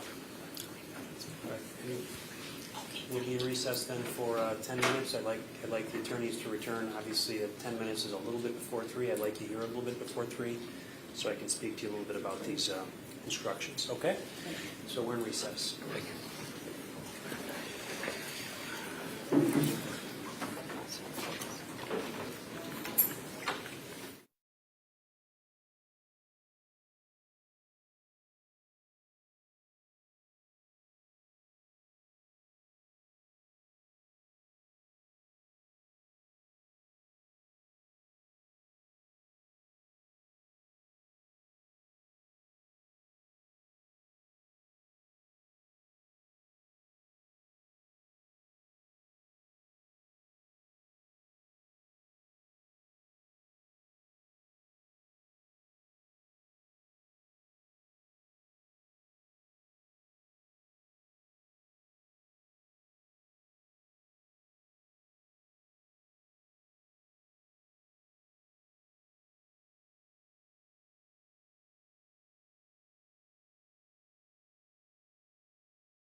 requested.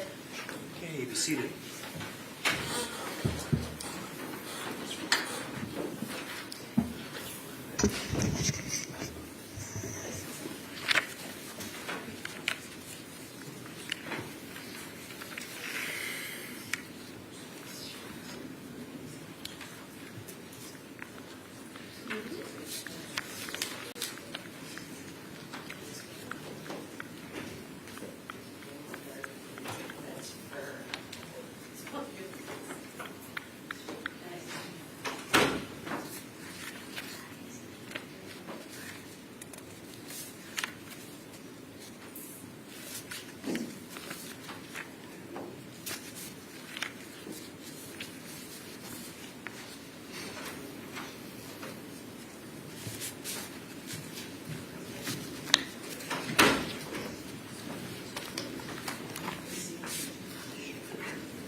Okay, before we bring the jury out, just briefly, I've had distributed to you a set of instructions and a proposed instructions and a proposed set of outline as to how they should be given. There's certainly other instructions that could be given, that were given to the jury the first time regarding objections of counsel, improper questions, things of that nature. Although they've gotten all those instructions already, I'm not sure the need to do that. But I'm going to start with the state. Mr. Saunders, do you have any feedback regarding the proposed instructions I laid out, alternative suggestions? No, and I have no additions. I'm fine with the ones the court selected. I guess our one quibble, our preference would be to do the instructions then closing, but that's the only change the state would have. Mr. Freilich? Your Honor, I agree with that. I'd ask that the court give the jury the instructions, and then we can do the closings. When I look at 605B on question 1, it talks about at the time the crime was committed, did the defendant have a mental disease or defect? But then in question 2, it says, it uses the word mental disease or defect as well. I'm wondering if the court would consider mental disease or mental defect, because it's either a mental disease or a mental defect. Sure. I'd certainly consider that. The other thing is, you'll note, and I'll consider the issue that you've mentioned regarding when I give the instructions, and I want just a brief conversation about that, but we can take that up when evidence is concluded. I gave you 605B. It was actually 605B, the version with the comments, because of the paragraph on the second page of 605B, the comment about the possibility of using the phrasing mental disease and defect, and then it's cited the case. I don't think that's appropriate to use "and" in this case, given how the evidence comes in. That case that cites phrasing it mental disease and defect apparently was in a situation wherein the assertion was that there was a combination that went into the events. A mental disease and defect were co-occurring, and so counsel asked that the word be changed. I don't think that's what's going on in this case. The evidence seems to come in this case that either there is a mental disease or a mental defect, and there's one or the other, and the jury can look at it and decide. They can choose either one, but it's not a case where we're driving at a specific argument that there's a combination of the two and therefore changing the word to "and." Nonetheless, I wanted to call it to your attention.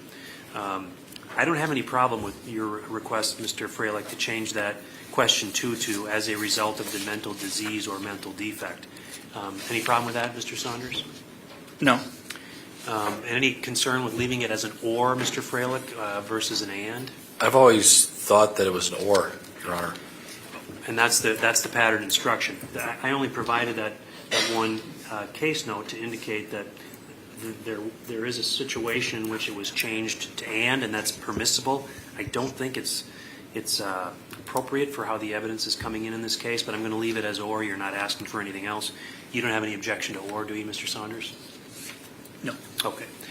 Very good. I'll add that one word in, and then we'll discuss the order of the instructions versus your closings at the conclusion of the evidence, and we'll actually have an official instruction conference at that time. Okay, then anything else before the jury comes in? Mr. Saunders? No. Mr. Freilich? No, Your Honor. All right. For the jury. Doctor, if you want to step forward.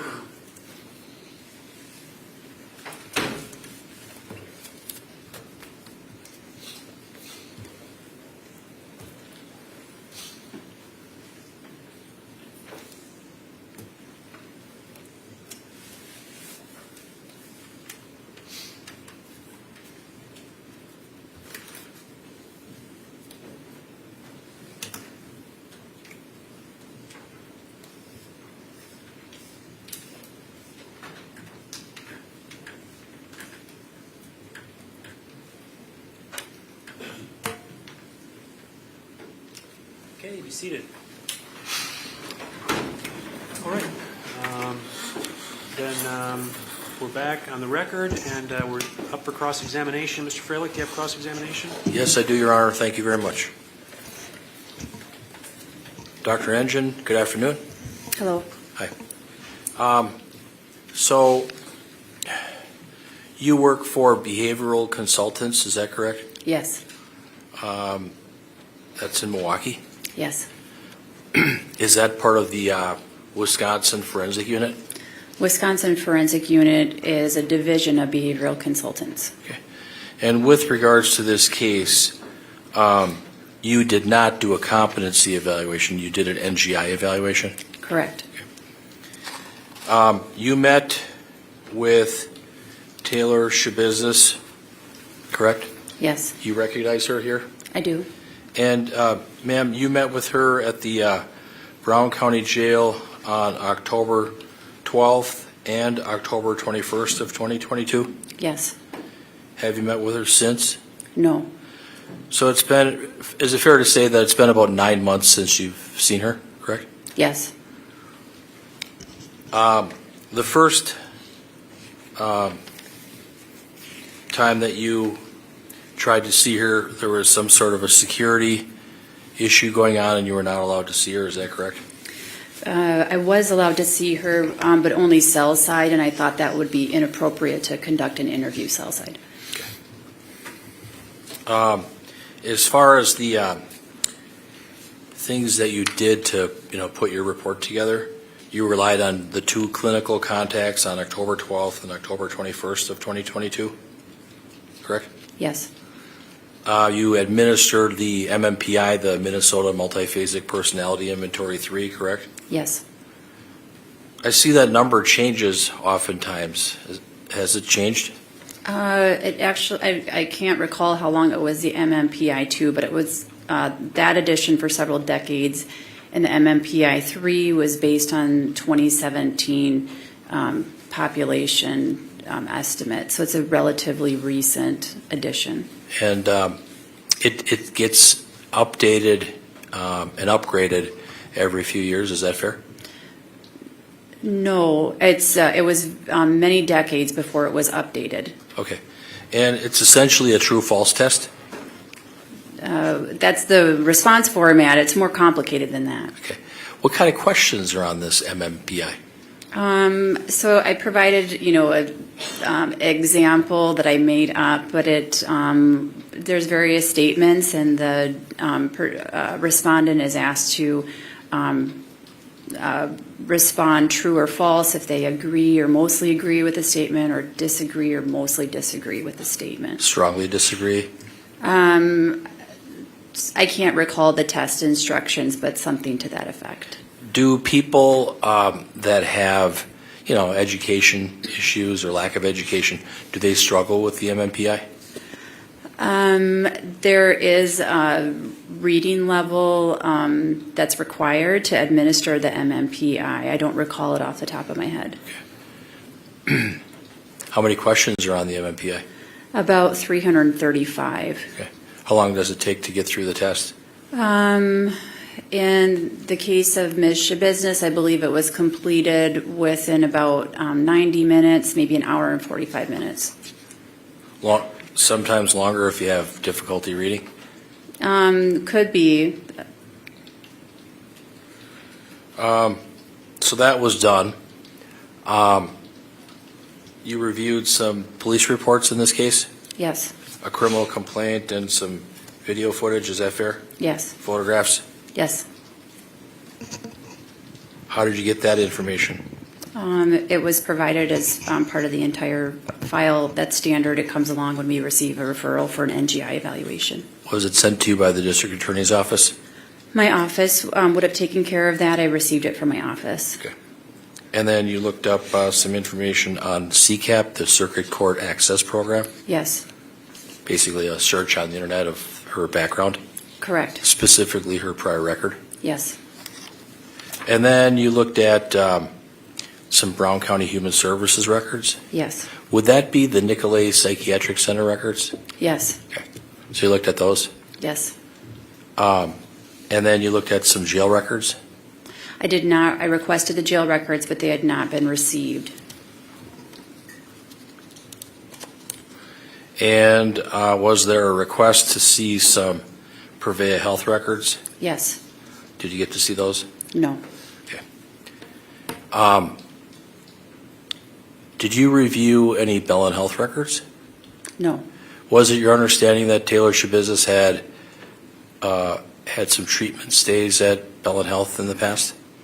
yes, I understood that she attempted suicide at age 14, resulting in the admission to Bellin. And what about at Purveya? Was it your understanding that she had gone there for some mental health treatment as well? Yes, outpatient treatment, Okay. So you were missing the Bellin records and the Purveya records, correct? correct. Now,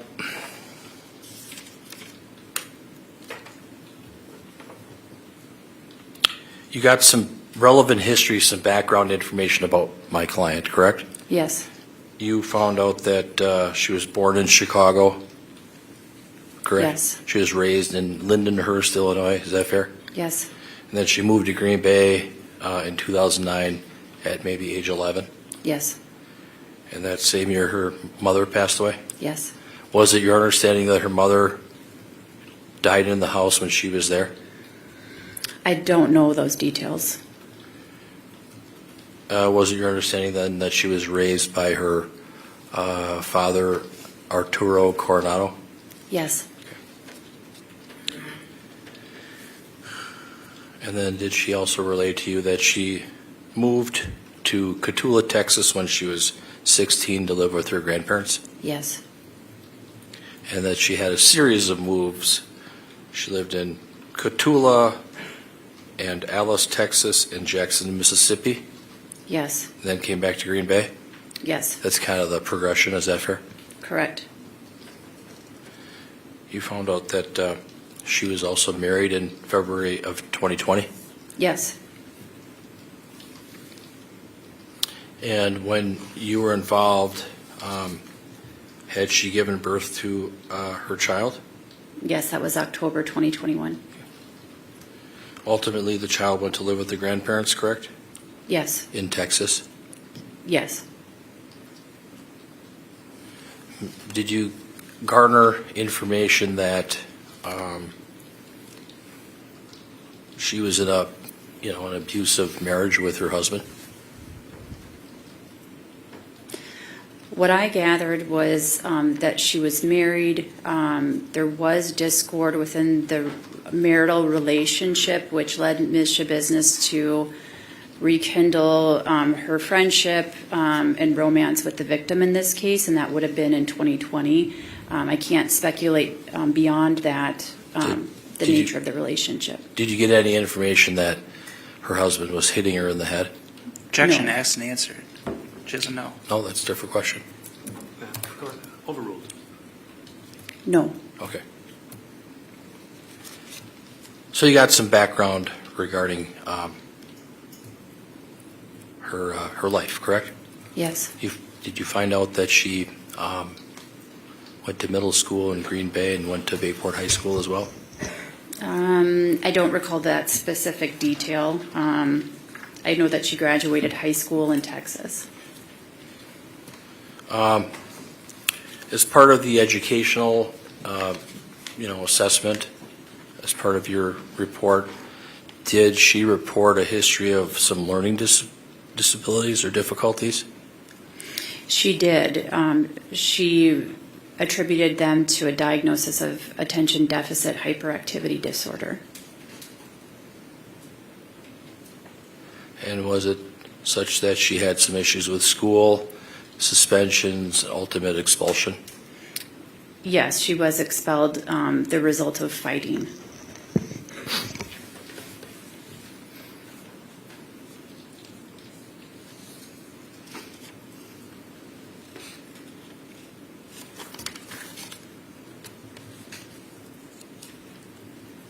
The information that you have, as far as your November 14th, 2022 report, it's somewhat stale. Is that fair?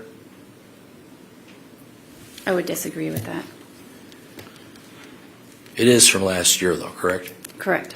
Nobody gave you any reports from Bell & Health to review, correct? Correct. You could have, Doctor, upgraded your report by looking at additional records, Bell & Health, and the Purveyor records. Is that fair? Where I left my report, as indicated on the last page, is that I would be happy to receive any additional records that I was unable to obtain, and I would update my report once received if it changed my opinion. I received no additional records after submission of this report. Your colleague in the field is Dr. Matthew Seipel, correct? Yes. And did you confer with him with regards to, your opinions, your assessment, your evaluation? No. Did you share any information with him? I did provide him a copy of my records that I obtained from Brown County at his request, and that's a common practice among evaluators. Sure. But fair to say that he did not send you, he didn't reciprocate by sending you the Bell & Health records that he had? No, he did not. Okay. That is something that could have been done, correct? If I was not alerted that those were part of our practice, I wouldn't have known to request those, and it's not clear to me that Dr. Seipel would know that I was looking for those. Typically, what will happen is that I will receive additional records from one of the court principals with an indication that they would like a second review of the issue. Does it surprise you that, as far as Dr. Seipel is concerned, I provided the Bell & Health records to him for his evaluation and that he didn't send them to you? Can you repeat the question, please? Does it surprise you that, I sent the Bell & Health records to Dr. Seipel and he didn't send them to you? That would not surprise me because unless he had instruction to provide them to me, that would not be common practice. Okay. You don't share information then, correct? Only upon request, if it's appropriate, if it would be appropriate and permissible and specifically requested, but we don't, as a general practice, pass records between doctors. Okay. If you had received these records, you could have done a supplemental report. Is that fair? If it changed my opinion, if I felt that it was relevant and added meaningfully to this evaluation, I would have, yes. Now, as it relates to the Nicolay Psychiatric Center, you had a chance to look at all those records, correct? Yes. And was it your understanding that Taylor Schabusiness was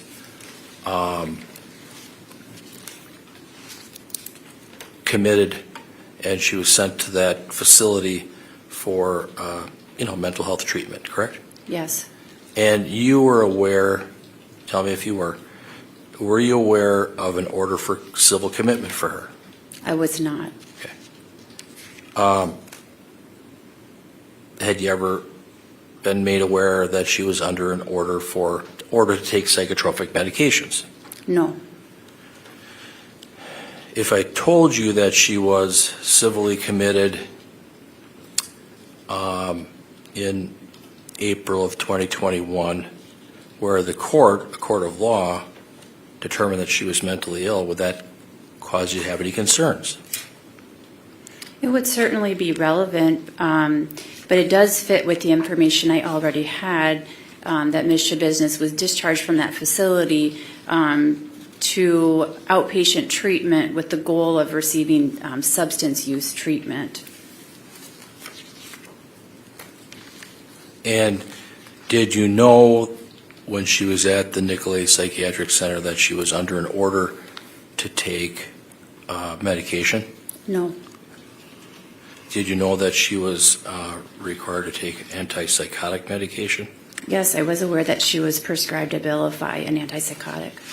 Injectable antipsychotic? Initially oral, later injectable. Now, during your two contacts with her in October of 2022, did you get a sense that she was suffering from any kind of auditory or other hallucinations? She reported that to me, but her behavioral presentation to me was inconsistent with her self-report. And the quality of her self-report was not consistent with genuine psychosis. Did you gain any information that she was suffering from a mood disorder when you met with her?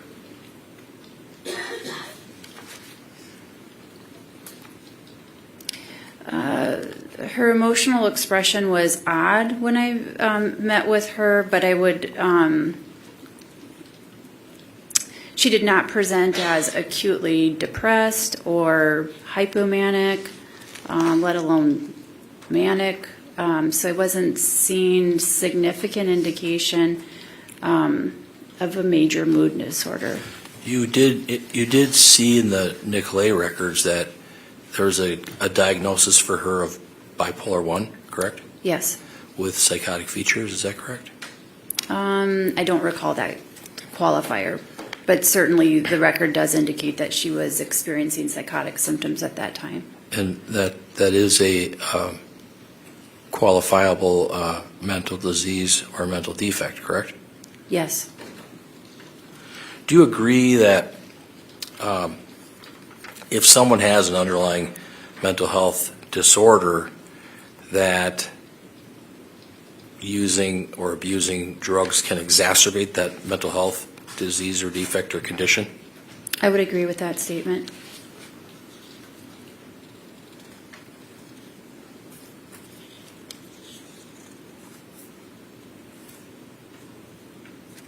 Did you notice that Ms. Schabusiness was a poor historian when you asked her questions and asked her to expound on whatever topics of discussion? Where I found that she provided a sufficiently detailed history. Where she was lacking was when I asked her to describe her recollection of the underlying offenses. Did you note her to have memory loss or memory impairment? I did not, aside from that self-reported amnesia, I did not detect memory loss. How much time did you spend with her on October 12th of 2022? Do you know? I would estimate about 15 minutes. 15? Yes. Okay. And then, doctor, on October 21st, 2022, how much time did you spend with her then? I can't recall. My best estimate would be about 3 hours, but again, that's 9 months old. Long time ago, right? 9 months, yes. Okay. Do you agree that methamphetamine use does cause brain damage? It does have that potential. And how about adolescent long-term marijuana use, same thing? I'm less certain about that.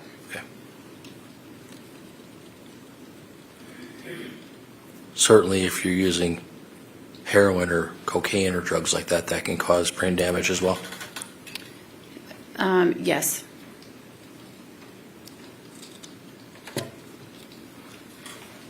When you met with her, you did find that she exhibited some psychotic symptoms. Is that fair?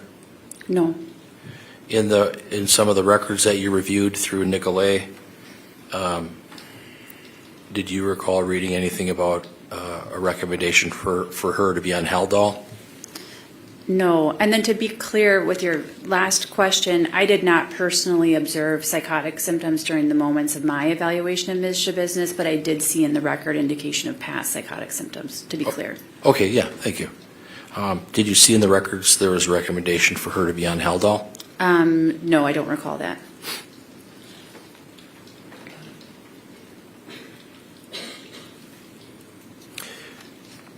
You were asked to opine on the NGI issue, correct? Yes.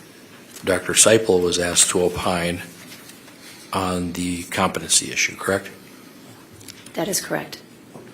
We're not talking about competency, we're talking about NGI. Is that fair? Yes.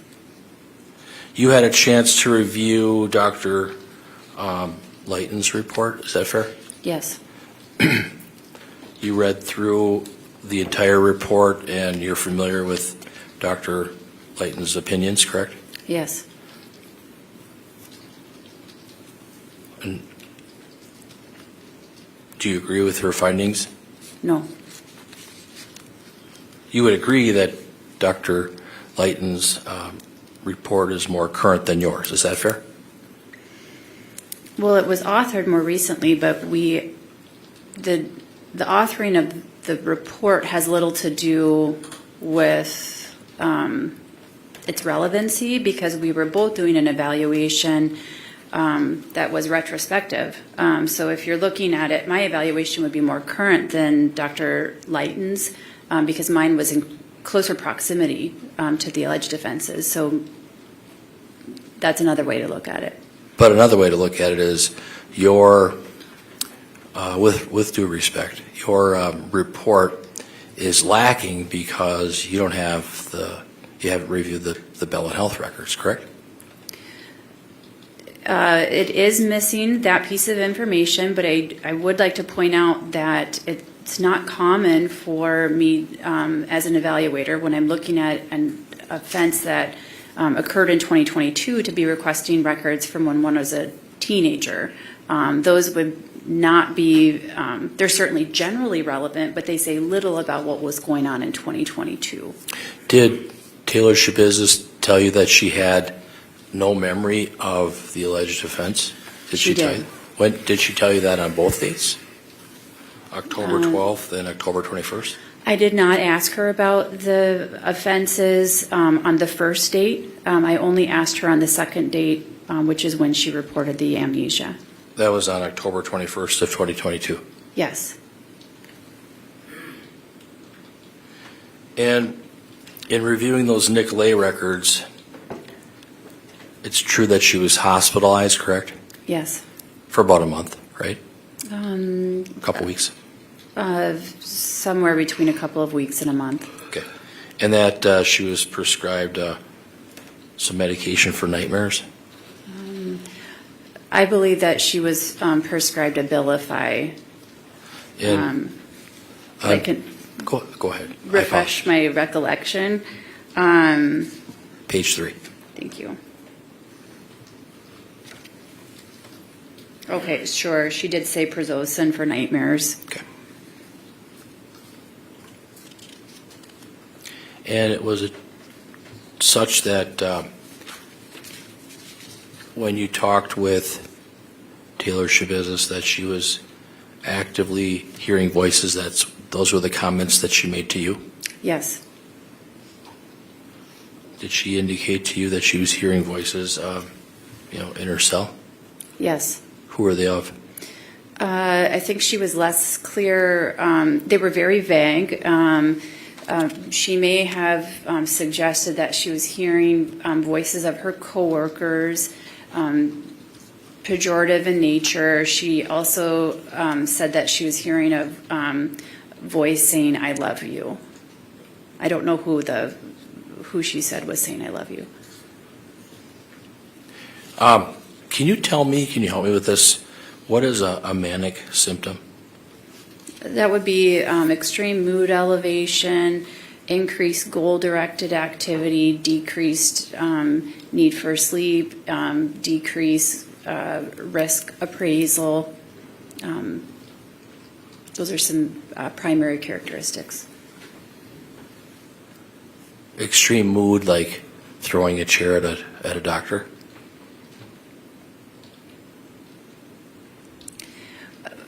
What I gather that you're referring to is the evaluation of Dr. Lighton of Yes. Ms. Schabusiness. I'm hesitant to characterize that as a product of a manic episode. As far as you understand, it happened out of the blue, correct? Yes.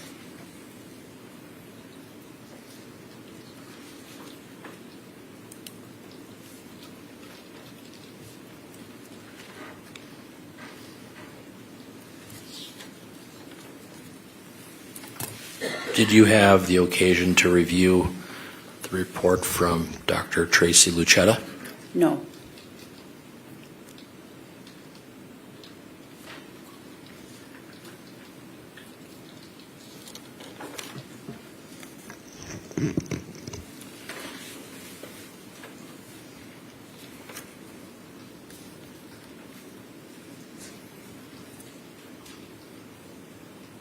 This is a yes or no. You could have gone back to see Ms. Schabusiness after October 21st of 2022. Is that correct?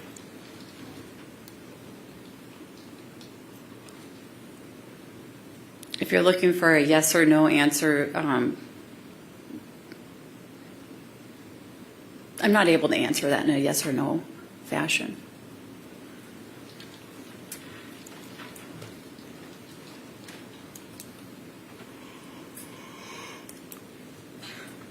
The fact is you didn't, correct? That is correct.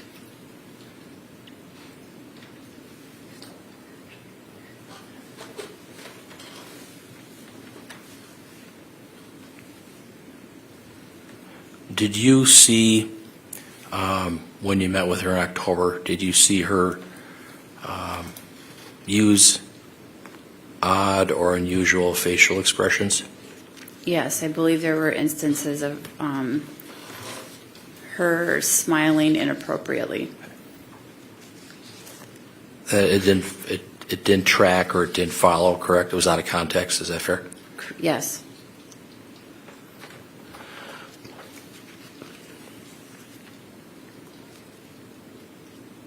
Okay, I have nothing further. Thank you. Redirect, Mr. Saunders. Doctor, I want to pick up on questions towards the end there. You were asked to describe what a manic episode or manic symptoms are. Is that right? Yes. With respect to a bipolar 1 diagnosis, one of the requirements is a manic episode, right? Yes. And how long do those typically last? They can last for quite a long time, and then that would be based on my experience that they can last as long as months, oftentimes until treatment is administered.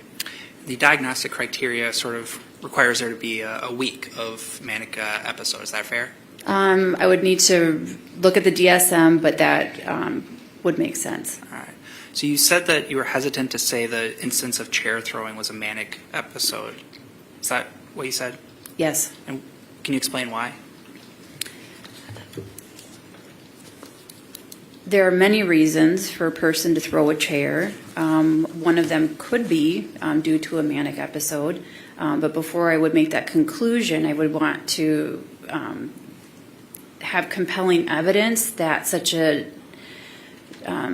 diagnosis is appropriate, and that would need to include objective evidence, meaning observation over time, when a person is not being, thinking that they're being viewed, things of that nature.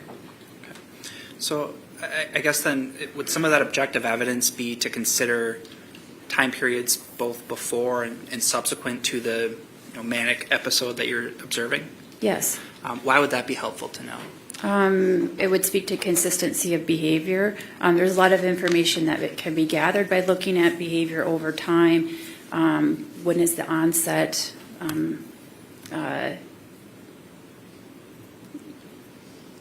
Does it happen? I mentioned this earlier. Does it happen when people are not being, when they do not know that they're being observed? Things like that. And then there's more, the more objective evidence there is, the more credible that diagnosis can be. So I guess in general, if you're attempting to determine whether somebody is actively having a legitimate manic episode, you sort of look at the time frame both before and after. Yes. You were asked some questions about your interactions with Ms. Schabusiness, about her reporting or endorsing that she was hearing voices. You remember those questions? Yes. And you indicated sort of her response to those were sort of vague in terms of what she was experiencing. Correct. In your opinion, did that appear to be consistent with genuine psychosis? No. Why is that? To me, my take on them was that they were represented some social anxiety, some rumination, her thinking about her circumstances. They seemed like more of an internal dialogue versus an actual auditory hallucination, which can tend to be more bizarre. You also will see behavioral indication that a person is responding to internal stimuli or the auditory hallucination. So you'll see indication. Maybe the person won't even say that they are experiencing these voices, but they'll be distracted, have a difficult time completing their thoughts. It's a lot more subtle of an expression than simply saying, I'm hearing voices. And none of the sort of other things you are trained to look for you observed in Ms. Schabusiness? Correct. And in addition, you've already testified to concerns about exaggerating of symptoms. Yes.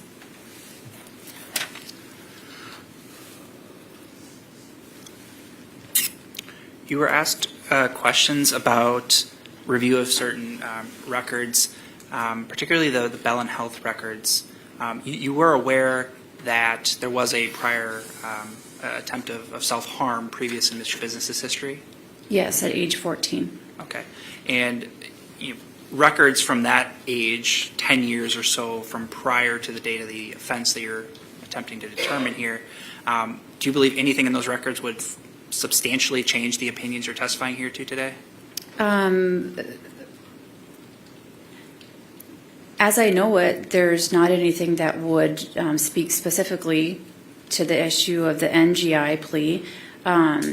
But as I indicated, I would have been happy to receive those records if they had been made available to me. I felt, though, that for me, one of the main issues was Ms. Schabusiness's use of methamphetamine at the time of these offenses, and I don't think that information generated 10 years prior would change that. So in sum, no, I do not believe those records would change my opinion. Okay. And then I'll sort of pick up on the methamphetamine you brought up, because you were asked some questions about that, about psychotic symptoms that you had observed in Ms. Schabusiness's records in the past. Is that fair? Yes. And are you aware of any of those symptoms that were reported absent the context of methamphetamine use? No, I am not. And so like concepts like, psychosis or meth-induced psychosis, I think you mentioned, those are as a result of methamphetamine use. Yes, my review of the record indicates that all of the psychosis observed objectively occurred in the context of methamphetamine use. And then finally, you were asked some questions about the MMPI. I think there was a question about like lack of education and if that can impact that. Is that you remember that question? Yes. All right. Is there any information you're aware of any cognitive deficit for the defendant? No, my understanding was that she attributed her learning difficulties to ADHD. She did not have an individual education program or IEP that would signify learning deficits, and she has a high school diploma, which indicates she had sufficient reading level to take the MMPI 3. Thank you, Doctor. Nothing further. Anything on those topics, Mr. Freilich? Did she say that she had concentration issues? I don't recall that. When you talked to her, she was very quiet, correct? She was soft-spoken. Didn't give a lot of information, correct? I disagree with that. I obtained a reasonable history from her. Okay. It wasn't like she gave one-word answers, No, but the responses were short. Is that fair? no. Okay. Nothing further. Anything on that? No. Thank you, Dr. You can step down. Thank you.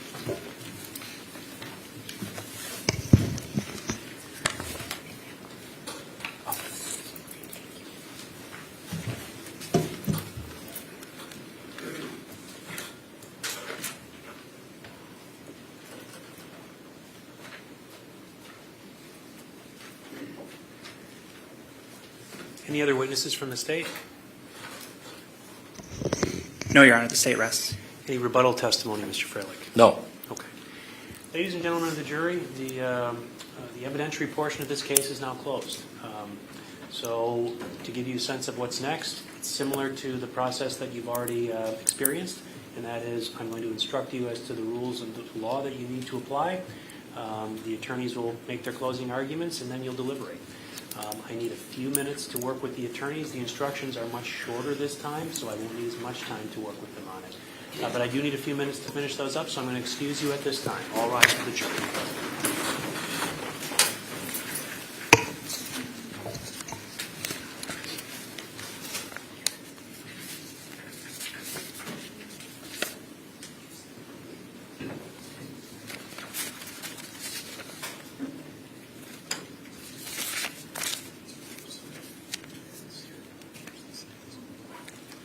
Be seated.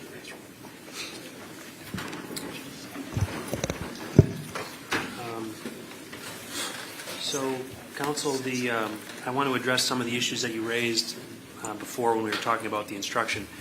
I don't have a problem delivering the instructions before you do closing arguments, and so I would probably take 160 and move it. And I want to just indicate the reason that I had proposed that is for this reason. When I look at 605, the last two paragraphs in 605 seem very similar to 515, which is read after the closing arguments before the jury goes out.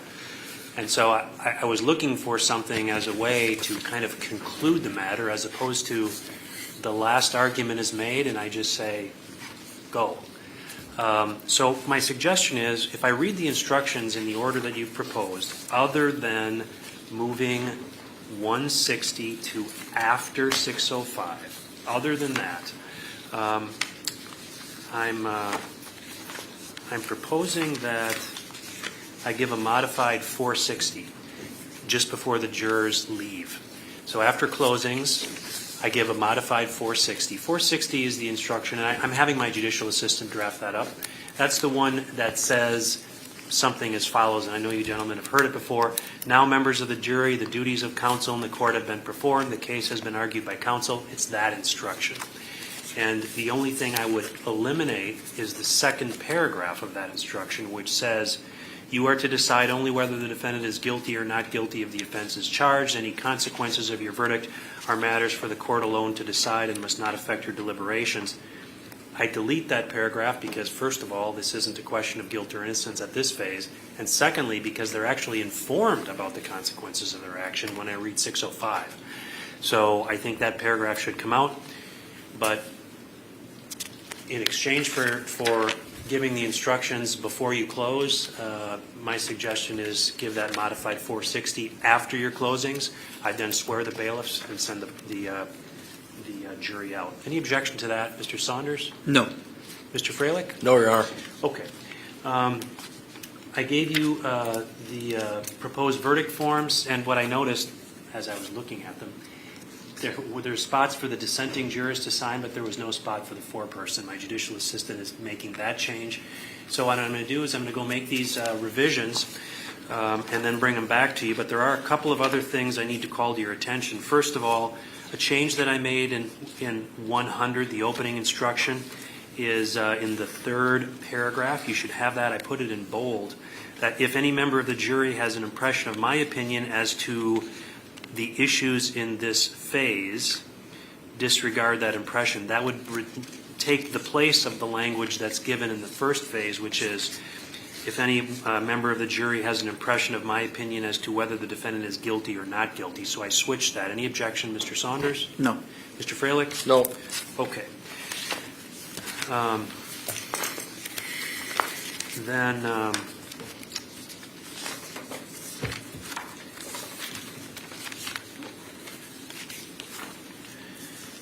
Mr. Freilich, I need to speak with you, and perhaps you need to speak with your client about whether you want me to give 315.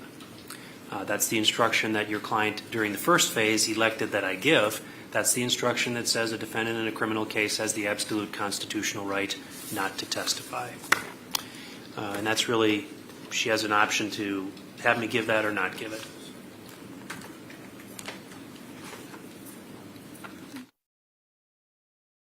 Talk to my client. We both agree that you could read 315.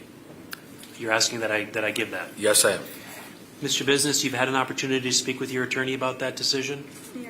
Okay, and I know you spoke with him about it at the beginning of the first phase. You'd like me to give that instruction in this phase? Yes. All right. I'll give 315. 640, mental disease or defect expert opinion testimony. The interesting piece there is that the last paragraph. The court has appointed, and then it says to fill in the name. Two of the people that were appointed by this court testified. Only one on the NGI piece, but two of them testified, and they both testified they were court appointed. And it indicates that you shouldn't give the weight, give their testimony any greater weight. I think probably both of their names should be in there, but I could see an argument that only Dr. Engen's name should be on there because she was appointed on the NGI. On the other hand, they were both appointed by the court, and the notion that they shouldn't be given any greater weight than anybody else seems to apply to both of them. Mr. Saunders, any opinion on that? Not really. I guess the preference would be to include both. Mr. Freilich? It would be my position that we would only use Dr. Christina Engen because she's the one that did the NGI evaluation.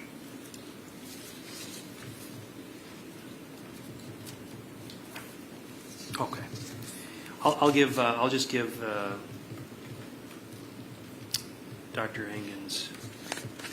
Would keep pronouncing her name differently. I've heard it pronounced both ways. Is it Engen, like an engine, or is it Engen?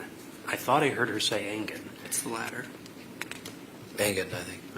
That's how I'm going to pronounce it. Moving on then to 605, there are some options that we need to address.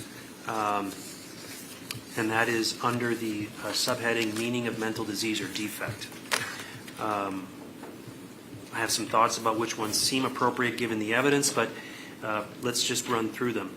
The first option is, because it indicates that in that particular portion, add the following if supported by the evidence. First, temporary passion or frenzy prompted by revenge, hatred, jealousy, envy. That just doesn't seem to apply. I don't think it should be inserted. Agree with that, Mr. Saunders? Yes. Mr. Freilich? Yes, I do. That'll be out. The next one, an abnormality manifested only by repeated criminal or otherwise antisocial conduct does not constitute a mental disease or defect. Mr. Saunders? I think that should be included. Particularly well, there was testimony about the criminal conduct, but antisocial, I think that kind of fits into a lot of the jail conduct reports, other behavioral things that the defense has raised. Mr. Freilich? I disagree. I didn't hear any doctor or professional say anything about antisocial conduct, so I would object to that. I'm going to give that instruction for this reason. There was a lot of testimony about conduct that the average person could characterize as antisocial. And I think that's an important piece of information for them to have. So I'm going to keep that in. I note Mr. Freilich's objection, but that's going to be the order of the court. The next one, voluntarily induced state of intoxication by drugs or alcohol or both does not constitute a mental disease or defect. I note that the parties stipulated at the last phase that that should come in. I'm assuming that's where we're at now, but Mr. Saunders, you're asking for that? Yes. Mr. Freilich? I'll agree. Okay. The next one is a temporary mental state which is brought into existence by the voluntary taking of drugs or alcohol does not constitute a mental disease or defect. Mr. Saunders, you're asking for that? Yes. Any objection, Mr. Freilich? Yes, I would argue that it's duplicitous. It's doubling up. The paragraph before is, I think, says enough. It's mentioning it twice, basically. So, Well, I think the difference is voluntarily induced state of intoxication by drugs or alcohol or both does not constitute a mental disease or defect. The other one is a temporary mental state. The other one referenced temporary mental state versus voluntary intoxication. Temporary mental state which is brought into existence by the voluntary taking. And I think that's consistent with some of the testimony that has been offered here. So I understand the argument, Mr. Freilich. I'm going to include that option. I think it's appropriate in light of the evidence that's come into this case. Your Honor? Yes. One more argument, and I respect the court's ruling, but just to make sure I'm doing my part, is that just saying it a different way? I would make that argument too. Well, a voluntarily induced state of intoxication by drugs or alcohol does not constitute a mental disease or defect. I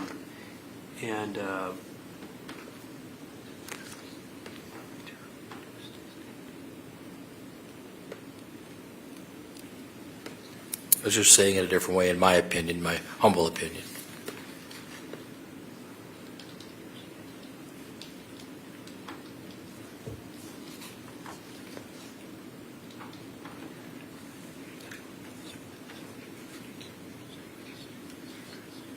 Mr. Saunders, any response to that?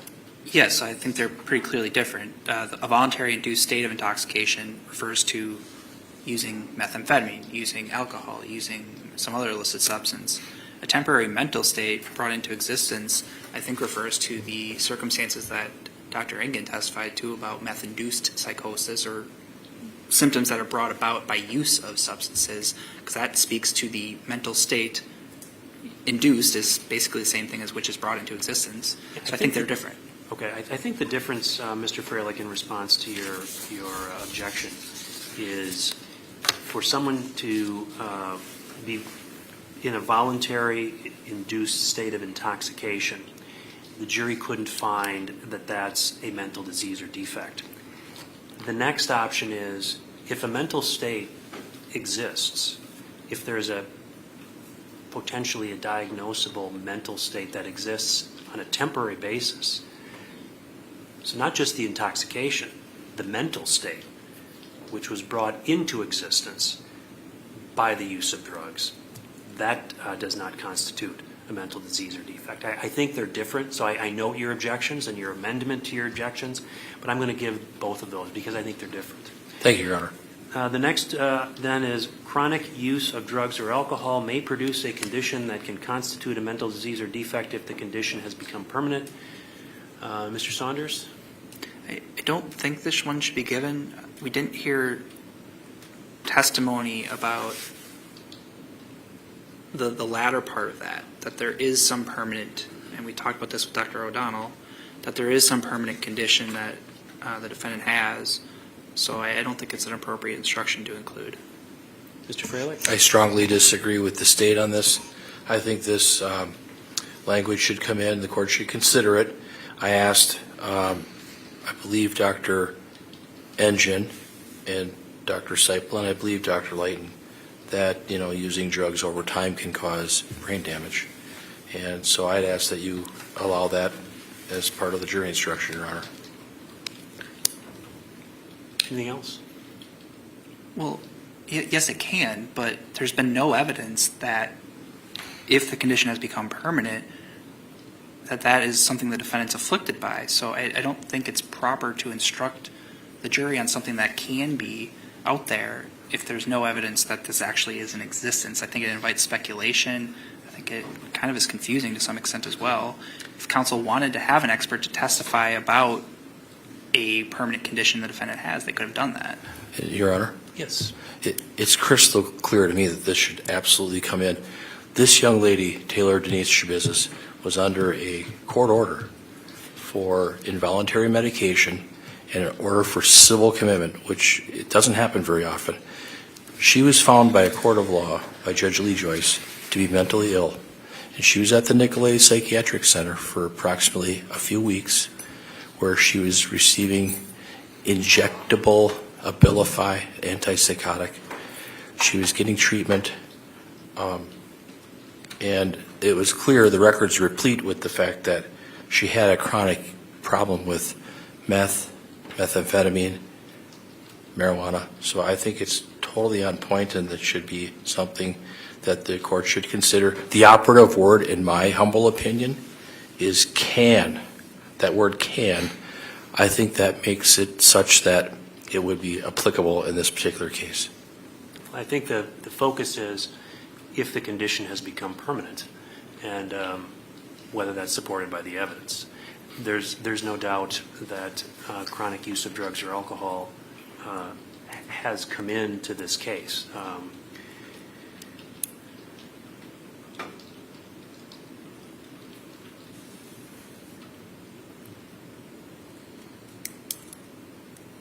satisfied, in light of the state of the record, that it ultimately comes down to what the jurors heard. There has been a great deal of testimony regarding the use of drugs or alcohol. There were some questions placed to the defense expert about impacts on a person long-term using various drugs. I'm satisfied the jury can assess that. I'm going to give that instruction. Certainly the parties can argue that they don't believe the evidence supports that particular aspect, but I'm going to give that piece. So I'm going to include that. And then that's the last option that has to be selected. I'm going to make these revisions then, and then I will give you a final copy of them, and then we will move, we'll bring the jury back in, and we'll move to instructions and closings. All right, we are in recess. Thank you.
Session, your silence is requested.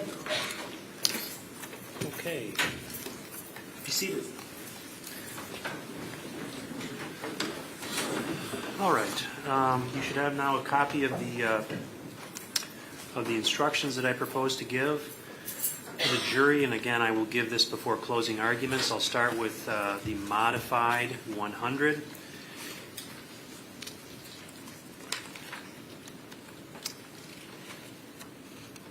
There's one missing.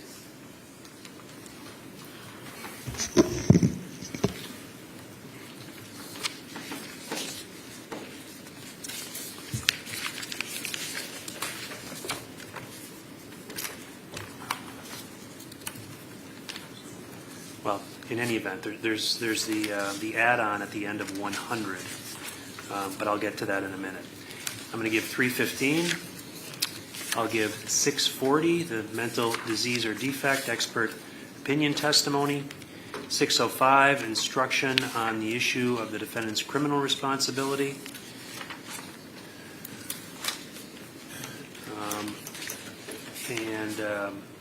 Then I'll give 160, closing arguments of counsel. Then you can do closing arguments. And then the closing instruction 460 after you've completed your closing arguments. I've added the verdict form, and the verdict form actually needs to have the heading on it.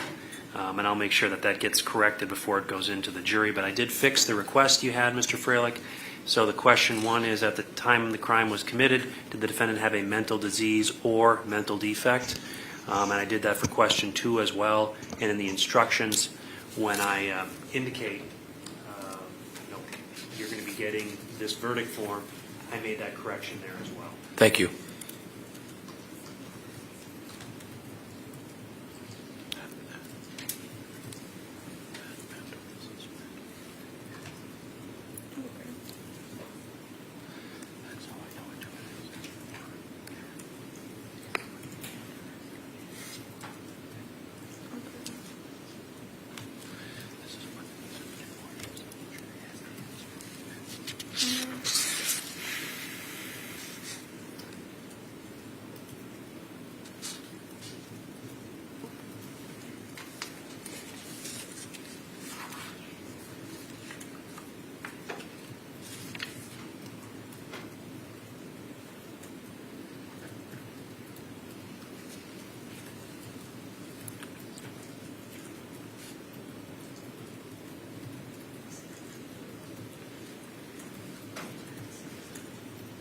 You know what? I think what I was thinking was missing. I don't think it is missing. I was thinking 602 needed to be inserted in 100. But that's true, but in the first phase of the trial.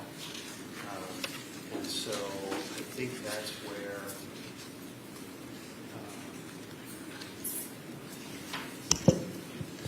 I think I was thinking of 602, and 602 doesn't need to be inserted in 100 at this phase.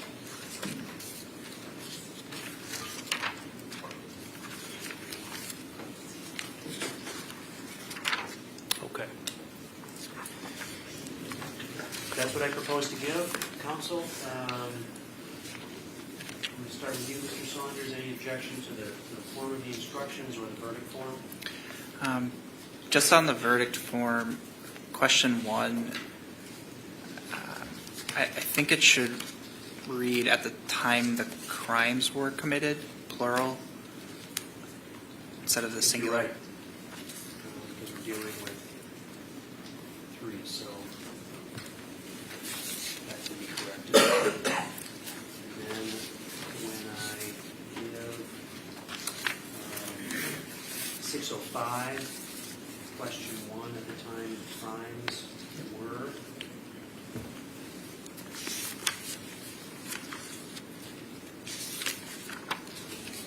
Any objection to that, Mr. Freilich? No, that makes sense. Crimes were, that's what we're talking about. Anything else, Mr. Saunders? Oh, there's one more instance. In the top of 605, the defendant's mental condition at the time of the offenses. Sure. Makes sense as well. Mr. Freilich, any disagreement with that? Your Honor, are we talking 605, the number one? 605, the very first sentence says, you have just heard testimony about the defendant's mental condition at the time of the offense, and they're suggesting it should say offenses. I agree. Anything else, Mr. Saunders? I guess it's also on the next page, the first question heading. Well, it's on that same page, number one. At the time the crimes were committed.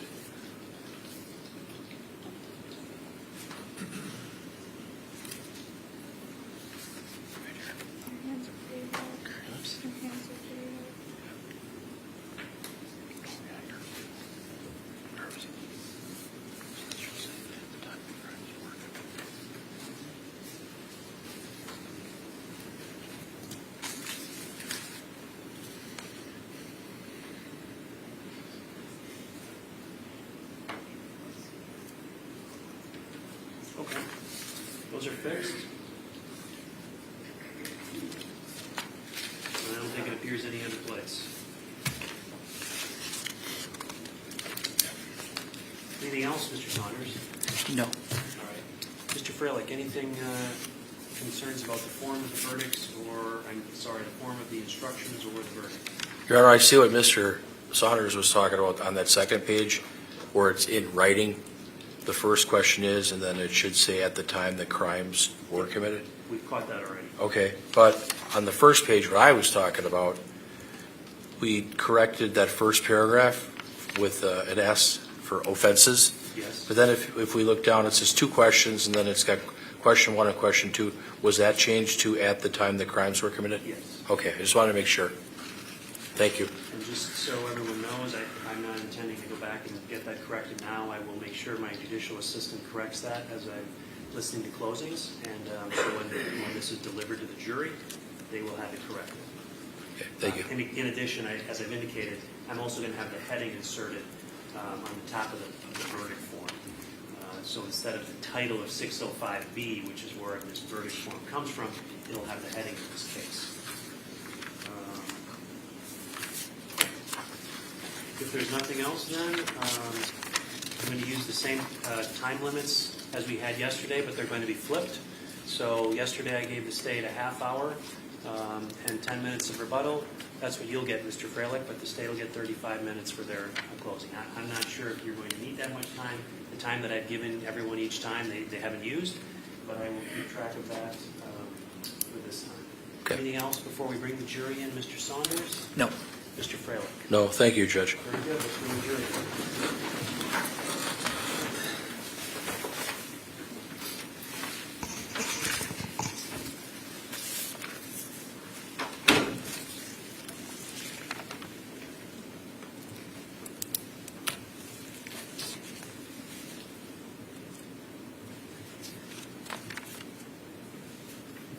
Which microphone are we using on the podium? That one? Sure.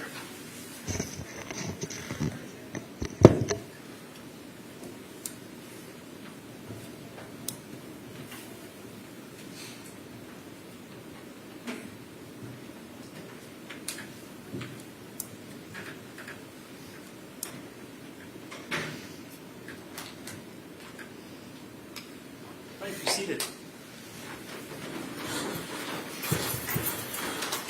Members of the jury, the court will now instruct you upon the principles of law which you are to follow in considering the evidence and in reaching your verdict. It is your duty to follow all of these instructions. Regardless of any opinion you may have about what the law is or ought to be, you must base your verdict on the law I give you in these instructions. Apply that law to the facts in the case which have been properly proven by the evidence. Consider only the evidence received during this trial and the law given to you by these instructions, and from these alone, guided by your soundest reason and best judgment, reach your verdict. If any member of the jury has any impression of my opinion as to the issues in this phase of the trial, disregard that impression entirely and decide the issues of fact solely as you view the evidence. You, the jury, are the sole judges of the facts, and the court is the judge of the law only. A defendant in a criminal case has the absolute constitutional right not to testify. The defendant's decision not to testify but must not be considered by you in any way and must not influence your verdict in any manner. Ordinarily, a witness may testify only about facts. However, a witness with specialized knowledge in a particular field may give an opinion in that field. In determining the weight to give this opinion, you should consider the qualifications and credibility of the witness, the facts upon which the opinion is based, and the reasons given for the opinion. Opinion evidence was received to help you reach a conclusion. However, you are not bound by any witness's opinion. In resolving conflicts in opinion testimony, weigh the different opinions against each other. Also consider the qualifications and credibility of the witnesses and the facts supporting their opinions. The court has appointed Dr. Christina Engen to examine the defendant and to testify at trial. You should weigh the testimony of Dr. Christina Engen as you would weigh any other opinion testimony. You have just heard testimony about the defendant's mental condition at the time of the offenses. You will now be asked to determine whether the defendant is not responsible by reason of mental disease or defect. This issue will be presented to you in the form of two questions. First, at the time the crimes were committed, did the defendant have a mental disease or mental defect? Second, as a result of the mental disease or mental defect, did the defendant lack substantial capacity either to appreciate the wrongfulness of the conduct or to conform that conduct to the requirements of the law? You will be asked to answer the second question only if you answer the first question yes. Before you may answer a question yes, the defendant must satisfy you to a reasonable certainty by the greater weight of the credible evidence that the answer to that question should be yes. Evidence has a greater weight when it has more convincing power than the evidence opposed to it. Credible evidence is evidence which, in the light of reason and common sense, is worthy of belief. The first question is, at the time the crimes were committed, did the defendant have a mental disease or mental defect? Mental disease or defect is an abnormal condition of the mind which substantially affects mental or emotional processes. The term mental disease or defect identifies a legal standard that may not exactly match the medical terms used by mental health professionals. You are not bound by medical labels, definitions, or conclusions as to what is or is not a mental disease or defect to which the witnesses may have referred. You should not find that a person is suffering from a mental disease or defect merely because the person committed a criminal act, or because the unnaturalness or enormity of the act, or because a motive for the act may be lacking. An abnormality manifested only by repeated criminal or otherwise antisocial conduct does not constitute a mental disease or defect. A voluntarily induced state of intoxication by drugs or alcohol or both does not constitute a mental disease or defect. A temporary mental state which is brought into existence by the voluntary taking of drugs or alcohol does not constitute a mental disease or defect. Chronic use of drugs or alcohol may produce a condition that can constitute a mental disease or defect if the condition has become permanent. If you answer the first question yes, you must go on to answer the second question. If you answer the first question no, you should not consider the second question. The second question is, as a result of the mental disease or mental defect, did the defendant lack substantial capacity either to appreciate the wrongfulness of the conduct or to conform that conduct to the requirements of the law? If you answer both of these questions yes, the defendant will be found to be not responsible for the offense and will be committed to the Department of Health Services and will be placed in an appropriate institution unless the court determines that the defendant would not pose a danger to herself or to others if released under conditions ordered by the court. In deciding whether the defendant is responsible for the criminal conduct, you are to consider only the issue of the defendant's mental condition at the time the offenses were committed. Agreement by 10 or more jurors is sufficient to become the verdict of the jury. Jurors have a duty to consult with one another and to deliberate for the purposes of reaching agreement. At least the same 10 jurors should agree in all the answers made. I ask you to be unanimous if you can. At the bottom of the verdict, you will find a place provided where dissenting jurors, if any, will sign their names and state the answer or answers with which they do not agree. Either the blank lines or the space below them may be used for that purpose. Consider carefully the closing arguments of the attorneys, but their arguments and conclusions and opinions are not evidence. Draw your own conclusions from the evidence and decide upon your verdict according to the evidence under the instructions given you by the court.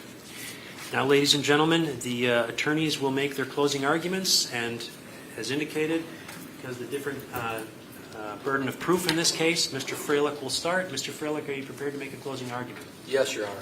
Go ahead. Thank you.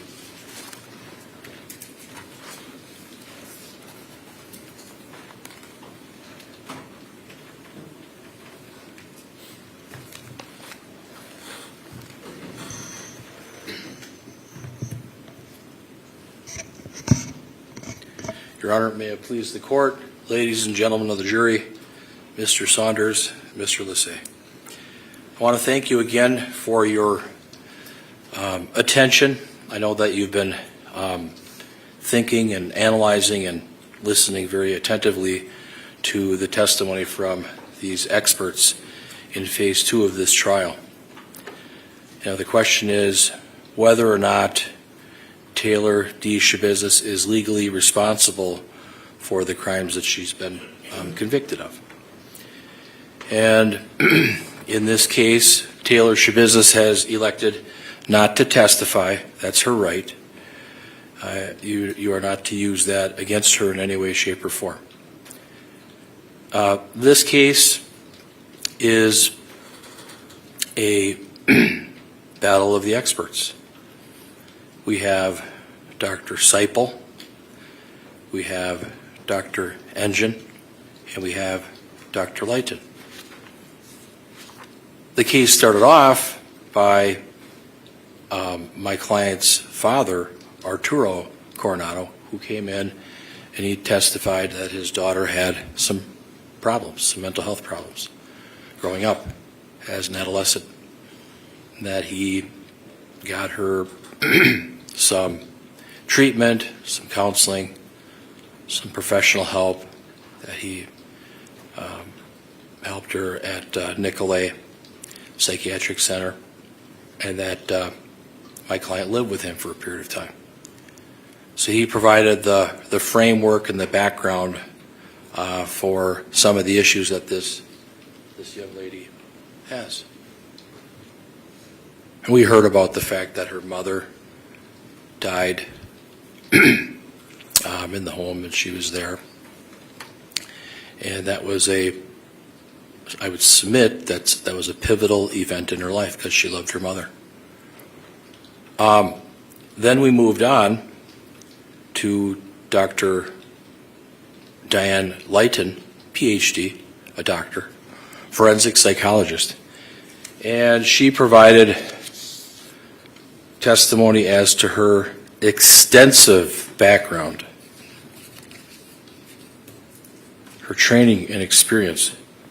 And she provided testimony that she worked at UW-Madison as a scientist, that she completed over 3,000 hours of post-doctoral training at Mendota Mental Health Institution, a well-known institution that treats people with mental health problems, and that she became a licensed psychologist in 1993. She worked there doing competency evaluations, NGI evaluations, many other evaluations.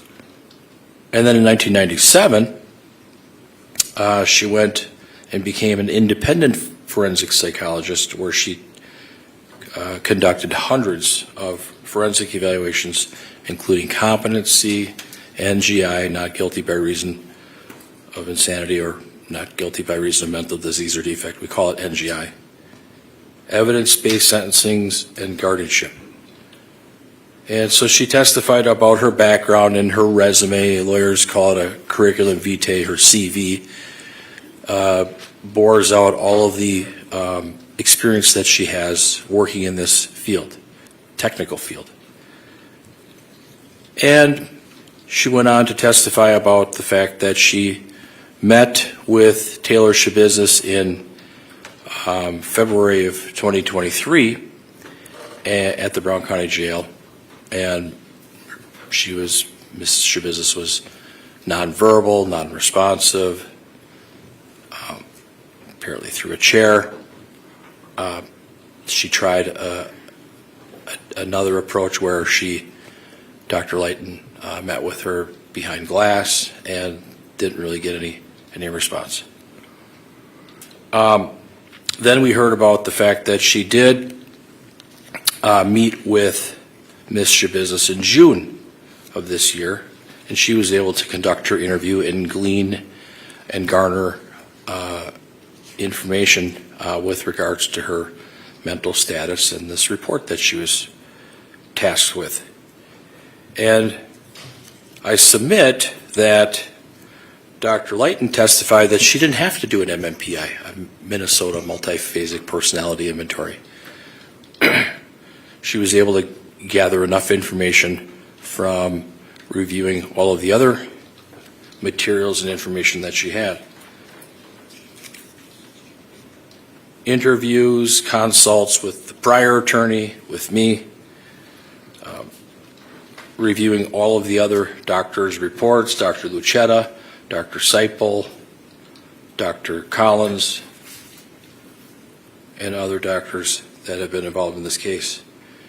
She reviewed police reports, looked at interviews, looked at the criminal complaint, looked at Brown County Jail records, looked at Nicolay Psychiatric Center records when my client was inpatient there, looked at her school records,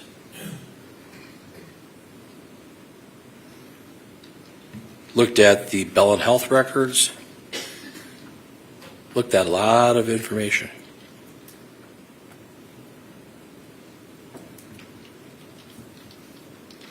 Basically what we have here is Dr.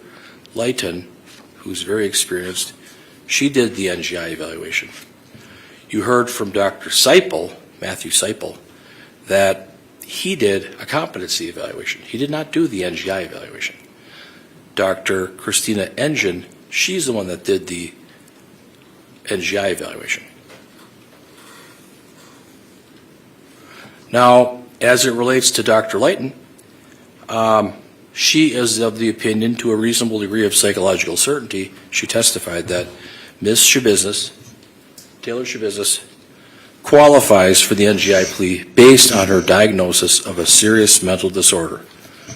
The serious, she opines, she concludes, that the serious mental disorder affected Taylor Schabusiness's ability to know right from wrong at the time of the alleged offense, dating back to February of 2022, and affected her ability to control her behaviors. And she finds and opines that Taylor has been diagnosed with bipolar disorder for at least several years. And that was confirmed in the records from Bellin Health. She also says and opines that Ms. Schabusiness continues to have prominent psychotic symptoms and has not used substances for at least 1 year. There was some talk about the feigning, the faking, the malingering. Feigning means faking. About that topic. And Dr. Lighton indicated that it was her opinion that my client was psychotic at the time of the alleged offense, and it wasn't simply due to drug use. It's clear that Taylor Schabusiness had a problem with methamphetamine, with drugs, marijuana, other drugs maybe. Dr.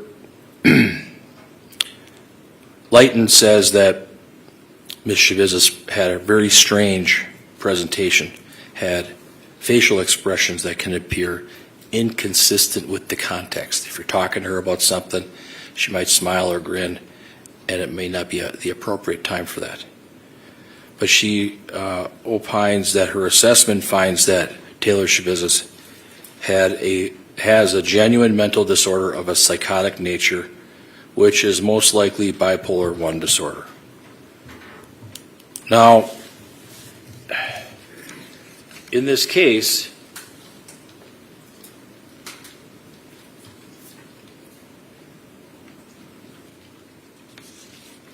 you heard that Dr. Engine, with respect to her, she didn't know that my client was under a civil commitment order for Brown County by Judge Lee Joyce.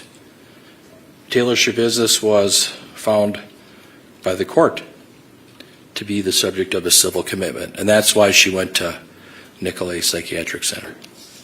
My client was also the subject of an order for involuntary medication. She had to take medications ordered by the court. No ifs, ands, or buts. Why? Because she was deemed to be having a mental illness. So that's something, ladies and gentlemen, that you should really strongly, seriously take into account. That in April of 2021, for a 6-month period, she was under a civil commitment order because she was mentally ill.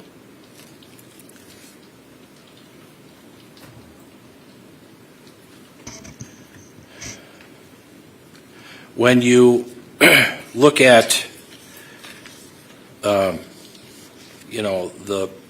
the report from Dr. Seipel, or you heard about his testimony, I would argue that, his focus is on competency, and competency and NGI are two legal theories, two legal issues that have to be determined separately. But his focus is on competency, and that I would argue that his testimony is not relevant, not germane to the issues that you are tasked with, and that is to determine if my client is NGI, if she meets that criteria. Dr. Seipel, although he's a PhD, his training and experience is much less than Dr. Leighton's. But his focus was competency, and that's not why we're here. Dr. Engen, she testified, and she met with my client on October 12th, 2022, and then again on October 21st, 2022. It appeared that on October 12th of 2022, there was some security issues, so she wasn't necessarily able to meet with my client. But she did meet with my client on October 21st of 2022 and had a 3-hour interview with my client. That's 9 months ago. It's a long time ago. I would argue and submit to you that her report is stale. She didn't receive the Bellin records. She didn't look at those records. Someone else could have given her the records. Maybe Dr. Seipel, he's on the same letterhead. And Dr. Seipel knew that he was doing his evaluation. There was a disconnect. There was no communication between the two doctors, which is something you should consider. There was no connectivity there. Also, with due respect, Dr. Engine, didn't trek from Milwaukee to the Brown County Jail to meet with Ms. Schabusiness to do further assessments or supplements. Didn't do anything to supplement the report. So that's something you should take into account as well.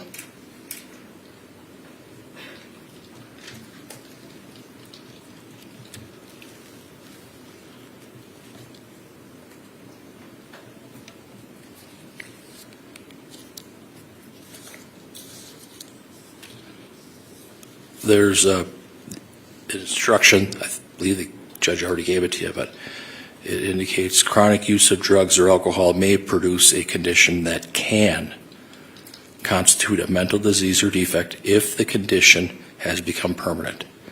Something to take into account here.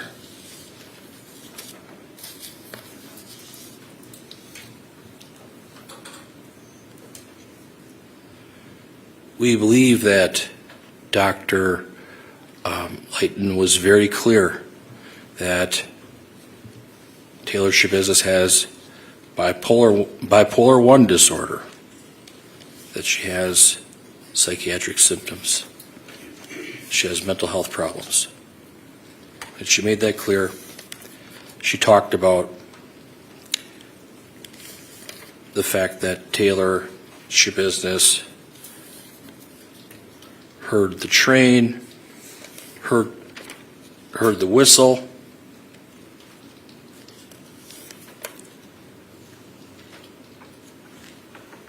that Miss Schabusiness lacked volitional control, lacked the ability to control herself, that she is a psychotic person off the scale,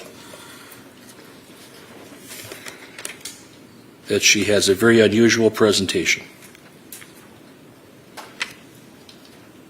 And she testified that Taylor Schabusiness, when she interacted with Dr. Litton, that Taylor tried really hard to answer her questions. But Miss Schabusiness was distracted by internal stimuli, the clock, the cord, voices telling her to hang herself, the train with the whistle that got louder and louder. Talked about 007 and James Bond when she was asked about her mood. Dr. Litton talked about hypersexuality, and that was a concern for Dr. Litton. And about OCD, obsessive compulsive disorder, where Ms. Schabusiness was washing her hands 30 to 40 times or touching her hair, things that were a cause for concern.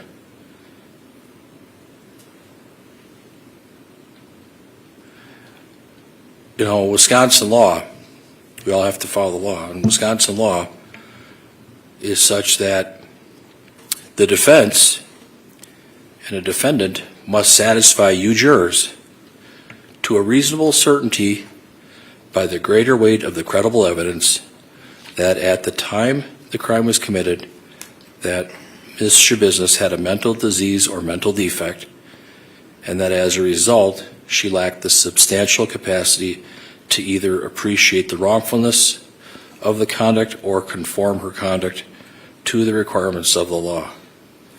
And you're going to be given some jury verdicts, basically questions. Not many, just 2, I believe. One is, at the time the crime was committed, did the defendant have a mental disease or mental defect?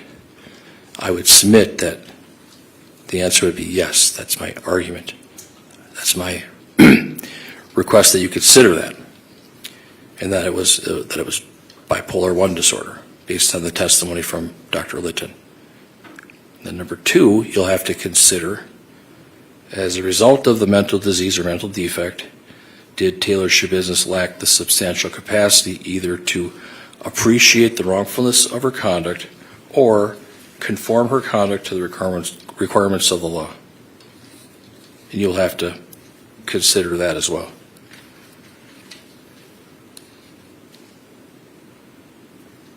I would submit that would be a yes. And I know you know this, but I want to make sure the only issue at this hearing, at this phase 2, the second phase of the trial, is Taylor Schabusiness's mental condition at the time of the offense. So take that into account. It's a difficult case. It's a very complex case. Deals with law, deals with psychology, deals with mental health. A lot of things going on.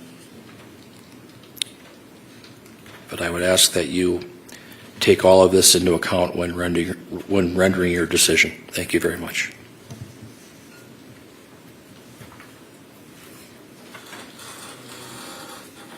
Mr. Lezay, are you going to be giving? Mr. Saunders, okay, go ahead. Thank you. Good afternoon.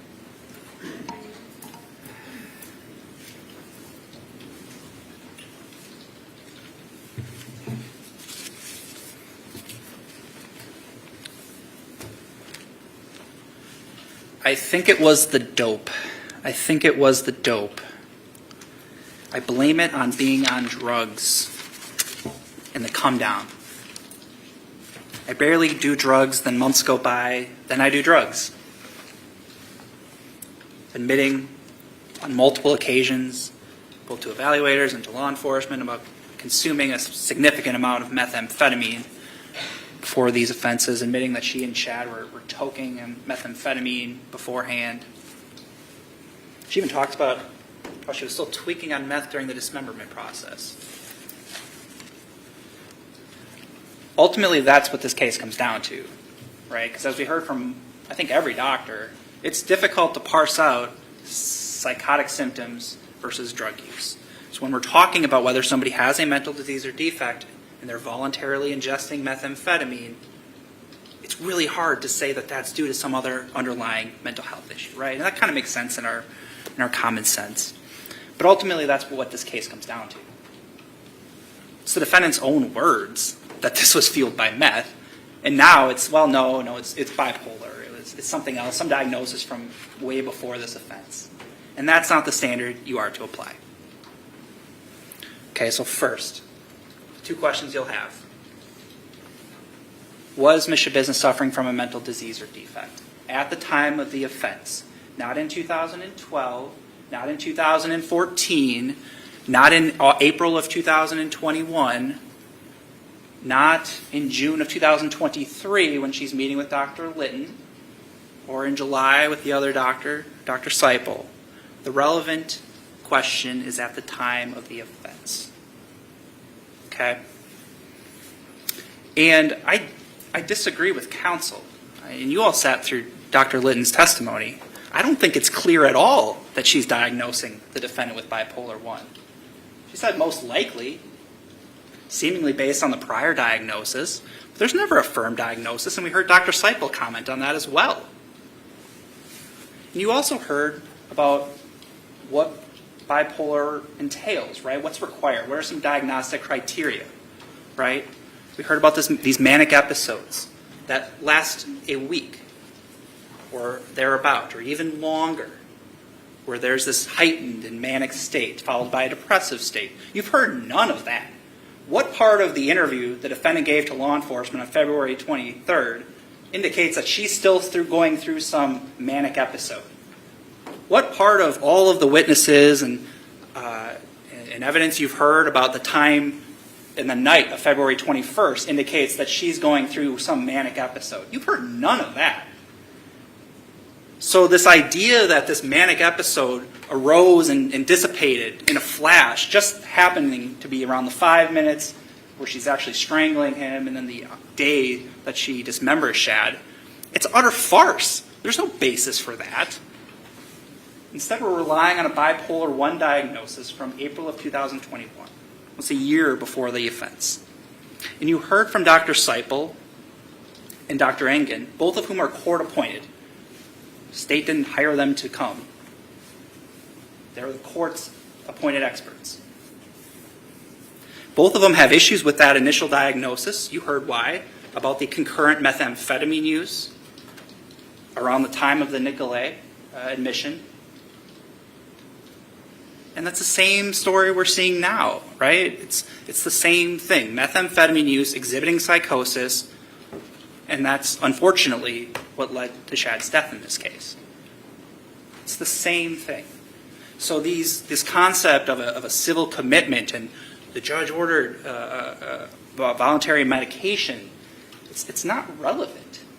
It's not consistent with the other evidence you saw in this case. What did you see that led you to think the defendant was going through a manic episode, to have bipolar 1 at the time of the offense? That's what's relevant. You're told what a mental disease or defect is. It's something that substantially affects the mental process. That's something else you heard nothing about, right? People can have bipolar 1 and not have their mental state substantially affected. You heard nothing from Dr. Litton to tie that diagnosis, even if we'll give the benefit of the doubt and say she did diagnose bipolar 1, despite the testimony. You heard nothing to tie that into it being a mental disease or a defect. You're instructed that, as we talked about in opening, it's not just because somebody does something really abhorrent and really awful, unnatural. That's not a mental disease or defect. That would be a perverse incentive to sort of reward people to do more deranged things, right? That's not enough. It's not a voluntarily induced intoxicated state. That's what we have here. Mental disease or defect is not a mental state brought about by the ingestion of a controlled substance. So when we heard about meth-induced psychosis, right? Again, that's something that's being brought about by a controlled substance. Those aren't mental diseases or defects. You're responsible in this state for anything you do because you choose to ingest methamphetamine. That's the law. You heard nothing in this case about there being some permanent condition. None of the doctors diagnosed the defendant from suffering from any brain disease because of methamphetamine use or some other substance. Not even her doctors will say that. So when the defense argues that chronic use of drugs or alcohol may produce a condition that can constitute a mental disease or defect, if the condition has become permanent, nobody is testifying to that in this case. That's not any evidence that you heard.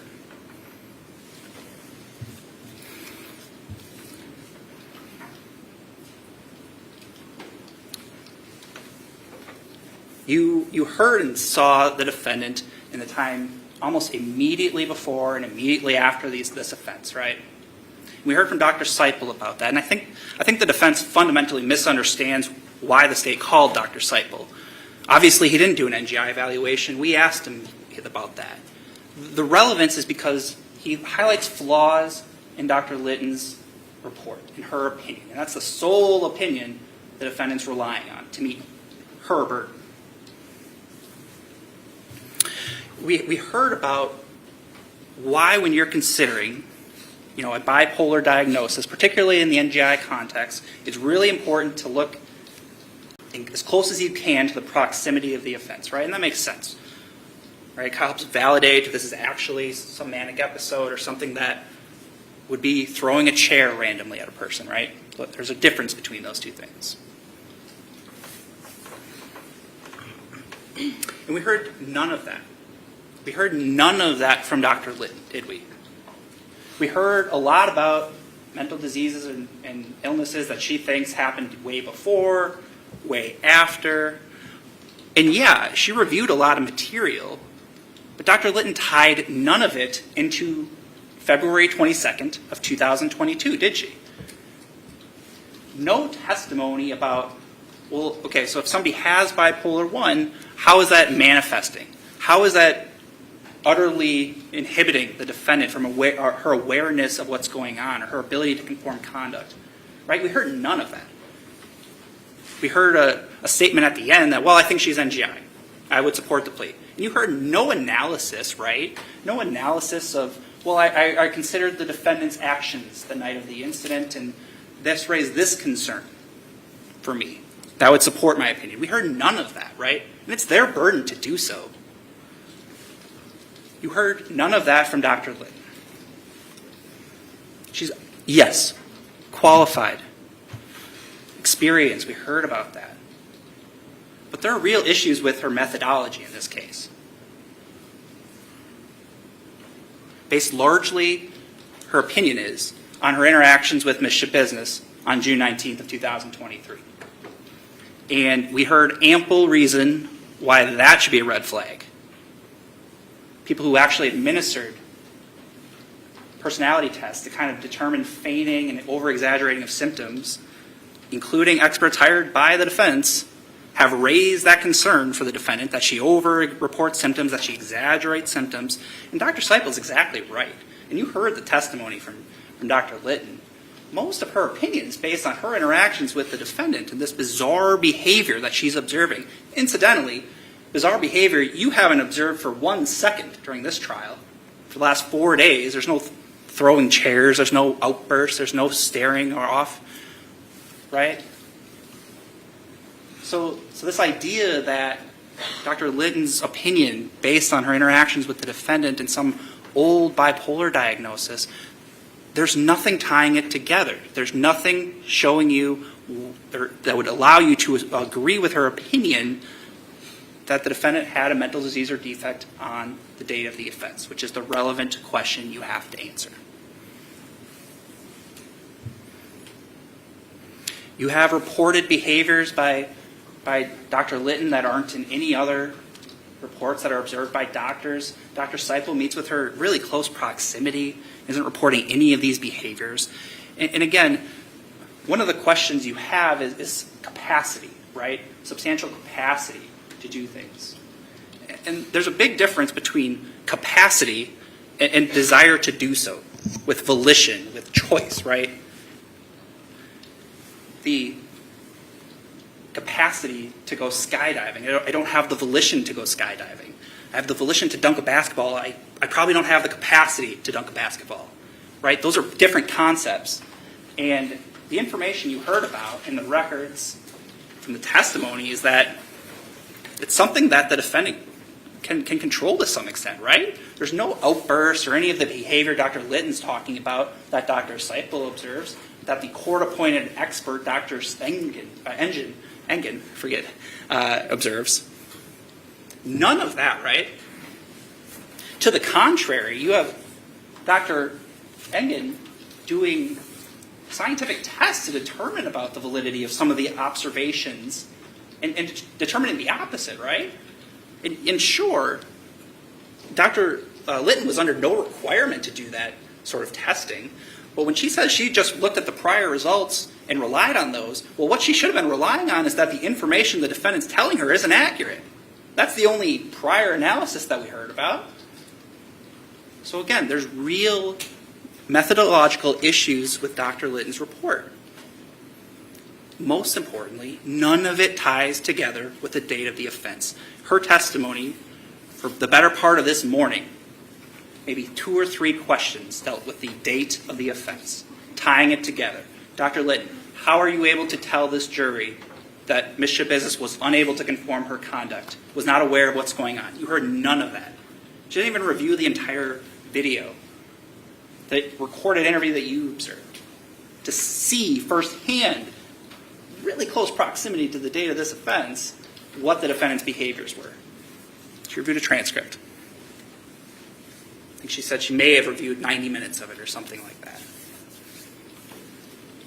Didn't review the second interview, which incidentally, as you observed, and you heard from Detective Graff, the same behavior, same mannerisms, same lack of outbursts or anything like that throughout this time. Again, this manic episode that is allegedly occurring. You observed that over several days and didn't observe any of that. So that's the concern with Dr. Litton's testimony, and that's the relevance of Dr. Seipel's testimonies. He points out some of these issues. As he interacted with the defendant as well. Didn't observe any of that on multiple occasions as a court-appointed expert. Again, not hired by the state to come in and say that, report that. So you have the report from Dr. Engen, the court's expert. And you heard the testimony, and if you review the report, it jives with common sense, right? There's no mental disease or defect that she talks about. The mental illnesses, which there seem to be, are all substance abuse related. And again, the law of this state says that's not enough. That's not a mental disease or defect. So sure, there's, I think, amphetamine disorders and methamphetamine intoxication. She says, yeah, I would support these illnesses. Those aren't mental diseases or defect. She considered a bipolar I disorder and rejected it for the reasons we talked about. Given the concurrent use of methamphetamine, it seems like the doctors that the court appointed agree that you're using meth. You're not psychotic. Any psychotic symptoms you're exhibiting are because you took meth, not because you have some diagnosis or have a mental disease or defect. So when you're asked the first question, when you see the verdict form, That question should be answered no. You've heard insufficient evidence that the defendant suffered from a mental disease or defect on February 22nd, 2022. Okay. If you answer that question yes, and only if you answer that question yes, you get to the second question. Second question asks sort of a compound question. As a result of that mental disease or defect, did the defendant lack substantial capacity, again, capacity, to understand the seriousness of her conduct or to conform her conduct to the requirements of law, right? So understanding and conformity are kind of the two things there. So let's talk about that. You obviously heard from Dr. Engen about that, about how she does not support that. She does not believe that she lacked substantial capacity to have either of those two things, right? And her reasoning makes sense, and really it's kind of reasoning you probably would have gotten to without her testifying in some respects. It helps that this expert that the court appointed comes in and tells you that too, but it jives with common sense, right? Because you heard all this evidence for Monday, Tuesday, Wednesday, and today about the defendant's conduct on February 22nd, 21st, and into the 23rd. She's aware of the wrongfulness of her conduct, and she's telling you as much, right?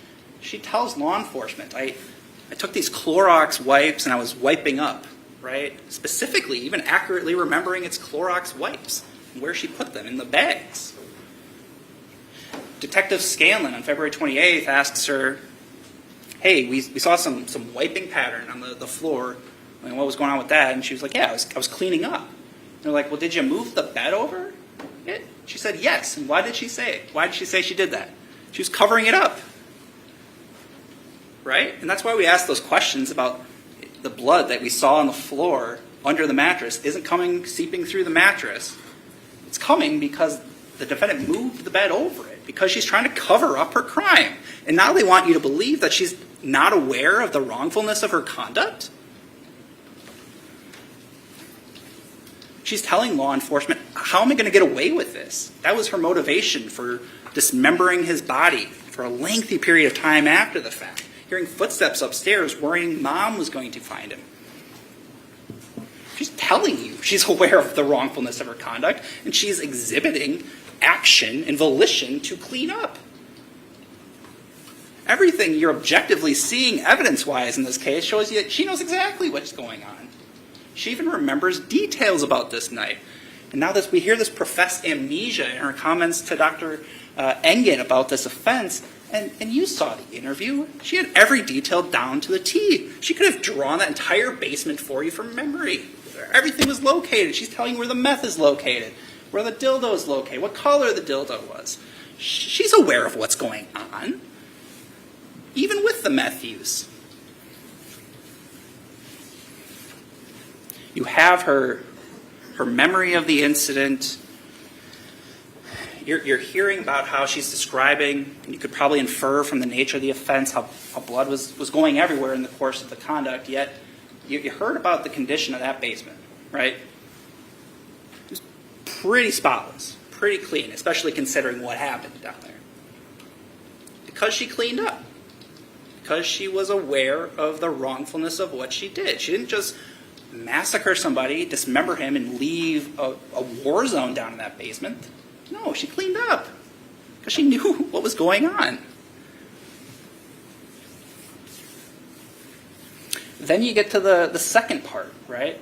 If she's able to conform her conduct to the requirements of law, and again, you heard nothing from Dr. Litton to kind of help you with that, right? Like, okay, if I'll accept she has this bipolar diagnosis, well, tell me, Dr. Litton, how is she unable, because of that diagnosis, to conform her conduct on February 22nd? And you heard none of that. To the contrary, as Dr. Engen points out, you have a lot of information to tell you she's able to conform her conduct pretty well.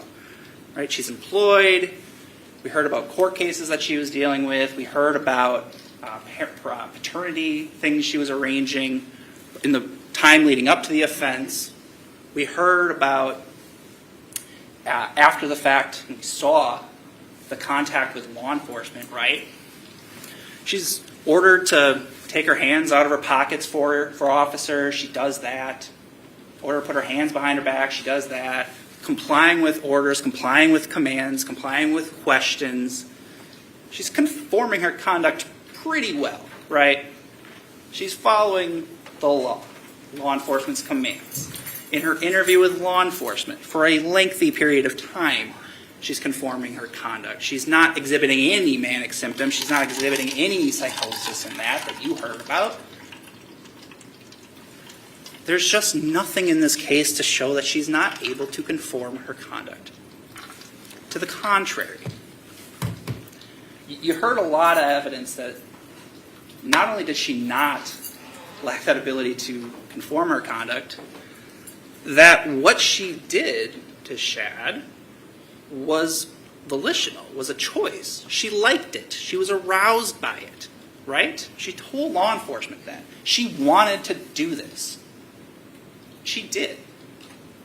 Because that was a volitional choice. It's not because she lacked substantial capacity to not do so. It's because she wanted to do so. And she did. You heard about her saying, well, yeah, I knew I was killing him, but, quote, I did it anyway, right? Because that's what she wanted to do. And again, a mental disease or defect is not because you may not have a clear understanding of a motive. I would say you should, but that's not a mental disease or defect. Just because what she ultimately did is in some respects, quite disturbing, it's not a mental disease or defect. You have insufficient evidence to support that. And again, it's not the state's burden to disprove an NGI plea. I think we have, but it's the defendant's burden to convince you of the NGI plea, and they've utterly failed in that respect.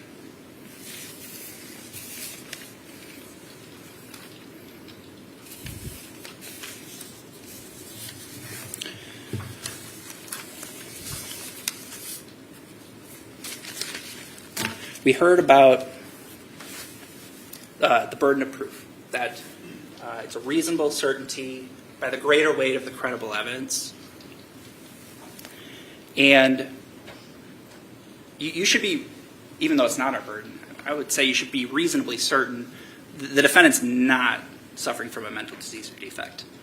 Again, it's their burden to convince you that you should be reasonably certain by the greater weight of the credible evidence that she does. It's their burden. If they wanted the court's expert to review documents from 10 years prior, they could have done so. They could have provided those materials. If they wanted, hey, please interview my client again, they could have done so. It's their burden. And they chose not to. If there was additional jail records, they could have produced those. And actually, Dr. Engen's comments about that make sense. You know, her findings and all the objective evidence you have is this is a meth-induced crime, that whether she had a civil commitment a year prior, had, I think, a mood disorder 10 years prior as a 14-year-old, that's not relevant. It wouldn't change anything. I don't understand these arguments about the reports being stale. As Dr. Engen told you, it's a retrospective review, right? We don't really care, and you're not asked to decide, does she have a mental disease or defect today? That's not important. The proximity to today isn't relevant. It's the proximity to the offense. You should actually be entirely convinced Dr. Engen's report is the more relevant report. It's closer in time to the actual mental state the defendant had on February 22nd.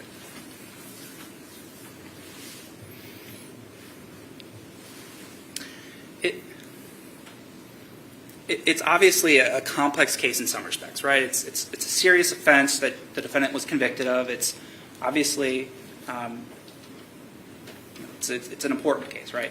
And the defendant has had experiences in her personal life that nobody should have. Losing a parent at a young age, it's something many of us deal with, and it's awful to hear about. It really is.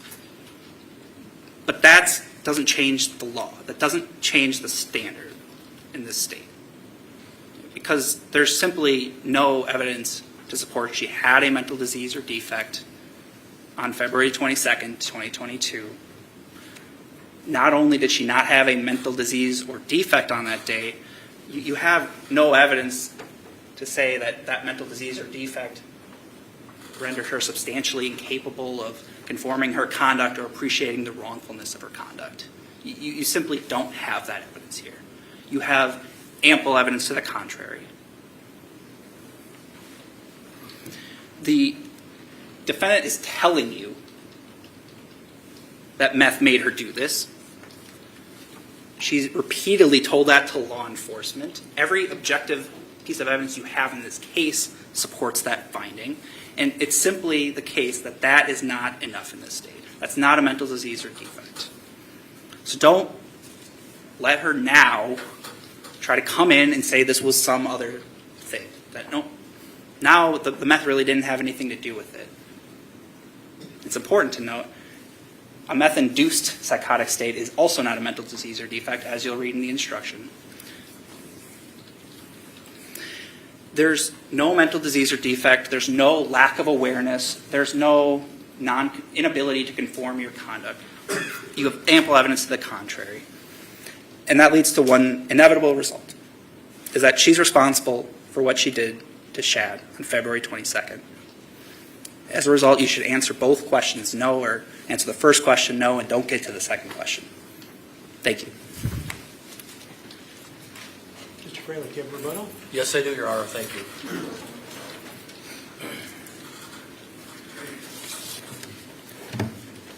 Your Honor, again, may it please the court, ladies and gentlemen, Mr. Saunders, Mr. Lissay.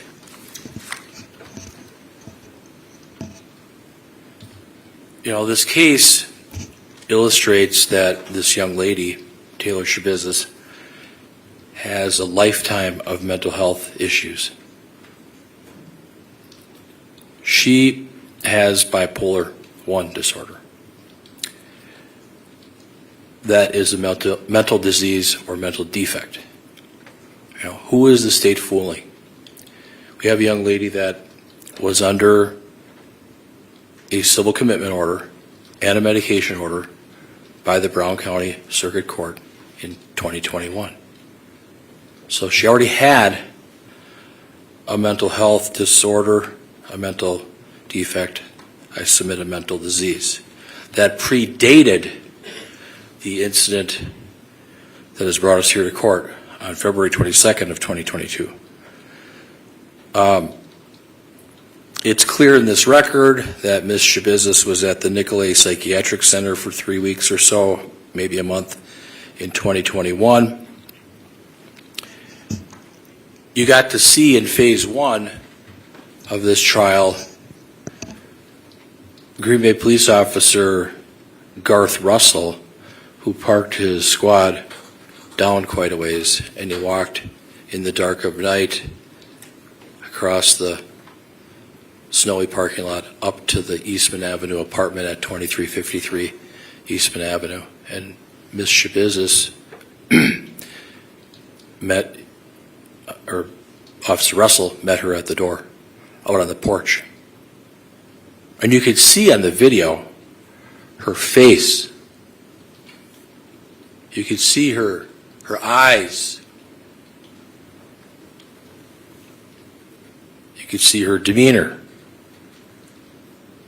She didn't look right. I submit to you, she didn't look right. Something was going on.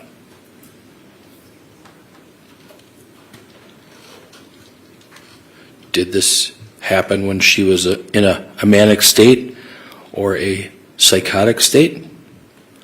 I submit that, you know, once you have a mental health issue, mental health diagnosis, a mental health issue like bipolar I disorder, it's not going away. It follows you for the rest of your life. What we have here is someone who has a very serious mental health issue, mental health disorder. And you pile drugs on top of that. it can constitute a mental disease or defect if the condition has become permanent. I would submit that Taylor has had mental health issues dating back to her early years. She went to Purveya, she went to Bellin, she went to Nicolay, she was under a court order where she had to have injectable antipsychotic medications.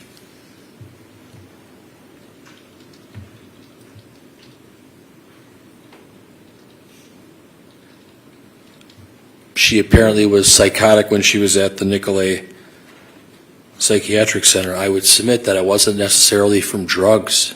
She's got this underlying issue here.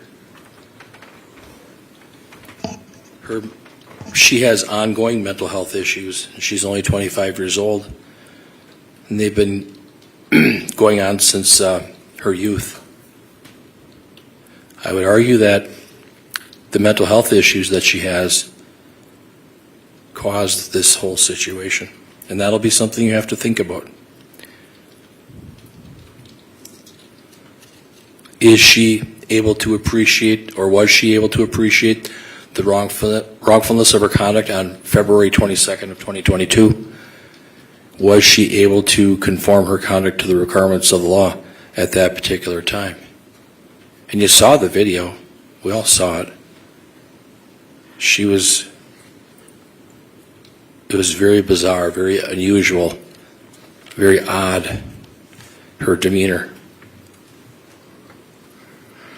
You know, in this case, there are a lot of doctors, but Dr. Engine, you know, she never knew about the civil commitment order. Come on. You didn't know about a court order? And she's a PhD and she deserves respect, but something happened here where it fell through the cracks that she didn't know about this civil commitment order or this medication order. And then we have Dr. Seipel, you know, he got the Bellin records, got them from me. And, you know, he does a report for this case, and I find it incredible. It's incredible that he doesn't send, with due respect to him, he doesn't send the Bellin records over to Dr. Engine, knowing that she's going to come in here and testify in a court of law in front of you jurors. I find that unbelievable. I don't make the law. But the law, you know the law because the judge read it to you. You have to consider whether she's responsible because of a mental disease or defect. So you've got to think about all of that. The defense didn't fail. There is a plethora of evidence to show her mental health history.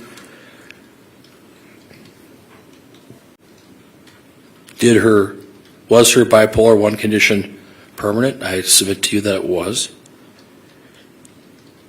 Did it cause a crazed situation for her on the date of this fatal incident? You heard Detective Groff, who's a very seasoned detective with the Green Bay Police Department. You heard him go through very methodically questions. He was patient. He asked Taylor Schabusiness lots of questions about what was going on. And he testified that the police detectives and the officers, it was an ongoing investigation and they didn't have all the facts. They didn't know all the things that were going on. It was evolving. Detective Scanlon was over on Stony Brook and Detective Groff was at the police department.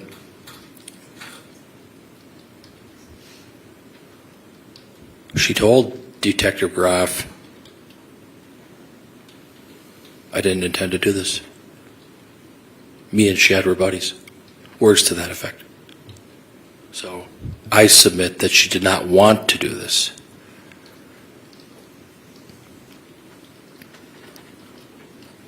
At the time, was she in a state of psychosis? Who knows? That's for you jurors to decide. But we've presented, the lawyers, Mr. Saunders, Mr. Lassay, and I have given you the information, the evidence for you to wrangle with and think about and analyze and assess.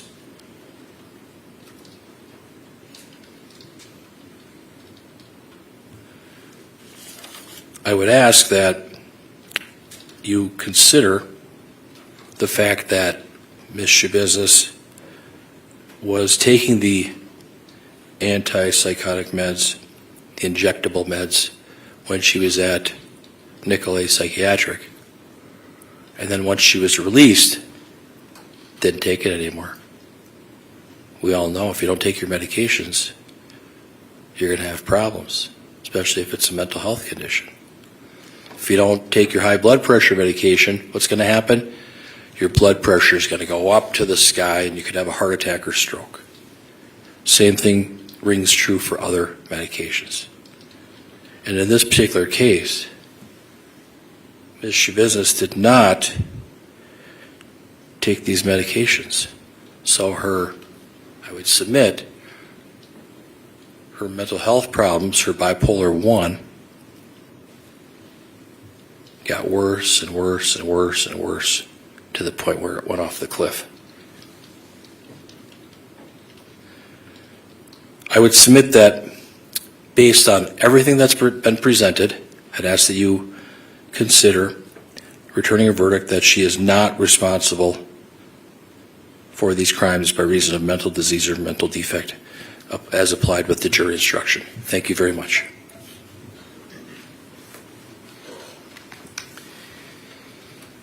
Now, members of the jury, the duties of counsel in the court have been performed. The case has been argued by counsel. The court has instructed you regarding the rules of law which should govern you in your deliberations.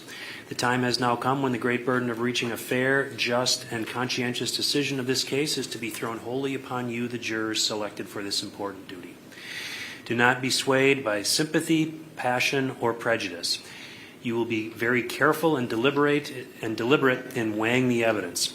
I charge you to keep your duty steadfastly in mind and as upright citizens to render a just and true verdict. As with the case in the prior phase, you will be getting a copy of these instructions with you during your deliberations.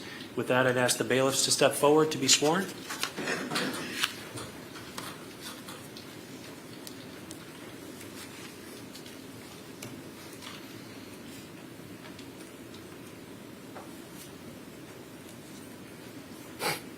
Do you swear that you will, to the utmost of your ability, keep all jurors sworn on this trial in some private and convenient place, subject to the direction of the court, until they have agreed upon their verdict or are discharged by the court, and that you will not, before they render their verdict, communicate to any person the state of their deliberations or the verdict they have agreed upon, so help you God?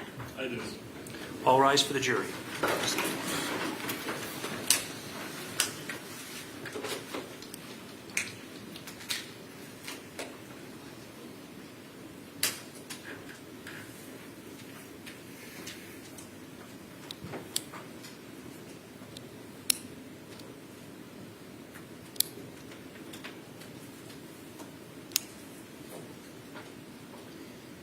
Anything to bring up before we recess? Mr. Saunders?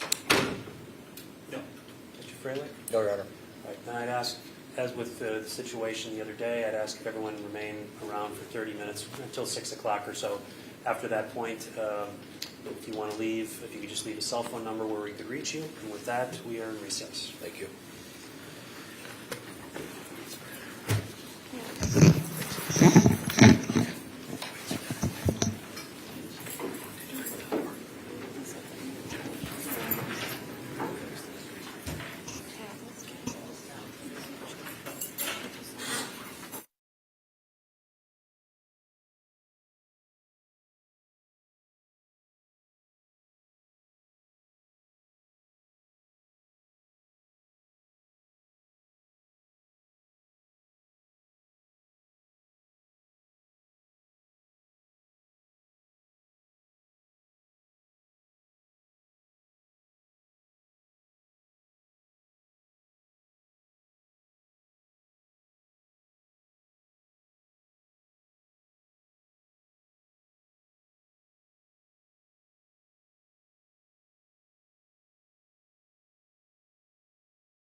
Okay.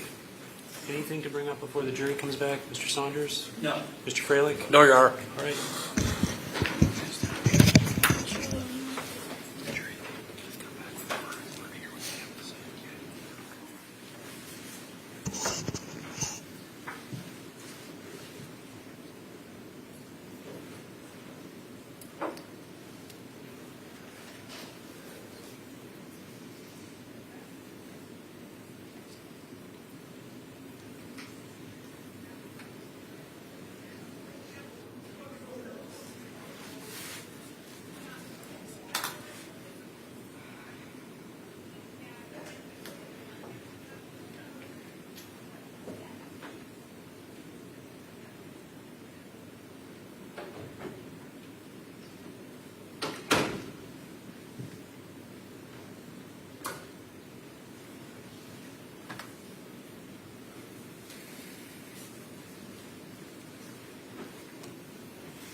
Okay, be seated. You are the foreperson, is that correct? Yeah. If you could hand your verdict to the bailiff.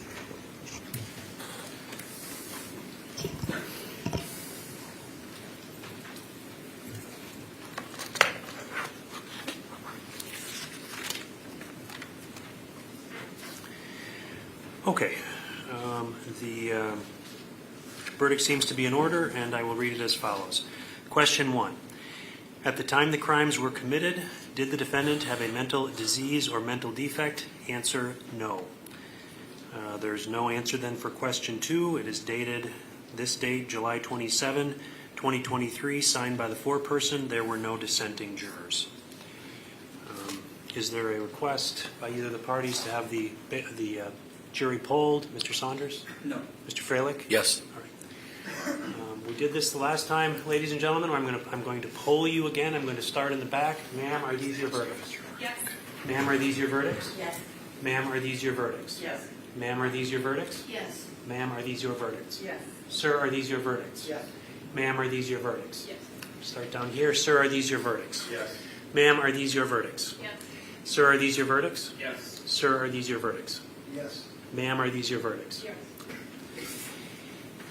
Ladies and gentlemen of the jury, your service in this case is now completed.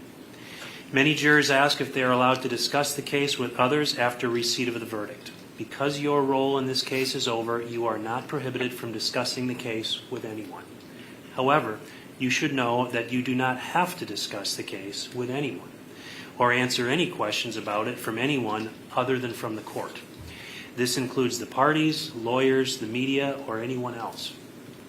If you do decide to discuss this case with anyone, I would suggest you treat any discussion with a degree of solemnity, such that whatever you do say, you would be willing to say in the presence of your fellow jurors or under oath here in open court in the presence of the parties. It is in the public interest that there be the utmost freedom of debate in the jury room, and that jurors be permitted to express their views without fear of incurring the anger of any litigants or criticism of any person. Please respect the privacy of the views of your fellow jurors. Finally, I'd like to address you before you leave, so if you can just wait in the jury room for a few minutes, I'd appreciate that. And you may confer with me at any time before answering any questions from anyone. I wanted you to know that as well. And with that, we excuse the jury. All rise for the jury.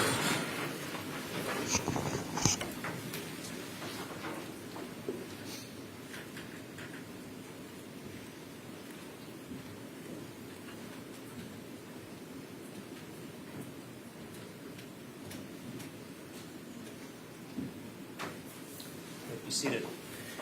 Then, having received this verdict as well as the prior two, does the state have a motion regarding the verdicts? Mr. Saunders. I'd ask the court to accept the verdicts and enter a judgment of conviction. I do have a certified copy of a judgment of conviction, case 20 CF 998, as the basis of the repeater allegation in counts 1, 2, and 3 of information. Those will be received. Mr. Freilich, any response to that request? Your Honor, I bring a motion for judgment notwithstanding the verdict. I believe there's testimony, ample testimony in the record that my client was suffering from a mental disease or defect at the time of these offenses, and that she lacked the substantial capacity to appreciate the wrongfulness of her conduct and conform her conduct to the requirements of the law. I'd ask that you consider all of the testimony from Dr. Lighton, who is a seasoned veteran in the field of psychology, and the record. Thank you. Thank you. Well, I've listened to the entirety of the testimony over these last several days, and specifically regarding today's testimony with regard to the responsibility phase. I'm satisfied that the evidence is sufficient to support the jury's verdict, and I'm going to adjudge the defendant guilty on count 1 of first-degree intentional homicide as a repeater, count 2, mutilating a corpse as a repeater, and count 3, third-degree sexual assault as a repeater. I'm going to revoke bond at this time then, and I'm going to order a pre-sentence investigation report be conducted. I'll order that be released no later than 1 week in advance of sentencing, and I'm looking to schedule a sentencing date. September 19th. Let's check that out here. I already have a scheduled jury trial on September 19th and 20th, Your Honor.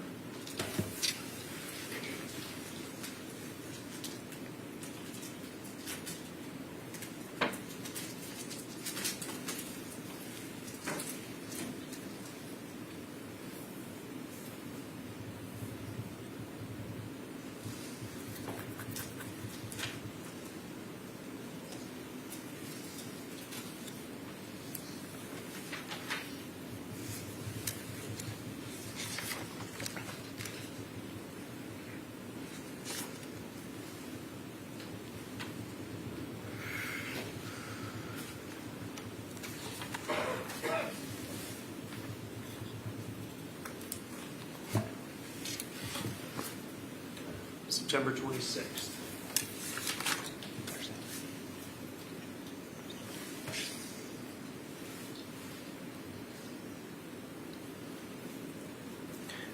I just have an inquiry.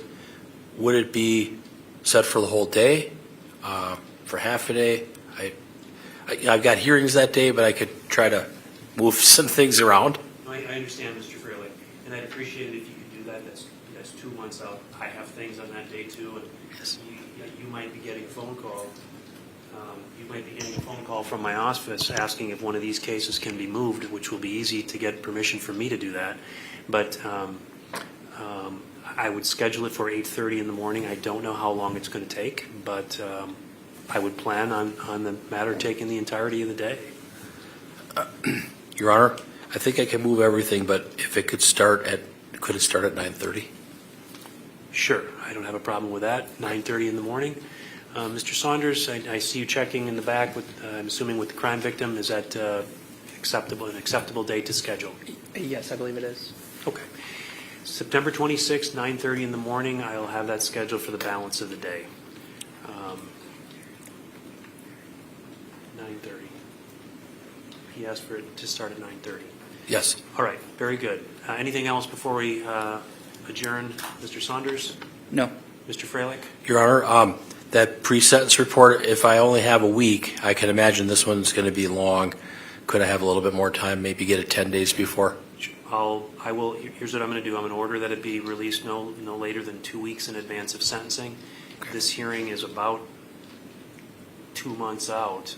I didn't count the weeks, but I think we can get it done in that amount of time because they tell us they can get them done in 6 to 8 weeks. So that's what I'll order. Okay. Thank you. And with that, the matter is concluded. Thank you. Thank you very much.